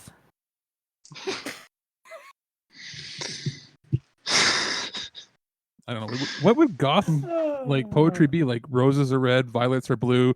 The night is dark, and so is my heart. Like, It'd be very emo. It would be very I only know love in the night. Roses are red. Screams. My soul is dark. Just start reading out the lyrics like dramatically to the Black Parade. That was what I was going to say. My father, he told me that one day. Oh gosh. It's like slam poetry. You just walk there. Life is pain, and just walk away. Life is with pain. A cigarette. Like just so is walk death. away. Yeah. Well, this was wonderful. Thank you again for spending time with me tonight, guys. Yeah. I'm liking. I'm finding a little bit more about who Cadence is. He actually is going to help out, but he's just going to remind you how much of an inconvenience it is when he does. And how much of a douche he is. So he's not saying I won't help you. He's just going to give you all the reasons why he shouldn't help Not you. much. And even though he comes across as a coward, even though he's really powerful. Even though I was actually the one who dropped Makoto on her butt, and she was making the run for it. I've only used magic like 3 times since we started, and every time it's worked. So you're welcome. And I mean, my magic. Then again, problem with my magic is extremely powerful, also devastating to everything in the area. Yeah, and to you, because your willpower you. is so low. My willpower is at 5, so I got a lot more control over what I'm doing. Yours is at 2, so not only is your power so much more OP than mine, but it's also guaranteed to drain you every time you use use a glass it. cannon. The spells that I have that are good though, like I can detox people, I can cast like basic fireball and stink and stuff like that without having. You're just gonna also blow yourself up in the process. Yeah, You're like a anything superconductor. that's like really good that I have is like get out of the fucking room because I'm gonna set a nuke off. All right, Now- Mike and Alex, what's coming up here on Twig? Is there anything on the horizon soon? Yes, we have our weekly show, which you can hear on Mondays. Usually around 6 or 7 p.m. at night is when we usually have the show up by. Alex has Turtle Treasure, which is his review show. We got stuff coming up for Nerds of the Third Power. We're either talking about The Boys this week, or I can't remember what the other one is. Either way, I should be on the first half of that show. And we've got a bunch of Also, Mike, thanks for coming onto webcam. I really like those glasses you've got. Those frames are really sharp. I like them. Just want to say, like, choice. I'm the only one here not wearing glasses, and I feel naked. Go to the dollar store and get those like frames that have, I don't have them on me, but I do have like these really good. I'll wear them 2 weeks time. The blue filter glasses for like looking on computer screens and stuff, like anti-flicker things. And I wear them at work sometimes. Cool. But they're tough. They're a little foggy. They're harder to see sometimes. Just like go to the dollar store and get some like those like Minecraft pixel glasses or yes, whatever exactly. Those advertising Minecraft is pixel nowadays. glasses. Whatever I'm on they're the hunt advertising now. them as now. If you'd like to send me, if yeah, you'd like to send me Minecraft pixel glasses, be sure to email me at jecock@terriblewarriors.com. And so that's what's happening on Twig. Ken, what are you doing with your projects? You're wrapped up in this one anime, eh? So in 2 weeks, probably in 2 weeks' time, I'll have the episode. My Move podcast will be out. Movie Nation will be back from its summer hiatus because heat. Yep. No, that's a whole mood. And then in 3 weeks, it'll be actually on Friday because I'm going into the city on Saturday. I just realized that when I was scheduling. Whoops. So whatever. On Friday night, we'll be recording the episode for this anime, which is my anime podcast, and we're going to be talking about Alderman of the Sky, and as well as talking about the second part of Twin Star Exorcist, which is going to be a 4-part Excellent review. So cool. And that will be out, and I'll probably pimp it out again when We're when back we in get 2 back weeks. together again. And on Terrible Warriors, if you followed on Twitter, I put a nice little thread of like our roadmap. I figured it out. Starting, the Meet the Maker interviews have been well received. They're a lot of fun. If you're curious of knowing the people who make our games, there are 3 out right now with Lucius Kahn, Misha Bujäger, and James Mendes Hotes. And I've got 22 others ready to go. I'm going to be releasing them closer to the winter now because I had a number of interviews I recorded at Gen Con last weekend. So on Tuesday this week is fresh off of their Ennie award-winning weekend. Free League Games won 6 of the Ennies. If you don't know the Ennies, they're basically the Oscars of tabletop role-playing. And they won for like best cover, best maps, best rules, best supplemental material, and it was all went to Forbidden Lands and Symborum, which are their 2 original IP games, which is really cool because they're the ones doing the Alien RPG and Tales in the Loop, Mutant Year Zero, and Coriolis, right? So Forbidden Lands though won the Ennies this year, so that was really cool. So the day after they won all those awards, got to sit down with the CEO of the company, Thomas Harenston, and talk to him for about half an hour about Free League and Tales from the Loop, the Alien RPG, about the future of Free League games, about making these games, about being someone who grew up playing these games in the 70s, went off to be a journalist for a while, and now has come back and is running one of the most successful, independently run tabletop companies in the world. So it was a really cool conversation. Right after that, in 2 weeks' time, is my a longer episode, 3 interviews I did with people from Modiphius. Chris Birch, the CEO of Modiphius and the founder of that company. Good Sam guy. Webb, yeah, great guy. And we followed up a lot on the conversation you had with him about Fallout, because now it's not just a Fallout miniatures, it is going to be a Fallout tabletop RPG too. And I talked to Sam Webb, their RPG director, who's really close in with the John Carter from Mars series and Star Trek Adventures and what's going on there. And also I met up again with Aaron Paulier, who's one of the freelance writers writing for Star Trek Adventures. And is also an avid World War II reenactor and knows a lot about the Night Witches. So he became like our Night Witches consultant. So I got to meet up with him. So all 3 of those are going to be part of like a special episode. And then my Gen Con interviews will wrap up the week after that with a guy named Matthew Orr, who is the creator of Never Going Home by Wet Ink Games. It's also his company, Wet Ink Games. And got a beep going on in the other room. The Never Going Home is his World War I RPG, where after the Battle of the Somme, when 30,000 people died in one night, it ripped a hole in the veil, and the whispers are coming through from the other side, and they're corrupting the world around you. And it's that kind of like Lovecraftian veil monster horror, body horror stuff. It's really cool and really evocative. And then in September, we will break out of our summer hiatus, and we've got some Kickstarter specials coming your way. Magpie Games has a new game called Root coming out. We're going to be playing that game during their Kickstarter campaign in September, along with an interview with Brendan Conway, the creator of the game. And in October, Lucian Kahn, the one I mentioned how I interviewed back during the Meet the Makers 3 weeks ago, he's got Visigoths versus Molgoths coming out on Kickstarter, and we are going to be playing that game and maybe catching up with a follow-up interview with him as well. That game sounds like complete nonsense. It's going to be so much fun. And then November, December, I'm going to return back to our hiatus because we're not really coming back for our next season that early, with the rest of the interviews I recorded at Breakout Con with all these other really cool creators and podcasters and thinkers and doers in the industry. So it was really, really some fun, challenging conversations with the new season of Terrible Warriors now slated for January. But not that it matters for you, because you're going to get new content every single week anyways. So yay is us.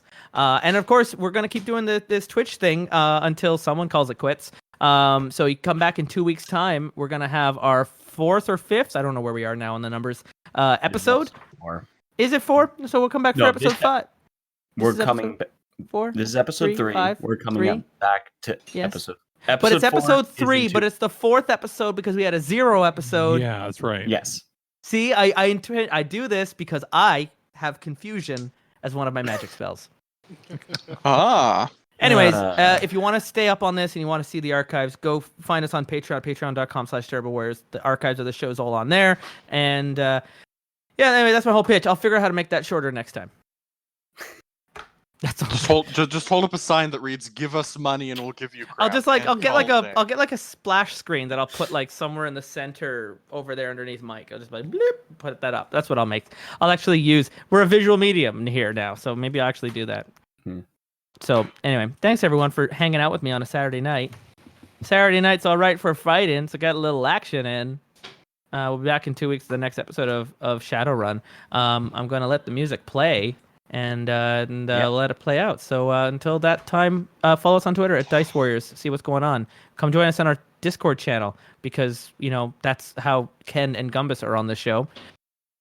I mean, like, obviously, you can just come hang out with us. We're like, please, we want more friends. We want to play these games. It's a hip happening place. We have a listener gaming group. Sometimes I run garbage, but you didn't hear that from me. Sometimes they do charity streams. They raise hundreds of dollars for sick kids' hospitals. It's awesome. That's an overstatement. So it's not an overstatement. It was $300 last time. And we got to drop a mountain, which is always an exciting day. It was so good.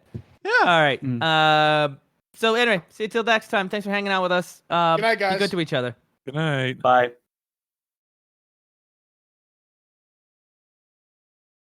Hey, everyone. It's not all about me. It's all about you, right? How you been there, Mike? As I look up above me. My hovercraft is still full of eels. So good. That's a thing. Good. Eel craft. And then up there on the corner, how are you there, Ken? How you doing? Pretty good. Things some things are messy, Go but to jail. not quite. I've been seeing a lot of plans for the Extra Life coming up in November. The terrible listeners they're getting that going. They're getting that planning. So that's gonna be fun. We're just finalizing the games we're playing, and once we finalize the games we're playing, I can start doing all the graphics. And Mike, Ken, I just gotta say, you both are looking beautiful. You're well lit. You're well framed. The cameras you're on are really nice, and that brings me to Alex. Hi there, Alex. Thank my wife for all this. Hi. You've had a time. I had a time. I actually had lighting all done right. I know. It was looking. You sent me a screenshot. I was like, "Dang, man, it's looking slick." And then best laid plans. And then Windows does one of those mandatory background updates that the people have been complaining about for the last year or two. Yeah. They push out that you cannot cancel. And completely broke support. I'm an outlier. I've had Windows 10 for ages. I've never had any of these issues. Well, but I believe you. I believe you. But yeah, this is a brand new build, but it broke chipset support for USB support for this particular webcam on this particular build. Of course it did. Yeah, because of course. Of course it did. So I had to grab an old laptop and basically set it up in the place where my computer would be, and had to grab a USB audio card because I didn't realize that my headphone jack is broken on this laptop. Oh. And you've been having a time. We are good to go though. So it's important that your character is not the tech support of this group. You're just here to make the flashy go bang bang. Exactly. We sent our tech support to the parts unknown. Parts unknown. I think we sent them onto a ferry to go handle this. Here, let me catch you up. Ken, you wrote this for me. I'm going to read this for you. Previously on the Cambridge Chronicles, cue the music that I don't have because I don't have the soundboard yet in front of me that I wish I did. Our plan concocting Shadowrunners continued in their newly endless... Oh, let me read that again. Our plan concocting Shadowrunners continued in their nearly endless they plan to double-cross their employer, who they now know as a higher-up connected to the Yakuza, with their employer's daughter Makoto. It was last week where our dear runners finally put their last piece of their puzzle in place by bringing Makoto's boyfriend biker gang into the mix, with their assistant... Boyfriend biker gang is kind of like boyfriend dungeon. I kind of like this. Anyway, with their assistants acquiring and their necessary contacts, contacted our party splits up to perform. I should have done an edit on this. With their assistants acquired and their necessary contacts contacted, our party splits up to perform their tasks. Our corporate mage Cadence and street samurai Selena go hunting for some teeth by Cadence's corporate contact Barry. That's right, I needed to get some teeth in order to help. Well, I didn't need to get teeth to help Barry. Barry needed someone roughed up to help him with the election. Meanwhile, while we're on the way, get some teeth. Kill two birds with one stone kind of stuff. Tyler, the street mage, aims to head to the presumed drop location with members of the biker gang in order to ready the scene of the illusion. Now, with the scene set, our runners make their final plans to bamboozle the Yakuza. Will they succeed? Will something go wrong? Correction, when will something go wrong? Find out now on the Cambridge Chronicles. This is a professional live stream.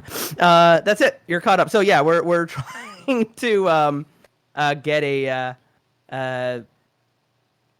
thing going to trick the Yakuza boss who's going to pick up his daughter to make it think that she gets killed in an attack by the boyfriend biker gang who's going to have a whole if they can't have them, nobody can kind of attitude about it. And in the explosion, there'll be nothing to find except her teeth. So I need to punch some teeth out of someone and then forge them to look like Makoto's teeth. Simple, right? That's what I got a contact at Azertech for, right? As technology. That's it. Yes. Yeah. So yeah, I'll go dig up that particular nest, and I have no problem. I absolutely no way that will onion open into a whole lot of other problems for us. Yeah, that's sort of where we're at. So anyway, that's it. Anyway. We're all caught up now, right? We all remember what we were doing. I don't at all. I never do.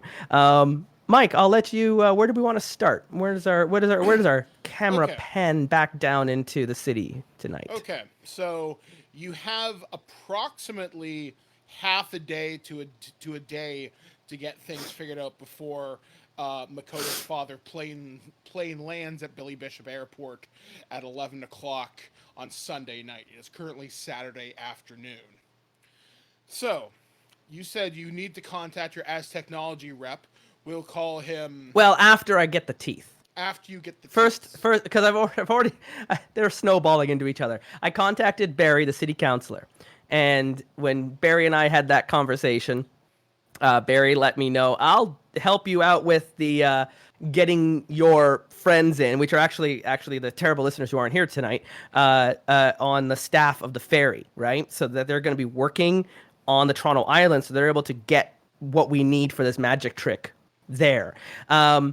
He can help us get onto Billy Bishop into the airport and get those jobs and those papers and all that, but he's got this election coming up, and his constituencies need him to represent their needs and not this other schmo who's running against him. So I'm to go over there and make it, not worth his while to continue his candidacy. He is going to back out of the race, and he's going to throw his support behind Barry.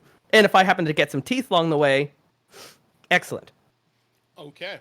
Now I think that was that it? Am I all caught up? Yeah, that's about it. I know it was about it. It's a terrible plan. It's a terrible plan. Did Barry give you a name for his opponent? I don't think so.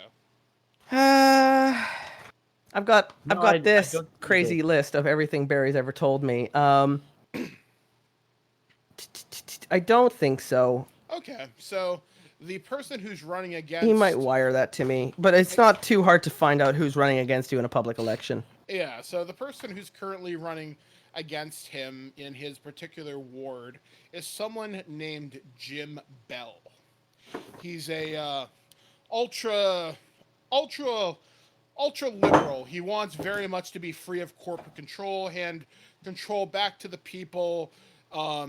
Very much people like him. They really like he has new radical ideas that don't necessarily involve corporate interference or interference from the government interest, which may in fact be fueled by corporate concerns. So people really very much want him on Toronto City Council so they have a voice. Well, it's cute that he thinks he can make a difference, but the only thing that can make a difference is having the right person at council, and I don't feel like making a new contact. I've already got one. Okay, so how do you plan to go after Mr. Bell? Who was I going off with? I was going with Selena, right? Yes. Yep. Well, Selena, this is really your line of work. Yep. How would you go about roughing up a election of someone running for office? I was thinking we would just go right to their office, kick the doors down, and scare the crap out of them. Make it messy, make it public, make it feel like, we would attack them in broad daylight even. Mm-hmm. Yeah. That's about right. So he'd have a constituency. He'd have like an election campaign office where he'd be there with the other volunteers and that, making the robocalls and getting the flyers ready if there's even flyers in this era. But some things don't change. There's nothing like boots on the ground to get the word out. I have a feeling in Shadowrun voting turnout is notoriously low because who would see it as being at any point at all? Most people are completely unaware that there even are elected officials in this world run by corporations. So it makes his job a little easier. It doesn't have as many people to reach out to in terms of people who are actually intending to vote. In the future, you can electronic vote, but matrix voting is notoriously unreliable. Mm-hmm. So there's constant investigations into whether the. Oh, no. So he'd have a bunch of, computer nerds there. Deckers and stuff that are, counter-hacking the other counter-hacking counter-hackers. Yep. So, excellent. Yeah. So basically, the only people that vote are, people born around our actual time, but we're, in our 80s or 90s then. Well, that's wonderful then. If I happen to use confusion, that won't affect any electronic means. So if there's any recording going on, they won't see anything. They'll just only see what I want Jim Bell to see.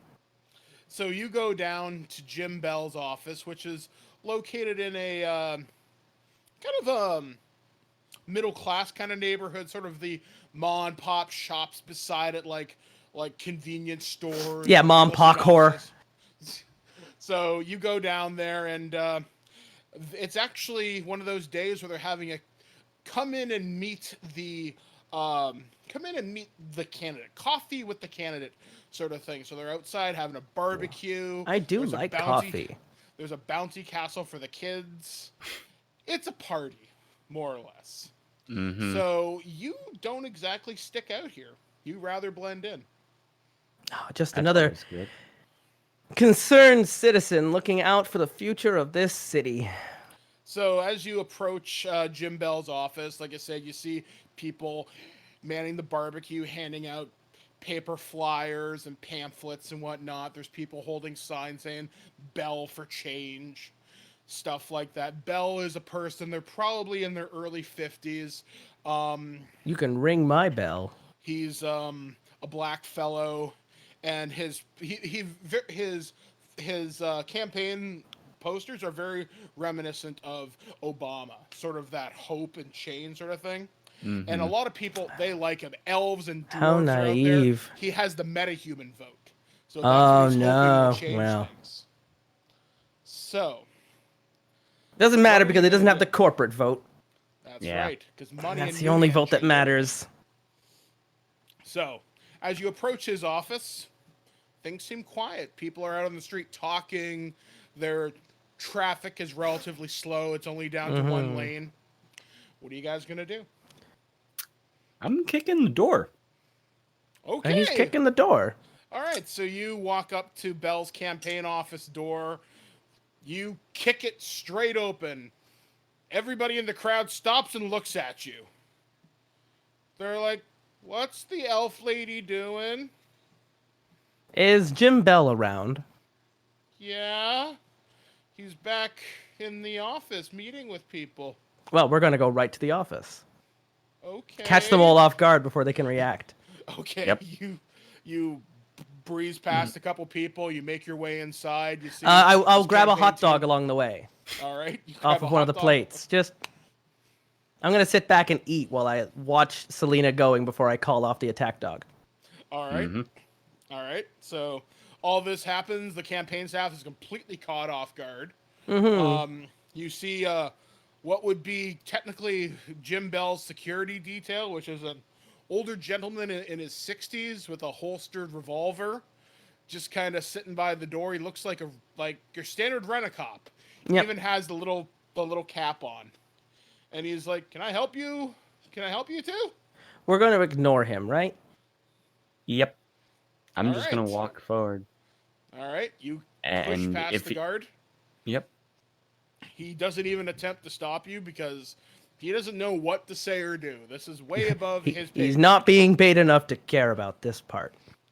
So you burst into Jim Bell's office. He's sitting behind his desk having a coffee, and he sees you enter his office rather aggressively. He sets down his cup of soy calf coffee.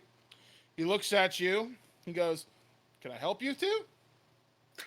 Take the coffee, smash the cup, grab him by the collar, put the fragment of the cup, because I'm holding the handle, right to his face and go, "Hi." Roll intimidation. Mm-hmm. Looking for target What's my number 4. Okay. 3 successes. Okay, he's going to roll to resist. Which he does. Oh, he's He a looks- tough nut. He looks you back in the eye and goes, "I seem to see we have a problem." Yes. Mr. Bell, it's so nice to finally meet you. I have wanted to come by and give my regards and wish you well on this election, although it is unfortunate that you are having to back out so soon before the votes can be cast. He looks over at you as he's being held by Selena. And what would ever give you that idea? I stand for change. I stand to make Toronto a better place. What makes you think you and your hired elf slitch here think that you can possibly get me to drop out? Oh, we can't change what you stand for. We probably could change about you standing at all, though. He looks at you. He kind of has a sly grin. He says, "You think you're the first people that have come into my campaign office to try and rough me up? Take your best shot, kid." It's like, we're not here to try and rough you up. Take your best shot, Selena. All right. Unarmed combat, I'm assuming. Yep. All right. I'm going to pull 2 out of my combat pool there. Okay. Target 4, I'm assuming. 5. 5. That would be 4 successes. 4 successes. All right. He's going to try and resist, which he loses. Ooh. Let's see. So that kills one of the. Yeah. All right. So what do you want to do to him?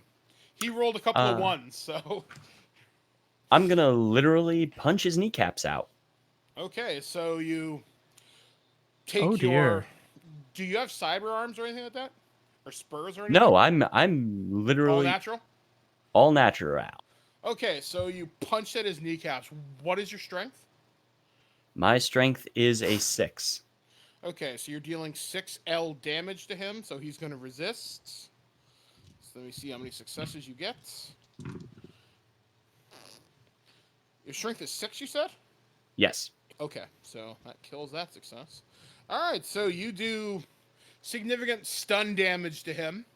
As you punch at his kneecaps, he falls to his knees, grasping at them. He's obviously hurting, but his resolve seems fairly solid. He's like, "Is that all you got, punk?" She literally takes out, activates her retractable hand raisers. No. He goes, all right. I'm looking up again where those confusion spells are. As you say that, he's going to try and attack you, Selena. Okay. You need to resist 5 successes, target number 5, with your armed combat. Armed combat. All right. I'm going to take 2 from my combat pool again. That, what was the target? 5.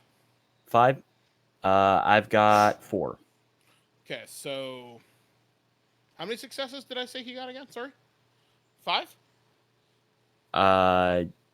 Ties Sure. go to ties go to the defender. I think you said 5. Yeah. So. Okay, so he got it. Okay, Yep. so as you flick out your hand razors, he rises up. He gets up from his knees unnaturally quick, and you see him. He has an obvious cyber arm, and a spur shoots out of it as he tries to uppercut you. He catches you in the chin. It doesn't pierce your skull. It just narrowly misses you. It still does damage. So take 4 M damage, physical. All right. Okay. Because this is your head, you don't have armor on it. So. Right. All right. Okay, so what are you gonna do, Cadence? You see these two fighting it out, and he seems unnaturally quick for an old man. Oh, he does. It doesn't matter if we win or lose this. If he ends up taking it out, one thing I do want to do is start trashing the room and putting a symbol of a gang to make it look like we're not working for Barry so much as you said he was real strong in the meta-human community, right? Yeah. So if you were to look like, say, the Humanist Poly Club, which is a human supremacist group, then yes. Well, no, we do have an elf leading the way. I'm actually trying to stoke fears of the meta community itself turning on Barry. So not the humanist version, but the meta version of that gang. And I don't have that written here. I seem to have the Roadhogs and a 6. The gang that Selena's a part of, or at least has friendly ties to, is called the Queen Street Cutters, the Queen's Park Cutters, which is an all-elf girl gang. So they might have a problem with. I don't want to throw that under the bus. Because I was looking at confusion. Confusion's an area effect spell. Ooh, I know what you could do. In universe, Yeah. there is an elven nation known as the Tir Tangier, which is on the west coast of the United States. They're an independent elven nation. And the elves out there are not afraid to make themselves known that they are better than you. Yeah, it's all about this, Barry. You want the metahuman vote. You are going to back out of this, and you are going to support a metahuman themselves. And then I'm going to throw... So confusion fills the affected area, making it a place of shifting and dazzling lights. Those who fail to resist suffer distraction for every 2 successes. So this is something I'm going to do when it's time to leave the room. Okay. Selena, do we have his teeth yet? Give me 1 sec. So as I'm doing this, I'm going around the room. I'm looking if there's like anything else in here, but mostly it's going to be spraying the nation, the elven nation you just mentioned, onto the wall, and telling him this as Selena just continues to fight around. Like Cadence doesn't get his hands dirty in this, but when we're ready to go, I'm also preparing mentally to cast confusion into the room, which is just going to give us the distraction we need to then just walk back out, finish eating my hot dog, and disappear out into the crowd. Yep. All right. So some unarmed combat here. Don't hold back, Selena. Target number 5, I'm assuming. Yes, because now he's actively engaging you, and he has a cyber spur out. Yeah, and I took 2 from my combat pool, and that is 5 successes. Okay, so he's going to try and resist you. So target number 5 for me too. To which, how many successes did you get? 5. He got none because he got 2 ones. So what do you want to have happen? I'm literally gonna punch the crap out of his face so his teeth fall out. Okay, so he's resisting, obviously. So your strength is 6. It's really barbaric, but we do need those teeth. And you have hand razor, so that adds +1, plus light physical damage. Yeah, it happens. So you've now moved him out of stun damage in the physical damage, and you punch him. Your hand razor's cut across his face, and his head slams off the desk as he falls down to the floor. Obviously, more beat up than he was previously. Now he's going to try and stand up again. You notice he's moving unusually quick for a guy his size and age. I'm gonna just use enhanced. my I'm gonna use my biology skill in order to generally find a good weak point of his and attack it. So first I'm gonna roll biology. Well, he gets to attack first. Right. It's his turn. Yeah, I'm going to take the napkin from my hot dog and I'm going to scoop the teeth up into them. Okay. All right. Roll me defense, Selena. Target number 5. All right. It really would have been a lot simpler if we'd gone for hands instead of teeth, I realize. But I got 3. Okay, you managed to defend off his attack. He's slashing with his cyber spur in his right arm, and he just completely whiffs past you. You don't understand. Here in the apartment, we have a dozen...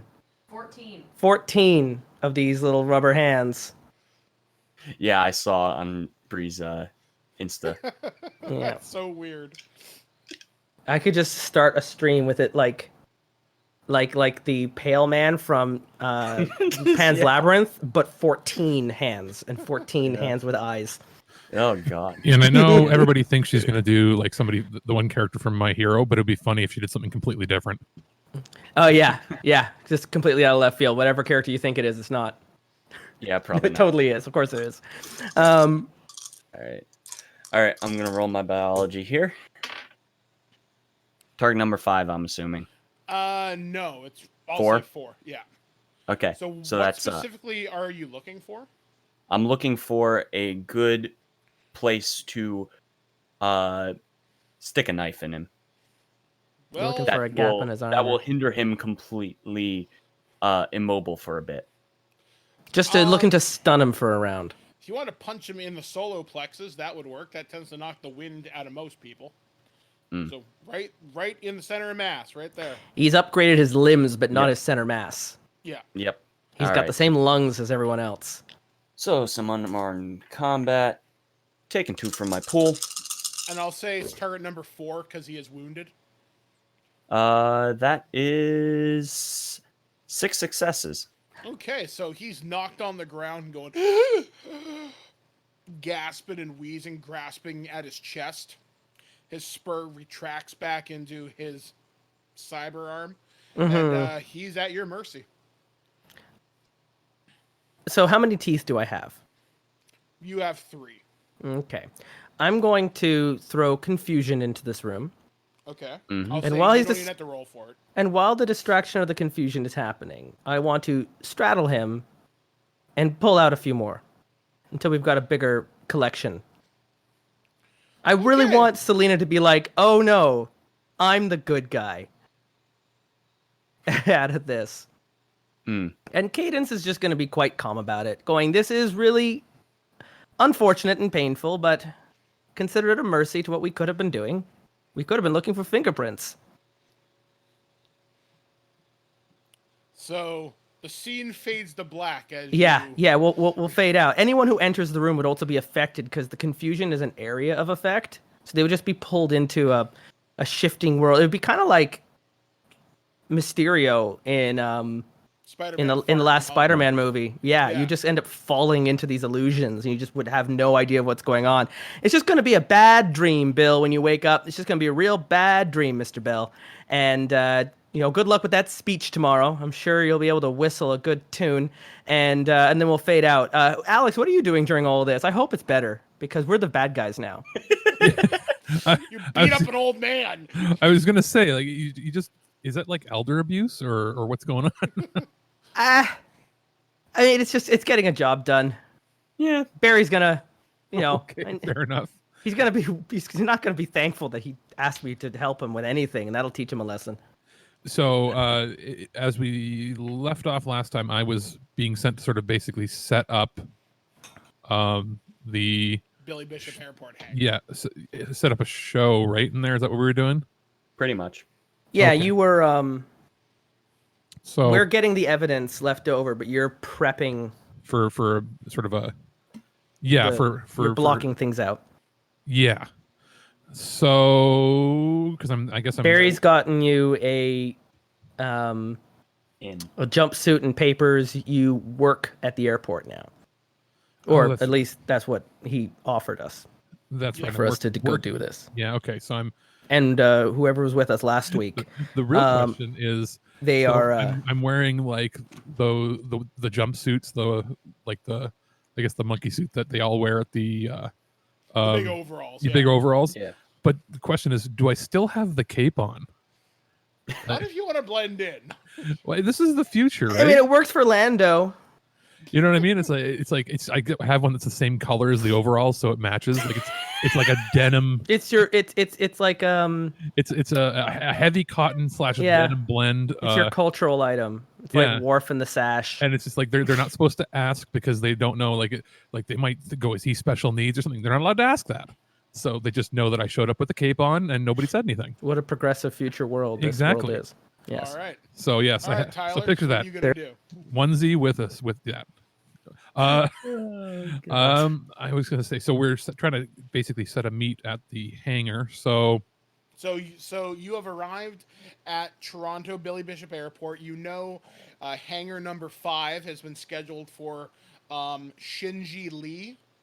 He is Makoto's father. All you know is the flight is inbound from Japan. It's expected to have ground crew ready at 10 o'clock.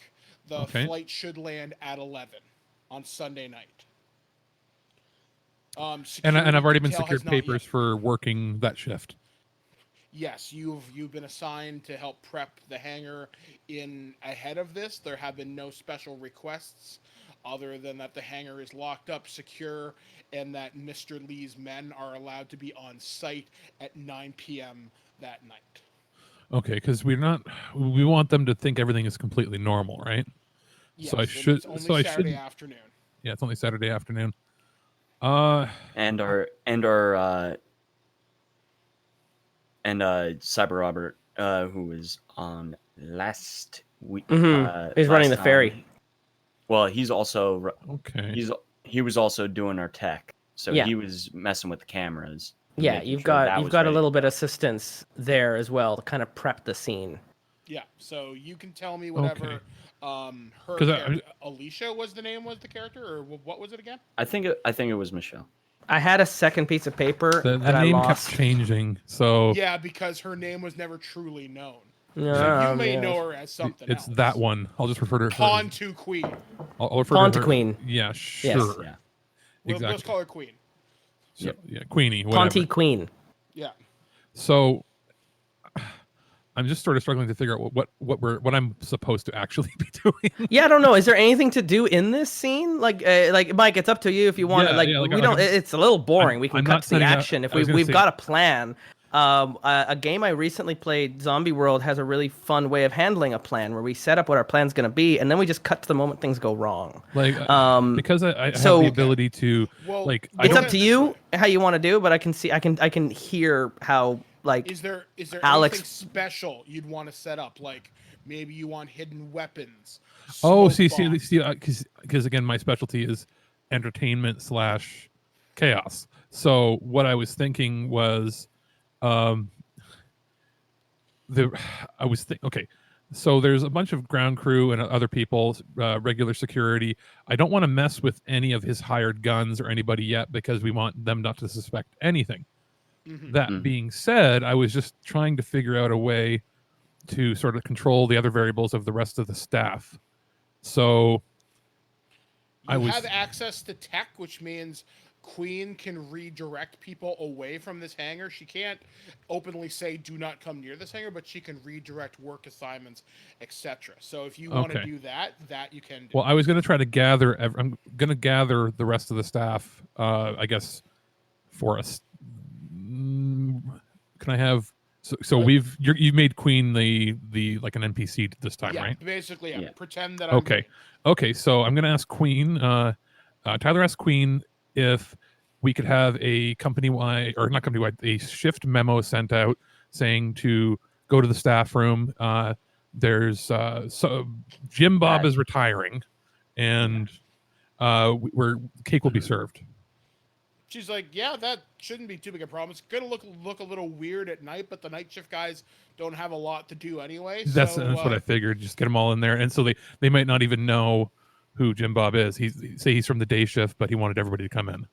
So they're like, yeah, that shouldn't be the problem. I can redirect some resources there. I'll even order pizza.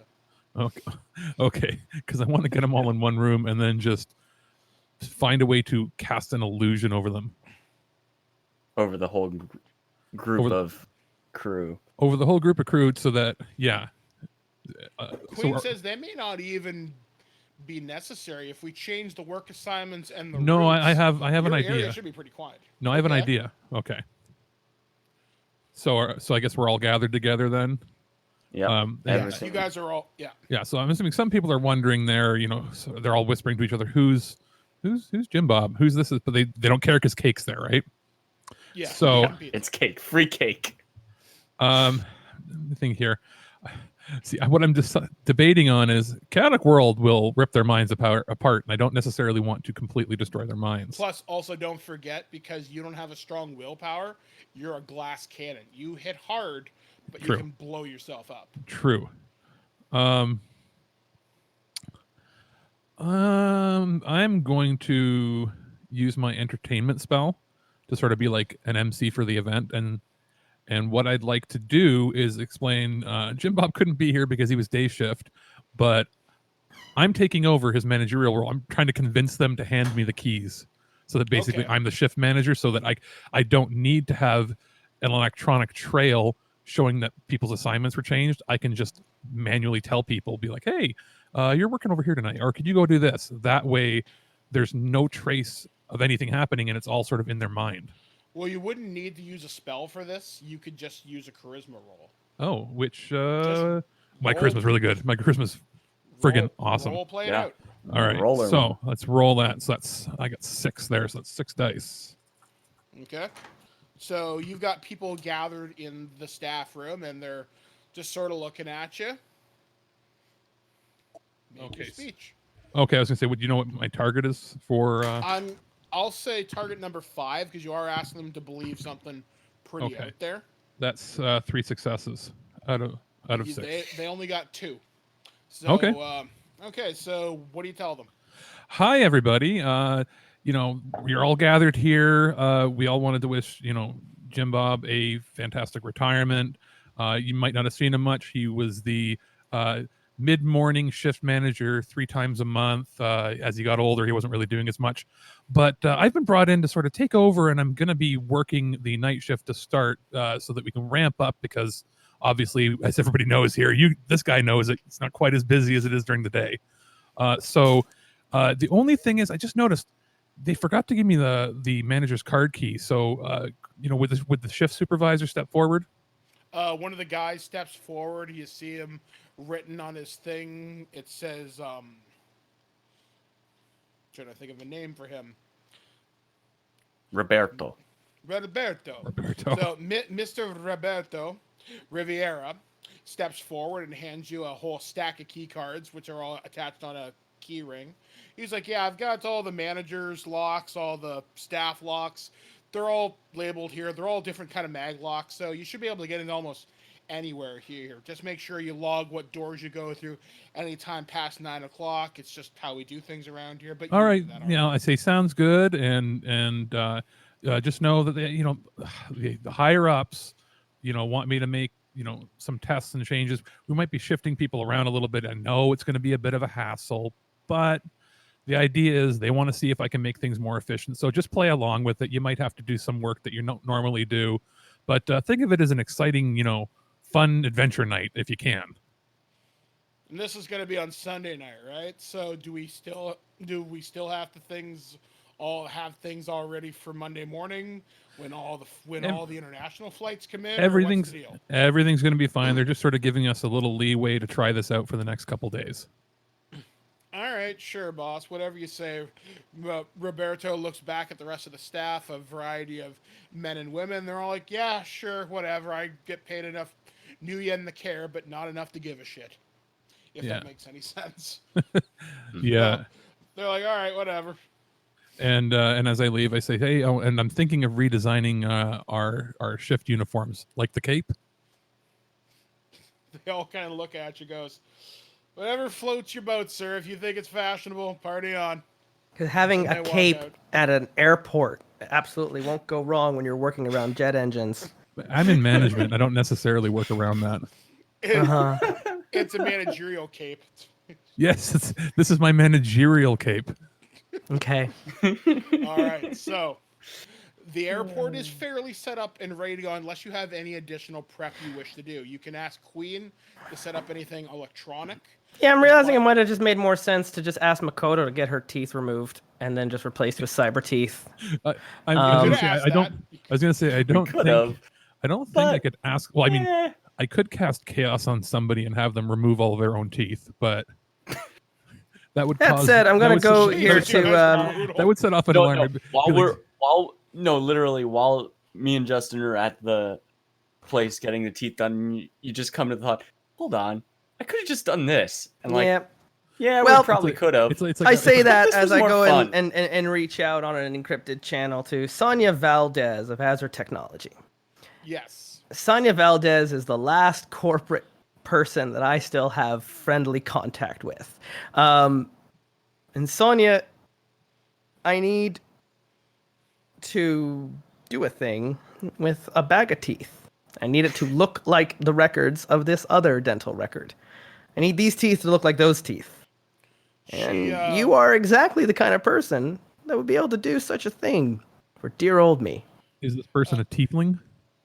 Just a geneticist who works for Az Technology. She looks at you, hold up the bag of teeth over the video phone, and she looks visibly shocked and says, "Oh God!" It's like a little dice bag. Here it is. Here it is. So, Sonya says, Cadence, first off, that's fucked up. Yeah, I need a DNA sample.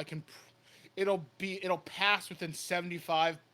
I mean, a closer examination will find out these aren't the person you're trying to match them to, but at casual glance, yeah, it'll pass muster. We just needed to pass muster. Well, I won't tell you too much. I'm sure you don't want to know. 75% will do just fine, Sonia. I knew you could come through for me. And I'm sure Makoto's not going to have any issue handing over records to us. Yeah, she says she'll need a blood sample. She'll need a sample of her teeth enamel, so she will have to see Makoto temporarily to take a sample of her teeth. But she's we can send you a sample, but you won't be able to see the subject, unfortunately. The time is just of the essence. She sends you detailed instructions on how to cleanly extract it. And she goes, have it here at this drop at midnight. I'll have some of my lab guys work overnight on it. You'll have it by like 8 o'clock the next morning. I do love you, Sonia. Thank you very much. Let's just say you and I have to have a very long conversation after this is over. You always say that. Oh, she's hung up. Okay. Right. So back to the biker bar. Makoto, need your enamel. I've got these instructions. Just deal with this. All right. So after an hour of trying to figure out how exactly to extract it with those dental tools, you get scrapings off her teeth. So difficult because of those mirrors on the end. You end up going your lefts as your rights, and anyways. It's a fun time. So after hurting her and making her gums bleed, you do get a clean sample. Yeah, just a nice little file against the teeth. How painful can that be? So everyone else was like, ugh, square go, red card, X. Everything fast forward, so it is now the next morning is now Sunday morning. Unless you want to press start. Nah. We can flash forward ahead to the evening. Yep. I'm ready. Okay. We're super ready. All right there. So flashing forward to the evening. What time do you want it to be? Now times matter. So this whole thing, when are they flying in? The ground crew gets prepped at 10 o'clock. The flight lands at 11. Oh, excellent. Queen has things set up so that things start to shift change around 9. Okay. There will be Yakuza on site around 9 to 10 p.m. getting the hangar ready, presumably. And that's when the roadhogs are going to be moving in. They're going to attack from the water. Yes. Do you have any Okay. particular Do we want instructions for the Do we want roadhogs? any of us to be with the roadhogs, or do we want all three of us to be on the tarmac? I think all three of us should be Yeah. on the tarmac because if we're not, people will be a little. They'll be wondering, where's the team that I originally hired? Yes, that's a Yeah, question. and also I'll probably should I be in my uniform? No, Yes? because that No. would give away everything. True. No, you've set things up, and they're expecting the and three I've of cleared, us. Everybody else is like doing inventory or something. I've had them reassigned. And we've got Queen handling that kind of undercoverness at the airport because they weren't part of the original hire, and we'll just we'll show up in a black paneled van, drive it up to the tarmac, And and wait for the plane to land. I've passed out Yep. like manager level card access to each of you, so that if we have to make weird escapes through anywhere we have to Quick go, escape, yeah. we can go through. Yeah. We basically have skeleton keys that can open up anything now, and it was Excellent. it was done in a way where we didn't need to have anything that could be hacked or traced back to us. It's just Right. I mean, if They're, we get they're if legit copies. they're not even copies, they're the originals. So Right. if anybody gets in trouble, it's all those poor souls working there. Oh well, that's just middle management for you. Okay, so are you bringing Makoto with you? Yes. We will need the real Makoto with us, and then we need to swap around when we do some of our magic during the chaos of it. It's going to be close, but that's what a big explosion is for. Okay, now, as your game master, highly suggest you use magic pools because your magic, specifically illusion magic, is highly dependent upon the amount of successes you generate, how effective it is. Excellent. We're going to learn how magic pools work then. Yes, we need that because I don't know. I have combat pools. I don't know about magic pools. Your magic pool is, I think it's just your sorcery skill, but Okay. I don't have time to look that up right now. So Mhm. know your character sheets beforehand. But that's okay. Magic is going to work like this very quickly. When you cast Well, there's spell- nothing mentioned about pools in the magic section. I can read Yeah, all at I all. want about spells. Yeah, Pools are this whole other thing that I Yeah. know There Ken is a tries to magic explain pool, to us. but there is a magic pool, but I can't remember what particular page it's on.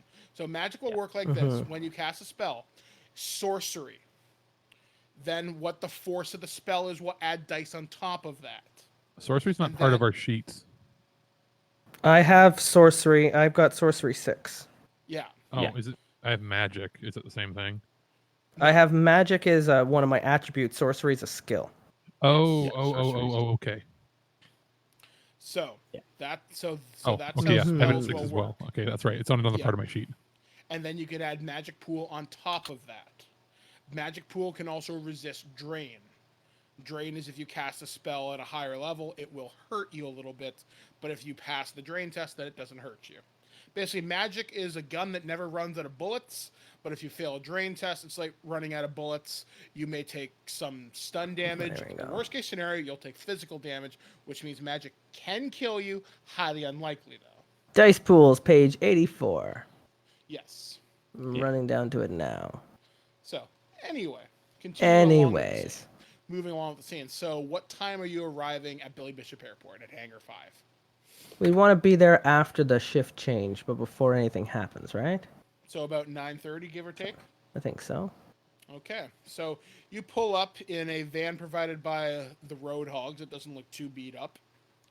And what is the plan of attack for the Roadhogs? What do you want them to do specifically? Is there anything flashy you want them to do? Or just straight up attack the airplane and the Yakuza?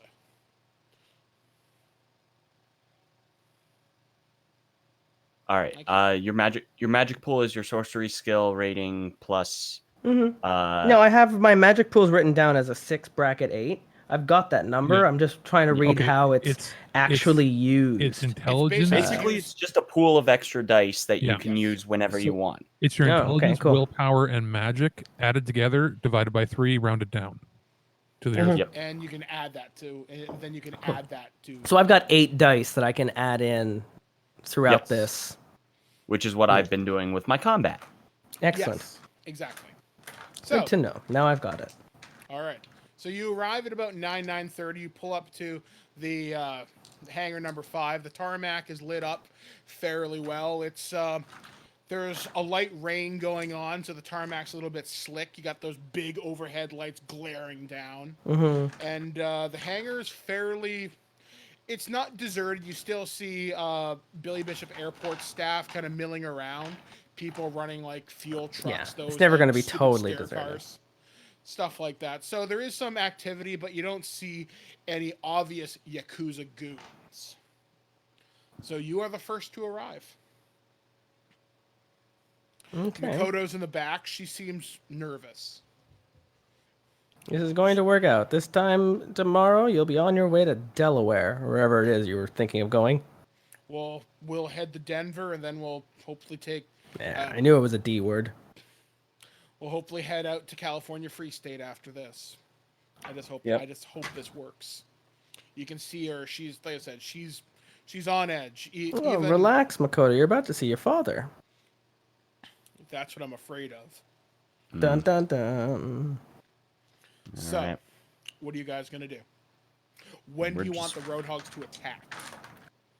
Wait a second. As Well, you wanna Makoto be is able- making the walk as across the Makoto's- tarmac. Yeah. Okay. as she's have we ever actually seen what her father looks like?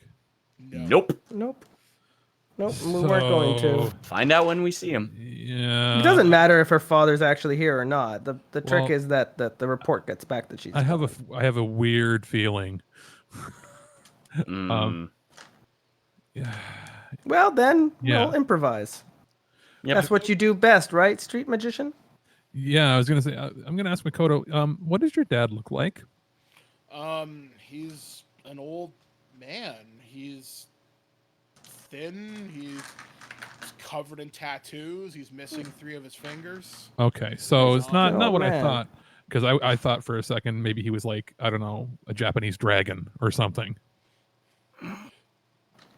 You He's don't a know. human. He is a Yeah, human. Things happen in this world, you know. Mm. He goes. He does have powerful friends, however. When you Okay. Of course he mention the does. word dragon, her eyes kind of go a little wide at that. Uh-oh. Yeah. I've It's never. It's Shadowrun. We're gonna cross a dragon no matter what. Yeah, wouldn't that be wonderful? He goes. I've never heard of him dealing with any of the dragons, but that's not to say that doesn't happen. Though. I know he'll bring his private security detail. They're bad news. I'm a physical adept, and they can kick my ass. Well, we're not going to be interacting with them. That's why your boyfriend's coming in with long-range weapons. Oh, because I just want Aaron to be okay. But I trust him and Boar, so I Yep. couldn't ask for two better ox possibly in this world. So if you guys got it figured out and they got it figured out, what do I have to worry about, right? Exactly. So the clock starts ticking down. You see 2 black limousines pull up. And you see about 6 guys get out of each of them. Each of them are wearing these tailored black suits. Each of them are carrying assault rifles. And they start proceeding towards the hangar. One of them walks up to the your panel van Mm-hmm. and knocks on the window. And he says in a thick Japanese accent, "Who are you? What are you doing here?" Well, we've been invited. This is our job. Who are you? And do you have the payment? Payment will be handled by Mr. Lee. He will be landing in just over 15 minutes. Come Excellent. inside. Bring the girl with you. Sounds good. Okay. So, you are all proceeding inside the hangar. You enter inside. Once again, it's big, it's empty, it's lit up, very, very bright. There are some boxes and crates all scattered all over the place. You see part of a disassembled plane. And the Yakuza guards kind of take side on either side of the hangar doors. About 10 minutes later, you see the Yakuza start talking over headset radios, and the hangar doors open. It's starting to pick up a little bit of wind, a little bit of rain now. And you start to see the tarmac light up like it does in the movies, where it shows the Yeah. the big string of lights. And a few minutes later, a luxury jet craft lands, hits the tarmac at the end of the runway, slows down, gets taxied in, and parks just outside the hangar. Stairs are wheeled up, and you see another 4 guards exit the plane, and a small Japanese man comes out in a silvered suit. Of course. So he comes out, comes into the hangar, dries himself off. The Yakuza around him seem remarkably nervous. They're all human, by the way, or at least they're all human looking anyway. And, well, who's going to make the first move? I am, because I'm actually going to roll my charisma and kind of say,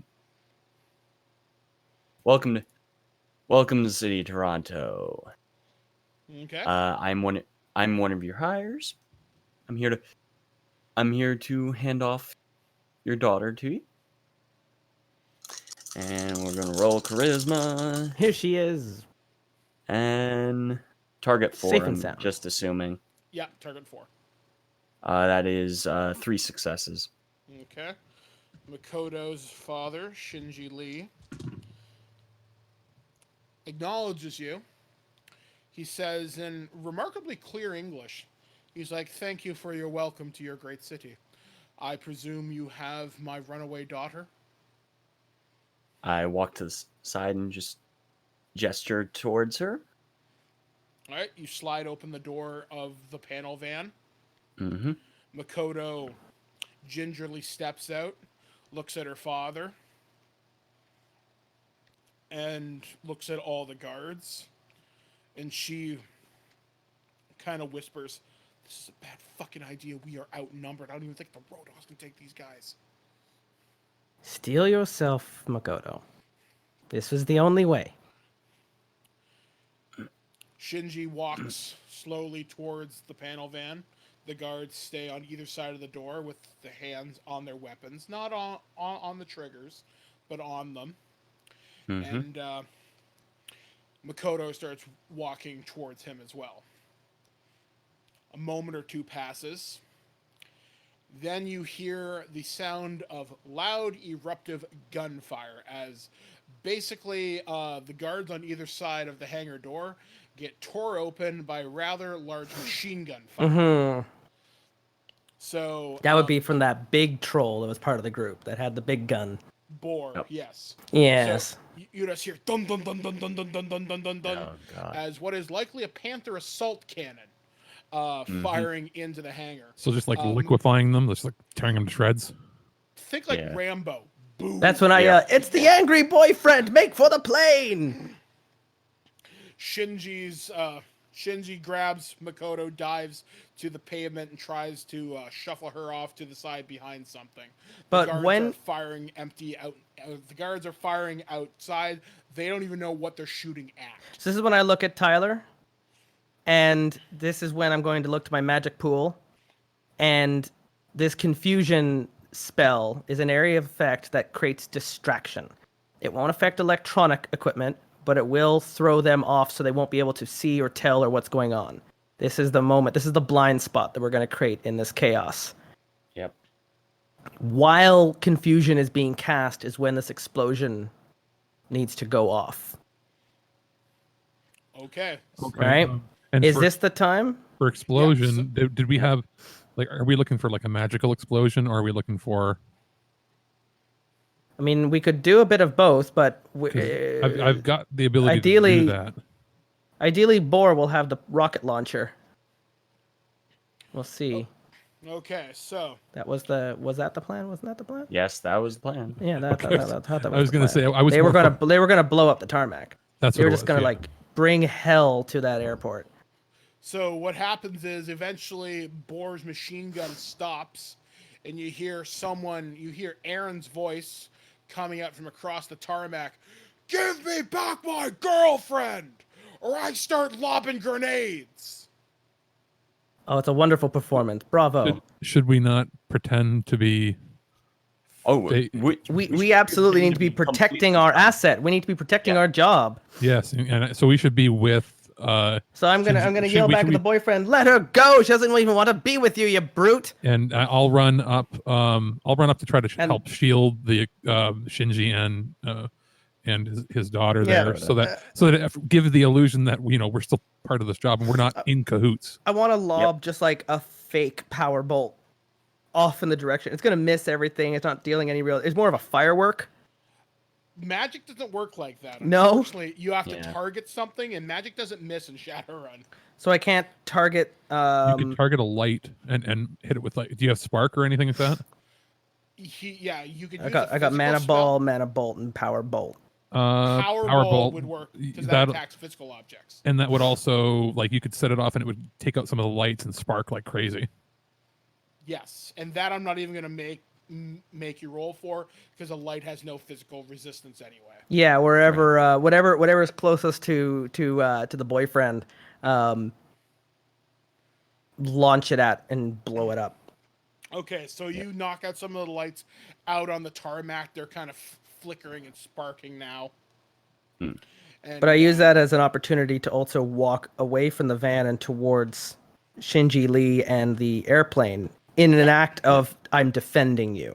I'm covering both of them with my cape. All right. And I just pull out my hand razors and Don't be an idiot. close combat. It was never meant to be. It could never happen. You hear Aaron go, well, then if I can't have her, nobody can. Raid hell, boys! And you just hear stun grenades fill the hangar. Everybody roll body. Yep. Okay. I was going to say, if I can't have her, no one can was the code. That was the signal. So that's also the time where I'm going to cast Confusion. Will you let me do that before or after the stun grenades? You can do it just After before. the stun. All right. So how many? Target 5, I'm Okay, I got assuming. 1 success. 4 successes. Okay, so Alex, Tyler, you are knocked on your ass from the stun grenades. Your ears are ringing. Which would make They're sense, basically 'cause like flashbangs. I was basically covering them anyway. I wasn't really defending. Yeah. And Cadence, how many successes did you get on your spell? Yeah, so here we are again at spells. I've got this giant magic pool that I can tap into, but what is my regular? Is it just the sorcery? Sorcery, Yeah. plus the force of the spell, which is adding dice to it, Mm-hmm. plus magic pool if you want. And the force of the spell. How do I increase the force of the That's spell? your number. You can either do the number that you have beside it. Let's say I have chaos of 4. I can cast it at level 1, 2, 3, or 4, which would be 4 dice. Yes. Yeah. Yes. So the more dice you put into it, the more powerful it is. So let's say you got sorcery of 6 and you got a spell worth level 4. That's 10 dice plus your 8 dice. So you could do up to 18 dice. Yes. On On certain spells, this could really fuck you up. But since this is right, an confusion elite is spell, 3. That's the number. Yes. For some reason, I didn't write that into the paper version. So All right. basically, if I cast chaotic world with that would be 18 dice. That's game over for pretty much everybody that is in the region. Yeah. So I have confusion 3. My sorcery is 6. Yeah. So does that mean I'm already just rolling at 9? Yes, you're already rolling Yes. 9 dice so far. 1, 2, 3, 4, 5, 6, 7, 8, 9, and then I'm adding my force If you want to this. Well, I do. I want this. This needs to work. Yes. And I know could drain me in the process, right? Because it's And magic pool is also used to resist drain if you wish. yeah. Which drain is there's a formula on the spell, and that's resistant. We were just talking about pools, and I didn't remember how force worked. Magic in this game, yo. Complicated. It's very incomprehensible. So I can see that drain is, I guess, F for force, F divided by 2. Yes. But how do I assign force? I just pick a number out of the air? You can only cast it up to the level that you have. Well, for example. Oh, okay. So I can only cast 3. Yes. Yes. Okay. Well, let's blow it out. Let's just see what's the absolute worst that can happen. So Exactly. 3 force. And And then I've also got a magic pool. Let's put 1 out of that magic pool. Let's bring that up. So that brings it up into you're this. rolling 10. I'm rolling 1, 2, 3, 4, 5, 6, 7, 8, 9, 10, 11. I got 12 in my hand. Yeah, All 12. right. I counted that all up. Oh my god, that's a lot of dice. Yep. And I got and what kind of successes? I never get to roll because I'm always role playing everything.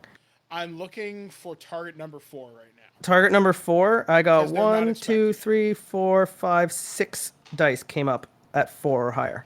Any ones? I got some 5s here as well. Sorry. So 1, 2, 3, 4, 5, 6, 7, 8 at 4 or higher, and I got 1 dice at a 1. Okay, so -1 success. Okay. I'm gonna roll for the group. 3, 4, 5, As 6, their 7. So that's willpower. 7 dice. And how many successes? 7. Okay, they only rolled four successes, so you fool them. What So- do they see?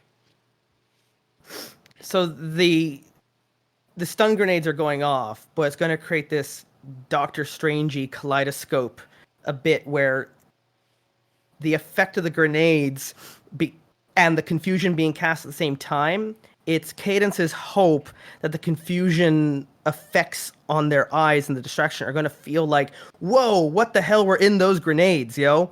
And so it's going to send you sensationally into a free fall. Like the ground underneath you has gone out, but everything is just lights and flashes and kaleidoscopy effects of just the whole room going double, triple, quadruple image all on top of itself. And that's when I throw the dice, the bag of teeth onto the ground. Okay. Now I'm technically covering both of them. So this would be where I cast a spell and do a switcheroo. So Okay. I'm going to cast Chaos, which only affects one person. It's basically Chaotic World, but contained. And because this is a high-level Yakuza guy, I want him to... He's got to really believe this is real. Yeah. So I am going to... sorcery 6. I'm going to use... Glass cannon the shit out of it. Yeah, okay. Give her the whole Terminator Okay, so I'm Judgment Day casting it dreamscape level scene. 4. Okay, so I'm 15 dice. All right, roll it. Whew.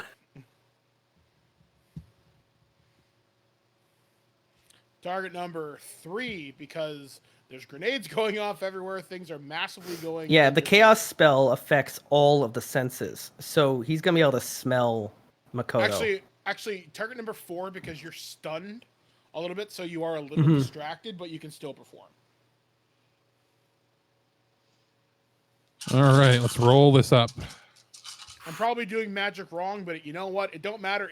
It cool. It work. I don't think there's a way to do magic right in this game. Yeah. Essays have been written. Okay, so 11 Dissertations. 11 successes and no ones. Tell me what happens. So the vision I'm giving him is basically as I'm on the ground, I cast the spell as I briefly touch his hand to give him, to transfer it. In his vision, a grenade goes off. I get blasted off to the side. A second one goes off, and he sees Makoto vaporize and melt and burn. Think Terminator. You can 2. smell and feel the heat. Yeah, the Terminator 2 skeletons on the chain link fence. Yeah, when she's shaking on the fence, and then you see the skin go off, and the screaming, and then the. Yeah, we were both thinking the same thing. Yeah, exactly. He sees that, and then and just for a little bit extra, just goes, "Daddy," as she dies. Okay. In front of his eyes. Ooh. Ooh, So you hear this guy start screaming incomprehensibly in Japanese. He's wailing and crying and yelling. The Yakuza guards are all dead. Yeah, we need to throw Makoto into a cargo container right now and shepherd her into another part of the airport. Yep. I was thinking. Oh, So we got the key cards for. Part of that vision. He's seeing that. He sees it happen to her, but he also sees us burn up. Yeah. Because we do not want to just not be there when we're as dead as the rest of the Yakuza people that got hit. He sees us. He sees me blow, but basically I'm blown away by a grenade and assumed to be fatally dead because of what happened, and then the second one goes off and vaporizes Makoto, and what he sees is you guys just being blasted apart too, at the edge of the perimeter. Yep.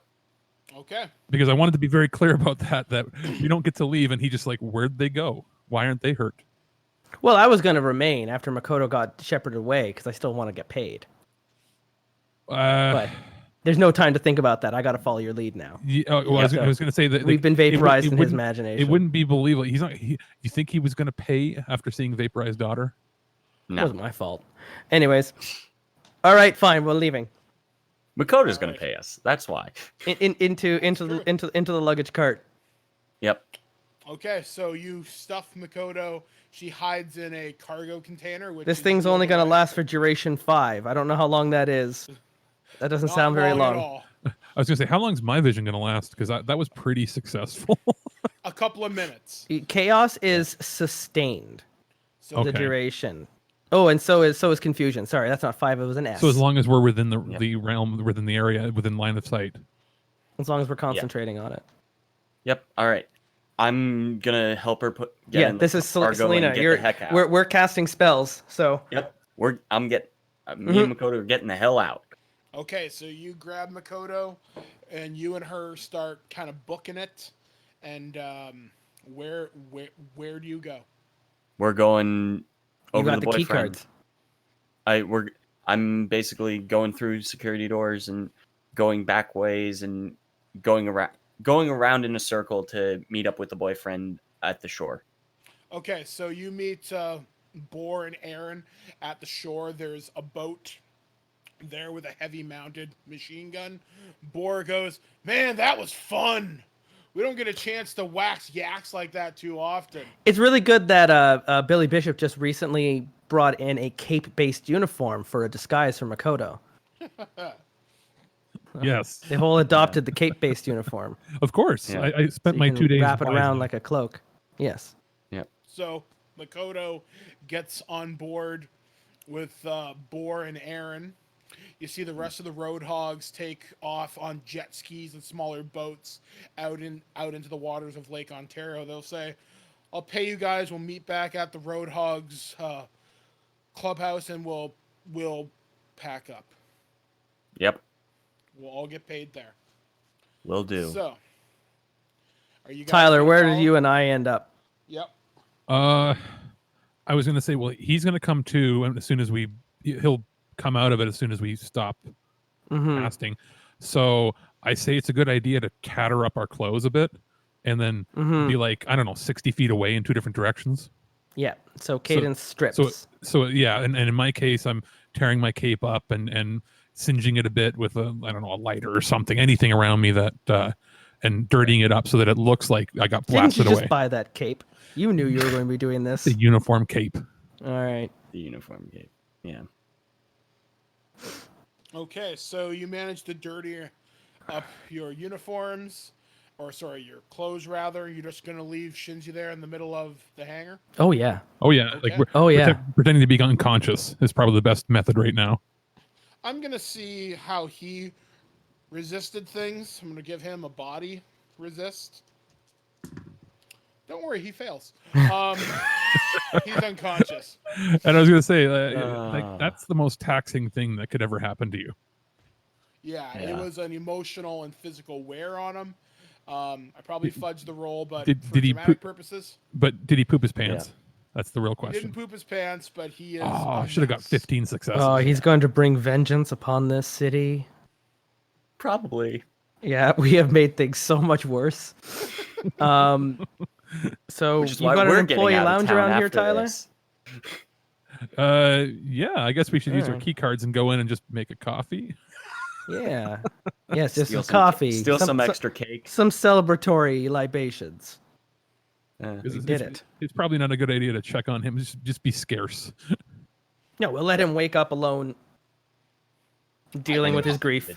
I'd get off the island if I was you. Yeah, I was. Yeah. Take the ferry across. I know a good. I know a good roadie place there on the harbor front. Okay, so let's go for shawarma. Evening passes into night. Night passes into morning. where are you all going to meet up? Are you going to meet up at the Roadhogs kind of Yep. clubhouse? Yep. Okay, so you arrive at the Roadhog clubhouse, and you see the Roadhogs starting to pack things up. You see the place being assembled in the crates, being put in the U-Haul trucks.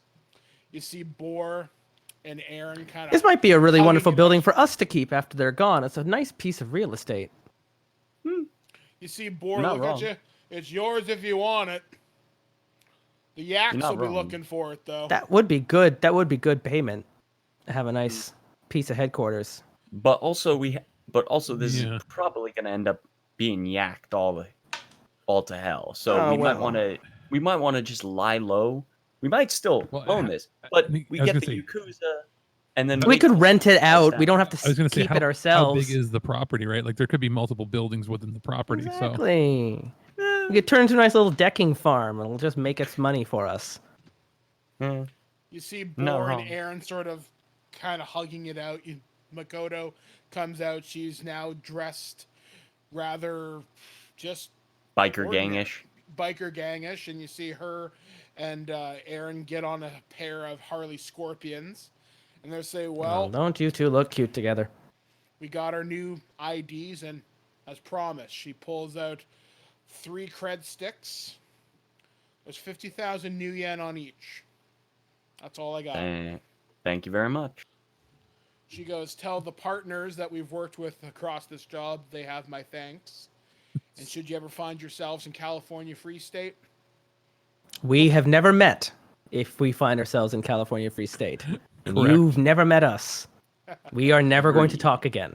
she has herself a good laugh.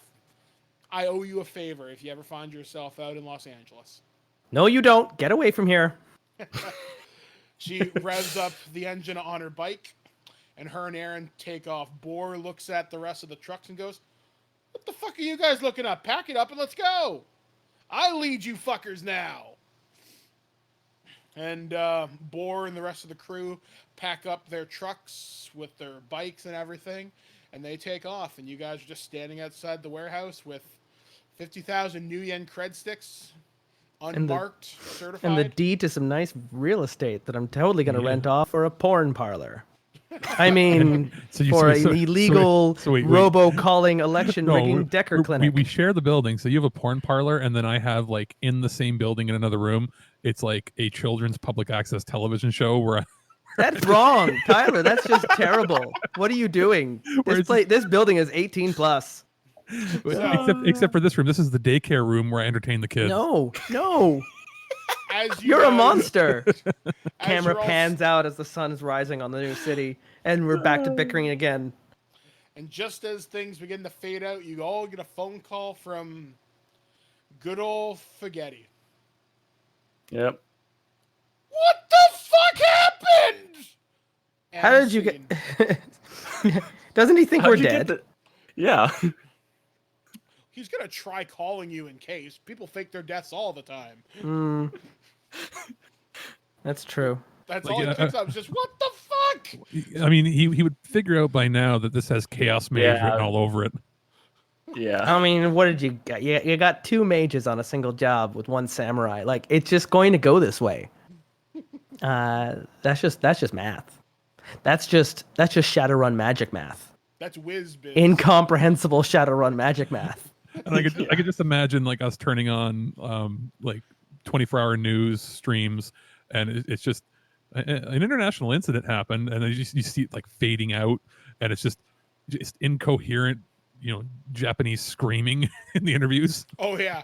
Look at it this way. You've definitely made CP24 today, as there was quote unquote a gang related incident at Billy Bishop. Gang warfare at the airport. Literally a whole week of chaos in the city of Toronto.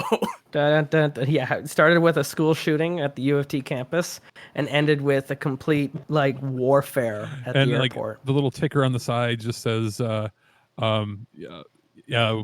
Local and- local sanitarium full new uptake in cases of delusions, and it's just like it's just people in straight jackets just screaming about bugs and being burning and all stuff. Well, that's the end of this arc, I guess. This job. Yeah. So we've got we'll be back in 2 weeks. Alex, you're actually going to be joining me. We're going to be recording a game called Ross Rifles for a Kickstarter special. So you'll be sitting beside me when we come back to play. So that'll be kind of fun.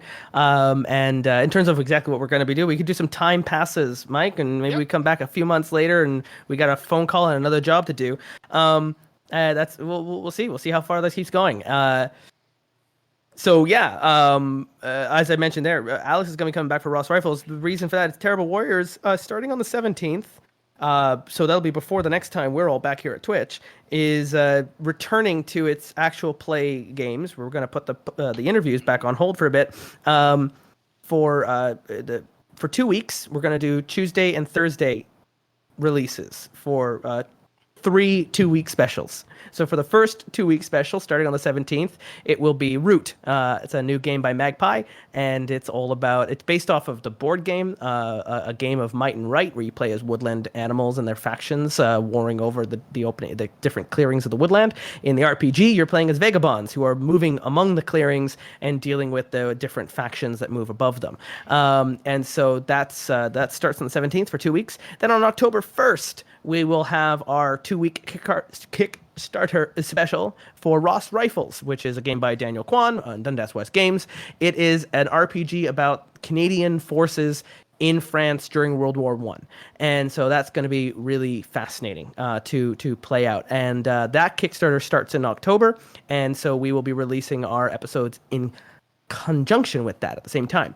And then later in October, I haven't decided on the exact day, but it might be probably October 22nd. We will go into another 2-week special I've been talking about it forever, Visigoths versus Molgoths. The adventure game where you play as 16-year-old Molgoths in a mall in suburban LA in 1996, who have transported Visigoths in the first century to the present day, who are now trying to take over America, and they're starting with the mall. You all play as 16-year-olds, and it's a dating game. So we're going to be playing that game. We're recording that also in September. We'll be releasing the audio for that in October. So throughout September and October, we're going to have a lot. It's going to be a 2-week show,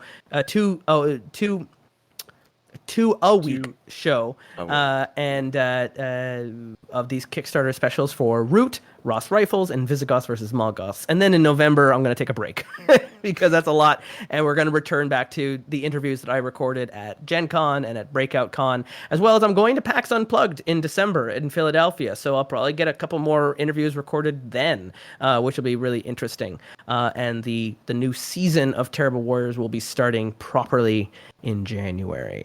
And that is where we are at.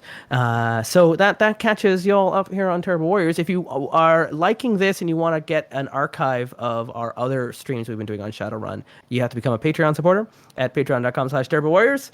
And then you can click on that support. You can get the access to the links to the videos of these games, and that can get you all caught up for our next arc, for our next job. It'll be pretty cool. Mike and Alex, you got your Twig stuff going on still, right? You got some reviews you're working on? Yep, I'm currently working on, this will be dated by the time this gets archived, but I'm working on Gears of War 5, and I'm watching the Stephen King miniseries The Stand from Paramount Home Entertainment, and as always, the latest news that is weird, strange, fucked up, that just happens in the world of geek, and me and Alex always have some kind of an opinion on it. I have a lot of things to review. You're doing a lot of things. Yeah, and basically just a ton of reviews on the go. I hope none of them are a webcam review. No, not right now. Although I should see if I can get a webcam. Stupid Logitech not working. But I got completely absorbed in Final Fantasy VIII. The one game I bought is the game I ended up getting so absorbed in that I'm like 5 reviews behind. I spent 26 hours straight playing, and I mean straight. I didn't sleep. That's not healthy. No, it's not. No. But I got sucked in. It was like I was 12 years old again. Hmm. And Ken, you got any cool things going on? Yeah, anime podcast. This anime podcast.com is where you can find that. And then my movie podcast, it is movie-nation.com, because movienation.com was taken and I'm not paying a butt ton of money to get that. Yeah. That's where you can find me. Kent Reels pretty much everywhere. Instagram, Twitter, the works. Well, there we go. Another stream, another job. We actually did it. We got to the end. Yay! We'll see what happens. We'll be back in 2 weeks' time on September 21st. We'll be back to do some more Shadowrun, or maybe. I mean, we're doing Shadowrun. There's no rule saying we have to keep that, but I like where we're going. I like this group. I like these characters. I want to see what happens. I want to see what the second job is like, because that was just the first job of many. So we'll see what happens. I'm sure there's repercussions in the city, fallout of our actions. That was too easy, wasn't it? You beat up a poor old man and you drove a poor old man insane. It's a good way to get us acclimated to the system. Yeah. Yeah, I'm gonna have to read up on magic, but I am house ruling a lot of it. Feel free to kill off my character and force me to play a non-magic character. I'd be happy to return to just being the driver. I missed that. Being a rigger was a lot more fun. It made a lot more sense. Until we meet again, I've been Justin Eacock. I have been joined by, there he is, Mike is above me, and then Ken is over there in the corner, and Alex is over beside me. And you can follow us on Twitter at Dice Warriors, and we'll be back here in 2 weeks' time to play some more Twitch on Shadowrun with Cambridge Chronicles. So until then, thank you for playing with us. Thank you for being at the table. Thank you for bringing others to your table to share in your stories and your worlds of your own creation. And thank you for being terrible warriors. Until next time, be good to each other. Bye, everybody. Good night. Bye. At no point in your rambling, incoherent response were you even close to anything that could be considered a rational thought. Thanks for listening to this episode of This Week in Geek. Hungry for more? Check out our website at thisweekingeek.net. You can subscribe to the podcast, browse our Twitter and Instagram, and leave your thoughts on today's topics. If you'd like to give us some feedback, send us an email at feedback@thisweekingeek.net. Tune in next time, and remember, lower your shields and surrender your listenership. We would be honored if you would join us. Thank you for your cooperation. Good night.